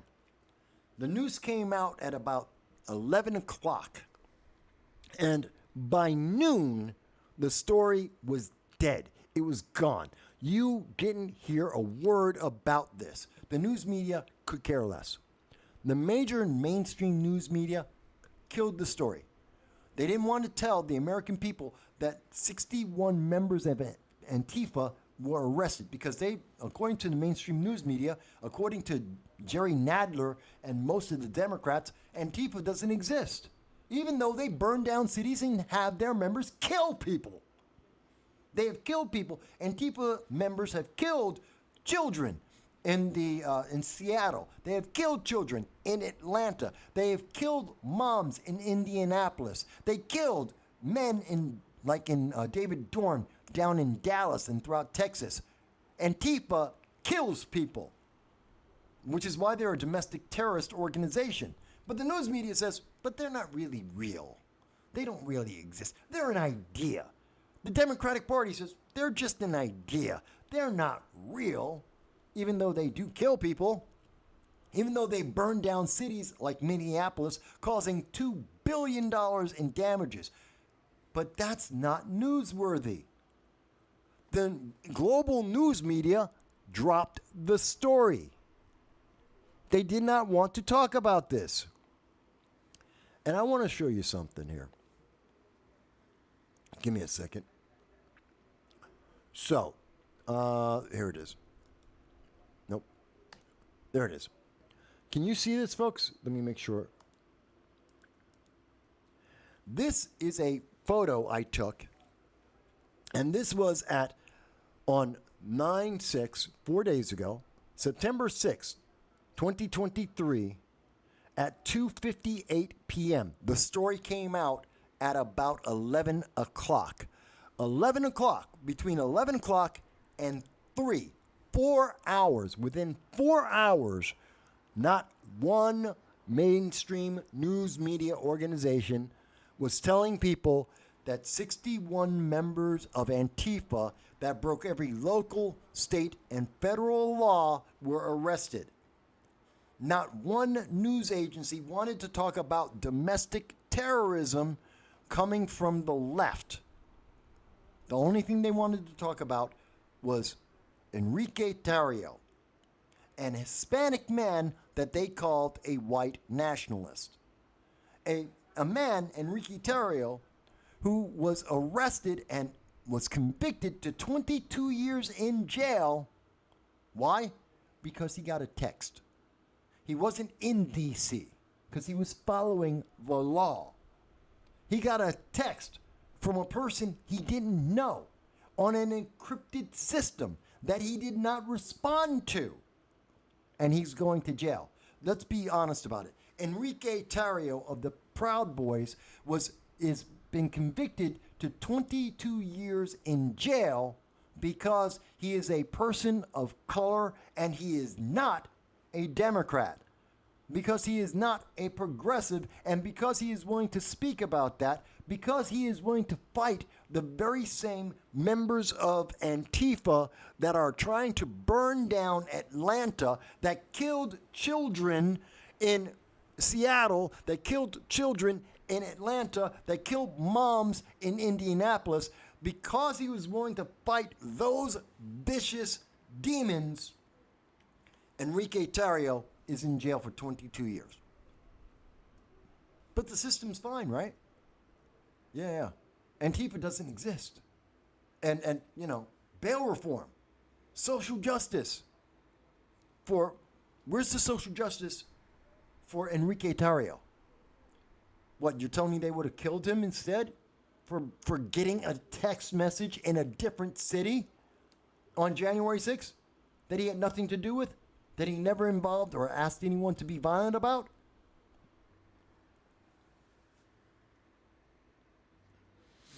I'm telling you, folks, it's just like what we saw from Brian Tyler Cohen. It's the details that matter. It's the details that the news media doesn't want to talk about. It's when you stop to actually pay attention, to stop rushing through, scroll past onto the next story, read the headline, and keep on going. Stop. Enrique Tarrio got 22 years. He didn't commit any violent crime. He didn't commit any crime. He got a text from a different city. The members of Antifa in Atlanta, 61 of them were committing arson several times. They had gone into the city of Atlanta to commit arson. Then they went to Cop City to commit arson. They were engaged in shootouts with the police. There's a different magnitude of problem here. The Proud Boys occasionally have fist fights with Antifa. Okay, and you can say that's violent and that's bad. Fantastic. Okay, Antifa and the Proud Boys get in fist fights. They're both bad. Antifa kills people. We know that. We have seen their members over and over again get caught and be arrested for carrying flamethrowers, for trying to plan out murders, to commit riots, to burn down cities, and have successfully killed children. And the news media, knowing this, having this evidence available, decided, oh, bury the story. That was their answer. Their immediate answer to this was bury the story. Kill it. Don't tell. We put it out there so no one can say, and this is how they get away with the suppression. This is how they get away with this evil. Oh, we didn't censor it. We told everyone. The article's out there. We just made sure no one would ever see it. We just made sure that no one would ever talk about it. We buried it down deep in a hole so that no one would notice that it actually happened. So you forgot about it. You memory-holed it. It's gone. Yeah. And if anyone else says, well, you're not telling us the truth. You're censoring. No, I didn't. Look, see, there's the article. Oh, no one saw the article? That's not my fault. I published it. And made sure that no one would ever see it. That every search engine in the world, like Google, would not look at this, would not tell anyone about it. If you saw the story, if you were searching for the story 5 minutes after the articles came out, you wouldn't know. They wouldn't exist. Because there is a bias. And again, I have shown you that bias. I have shown you it with Brian Tyler Cohen. I have shown you that with,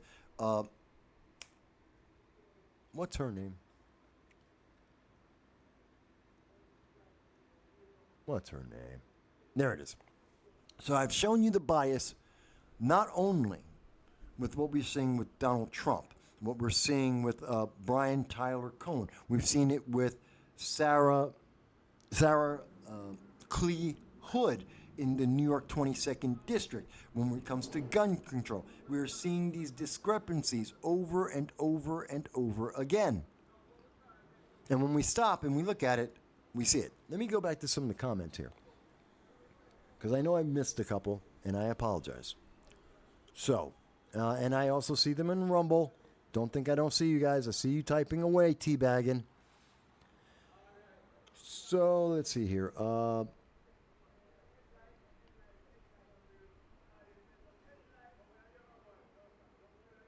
Give me 1 second.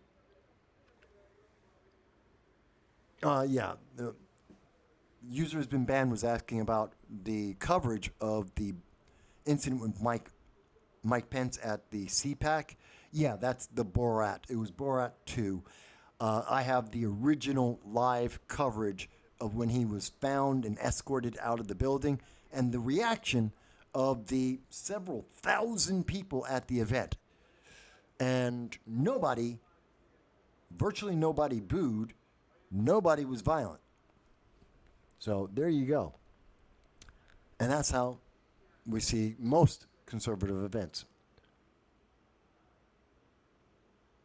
Jason mentions he's missing the After Belmar beers. So am I. I haven't had a beer in a couple of months. So I'm missing it too, man. I know how it feels. But I think it's important that we stop and we, even without the beers, maybe people are watching this after your favorite football game. You're watching it this evening, and you're suddenly realizing, oh my God, this has all been happening while I was watching football. This is what's happening while we're distracted with having our lives, going to work, taking care of our families. Look at what the media is doing. By not taking the time, I'm not saying give up football. I'm not saying that. I'm not saying give up basketball. If you're watching the WNBA, give it up. No one cares. If you're watching women's soccer, give it up. No one cares. Plus, they're evil. They stomp on the American flag. Screw them. They don't deserve your attention. That's women's soccer I'm talking about. But other than that, no. Have your entertainment. No. I would say don't watch anything from Disney. Disney Star Wars. Ahsoka will bore your mind. If you're watching Disney Ahsoka, I don't know what's wrong. Seriously, you got a problem. That's horrible TV. Horrible. I couldn't make it through 30 minutes of the first episode. I don't know why you would watch more. I do not understand that. I do not. And apparently, most people agree with me. The overwhelming majority of people agree with me. Do things that are going to be beneficial to you. Of course, live your life, enjoy it, but look at the stuff that they're doing to you. Look at how they are trying to manipulate you. And they are doing it for a reason. They want power. They want to maintain their power. And that is why they keep doing this over and over and over again. This is about abusing you. Really upsetting when you think about it. So I know Jason was talking. Let me see here.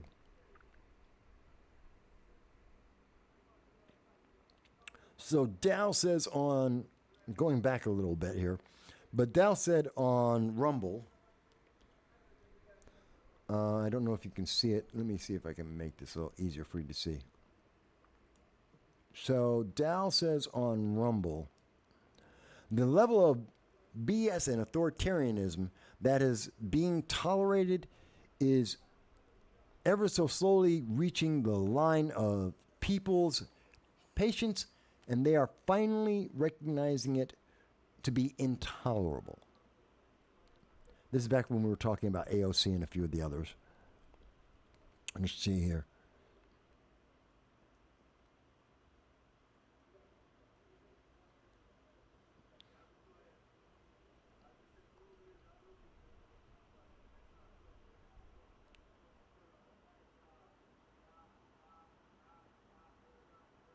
I'm just reading some of the comments here. Sorry, folks. We have plans to build a railroad from the Pacific all the way across the Indian Ocean. We have plans to build in Angola one of the largest solar plants in the world. I can go on, but I'm not. That's Joe Biden speaking. Oh, it's crazy. So, I know. Picture in picture in picture when I'm showing you what's going on in Rumble. I know. I like the effect, though. But it just is very upsetting to me, folks, that we are facing so many lies. We are seeing such deception. on so many levels. And I find it interesting that as much as I showed you that Sarah Clee Hood is willing to just make up a story. She's like, it's a school shooting. No, it wasn't. Oh my God, it's guns are responsible. We have to do more to take guns from law-abiding citizens, because of concealed carry. Except we don't know if it wasn't gang violence. We don't know what the hell happened. But but the answer is more authoritarianism. New Mexico, more authoritarianism. Because a governor can take away any and all of your rights by just saying the word emergency, and they get to do anything they want to you. Yeah, that's not authoritarian. That's not an action that a dictator would do. When we get to see people like Brian Tyler Cohen, and who may be a fantastic, whatever he is, on entertainer, on YouTube, he might be fantastic at what he does. But I just pointed out, he lied to people. It's out of context. He's making up a story that doesn't match all other media sources that you can put out there. That every time when you look at it in context, it doesn't make sense. And he's not filling in that context. He's leaving it as vague as possible. We see that manipulation. We see the news media burying important news. Members of ANTIFA, a terrorist organization in the United States that has killed American citizens, that has burned down American cities. They're being arrested. They're being held accountable for their crimes. And the news media goes, but we don't want to talk about that. And all of these things, internationally and nationally, are all because Democrats want to keep power. And how dare you point it out? See, I'm the bad guy. I can see it now. Brian Tyler Cohen's audience is going to come and attack me. Some of them, maybe. And go, oh my God, you're such a bad guy. You just don't get it. You're a Trumper. You're a Trumper. No, I get it. And whether I like Trump or not, it's on Brian to provide context. He didn't. And so when I point out the failure of his context and that his message falls apart on analysis because he provided no context, then you know what? Attacking me won't make him any better. It means he still failed. Attacking me because Sarah Clee Hood is being authoritarian and saying, oh, but she's a woman. That doesn't change the fact that she's being a dictator. Trying to attack the messenger for pointing out the flaws and the dangers of what is happening doesn't make your life better.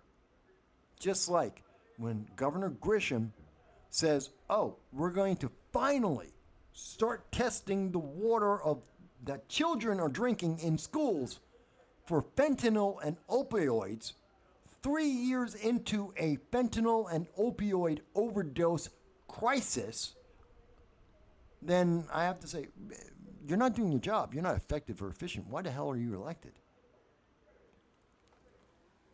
Oh, am I wrong, folks? Am I just misunderstanding things? Am I not getting it right? We've been talking about a lot of these things, and we've been covering a lot of different issues. Tell me, am I missing something? Am I not understanding this? Because I think I am. And I know, not nearly as exciting as football, going to affect your life 10,000 times more. The issues that we're talking about today, the reason why I do long-form political commentary, this crap is going to affect you. This is going to change your life. Your team might have won, might have lost a football game this weekend. And next weekend, you will have forgotten that. But guess what? The increase in taxes, the inflation that's affecting you, the food crisis, the chances of us going to war with China or Russia, North Korea, or Iran, that's going to change your world.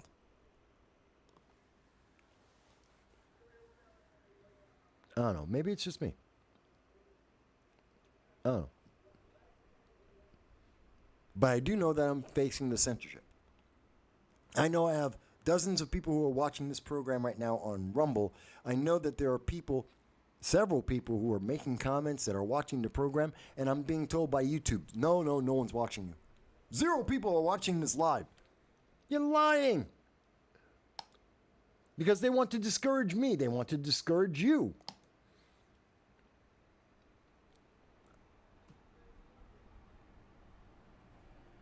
You know, we have dozens of people who are watching this at this moment.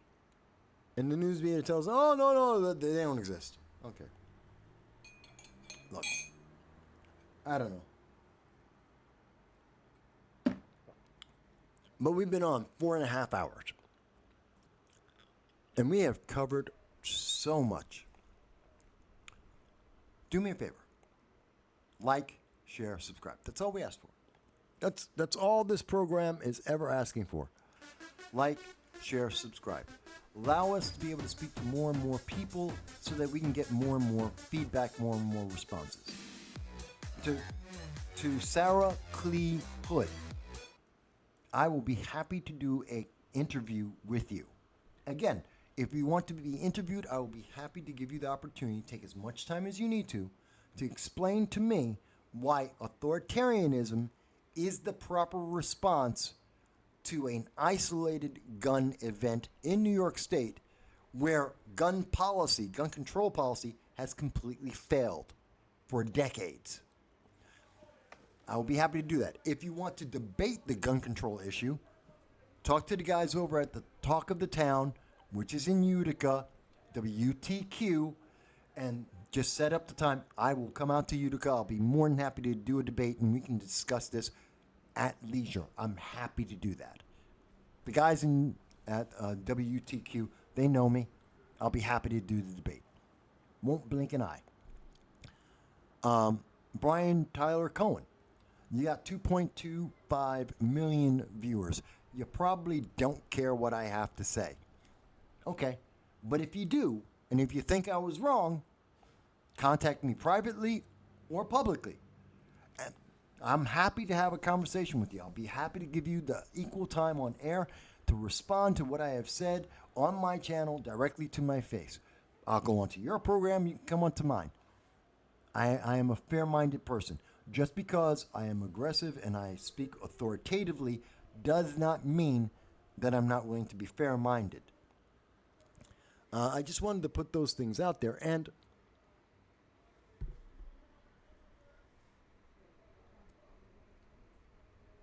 Dan says, put a 1 in the chat.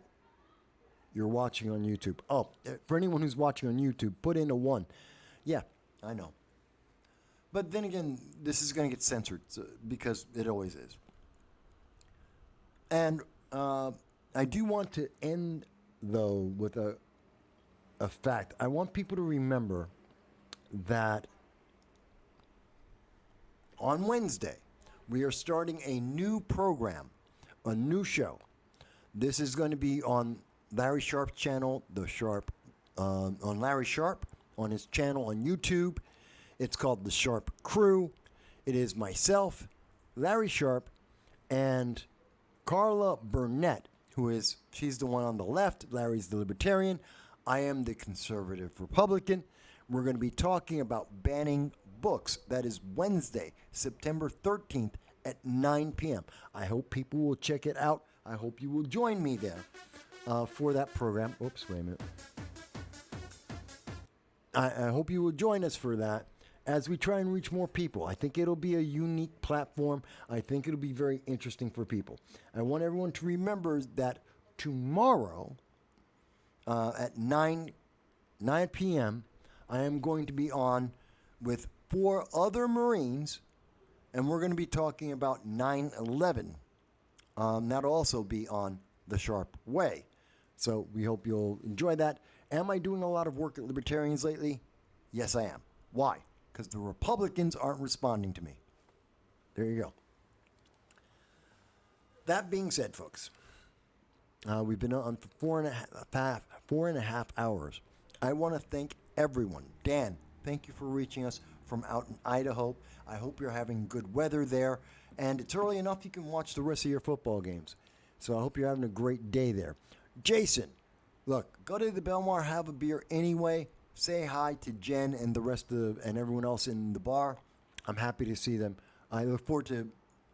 Well, I don't plan to come back to Binghamton, but I hope they're going to all be well. User has been banned. I want to go to user has been banned. Also, James Lucid. I want to say hello to Matthew J. And I want to say hello to Ed2, Ed Z2. I want to say to Teabaggin and Dal and Jay and John and everyone else who made comments, everyone else who's watching the show. Jeremy, I know you, Jeremy Vicious, you were here early at the beginning of the show. I hope you watched the whole thing or as much of it as you could. I look forward to hearing your comment about what you thought about it. Since it was the first time on the program for you. I think Dan this may have been your first time too. Leave your comments. Tell me in the comments, how'd you like the show? Can I improve? Let me know. And for everyone else, I want you to enjoy your football games. I want you to enjoy your time off. But also remember, if you don't start paying attention to this, and if you don't start speaking about this, we're not going to see those Democrats stop being dictators. You're going to see it in California. You're going to see it in New Mexico. You're seeing it in New York. You're going to see it in Ohio, New Jersey. You're going to see it over in Michigan. You're going to see it across this country. They're not going to stop. They're going to act just like Governor Grisham. It's an emergency. You've got to listen. You've got to now do whatever I say. Because you are a slave. Don't let them do that to you, folks. Speak up now, while you still can. Talk to you again in a week. Thank you, everyone.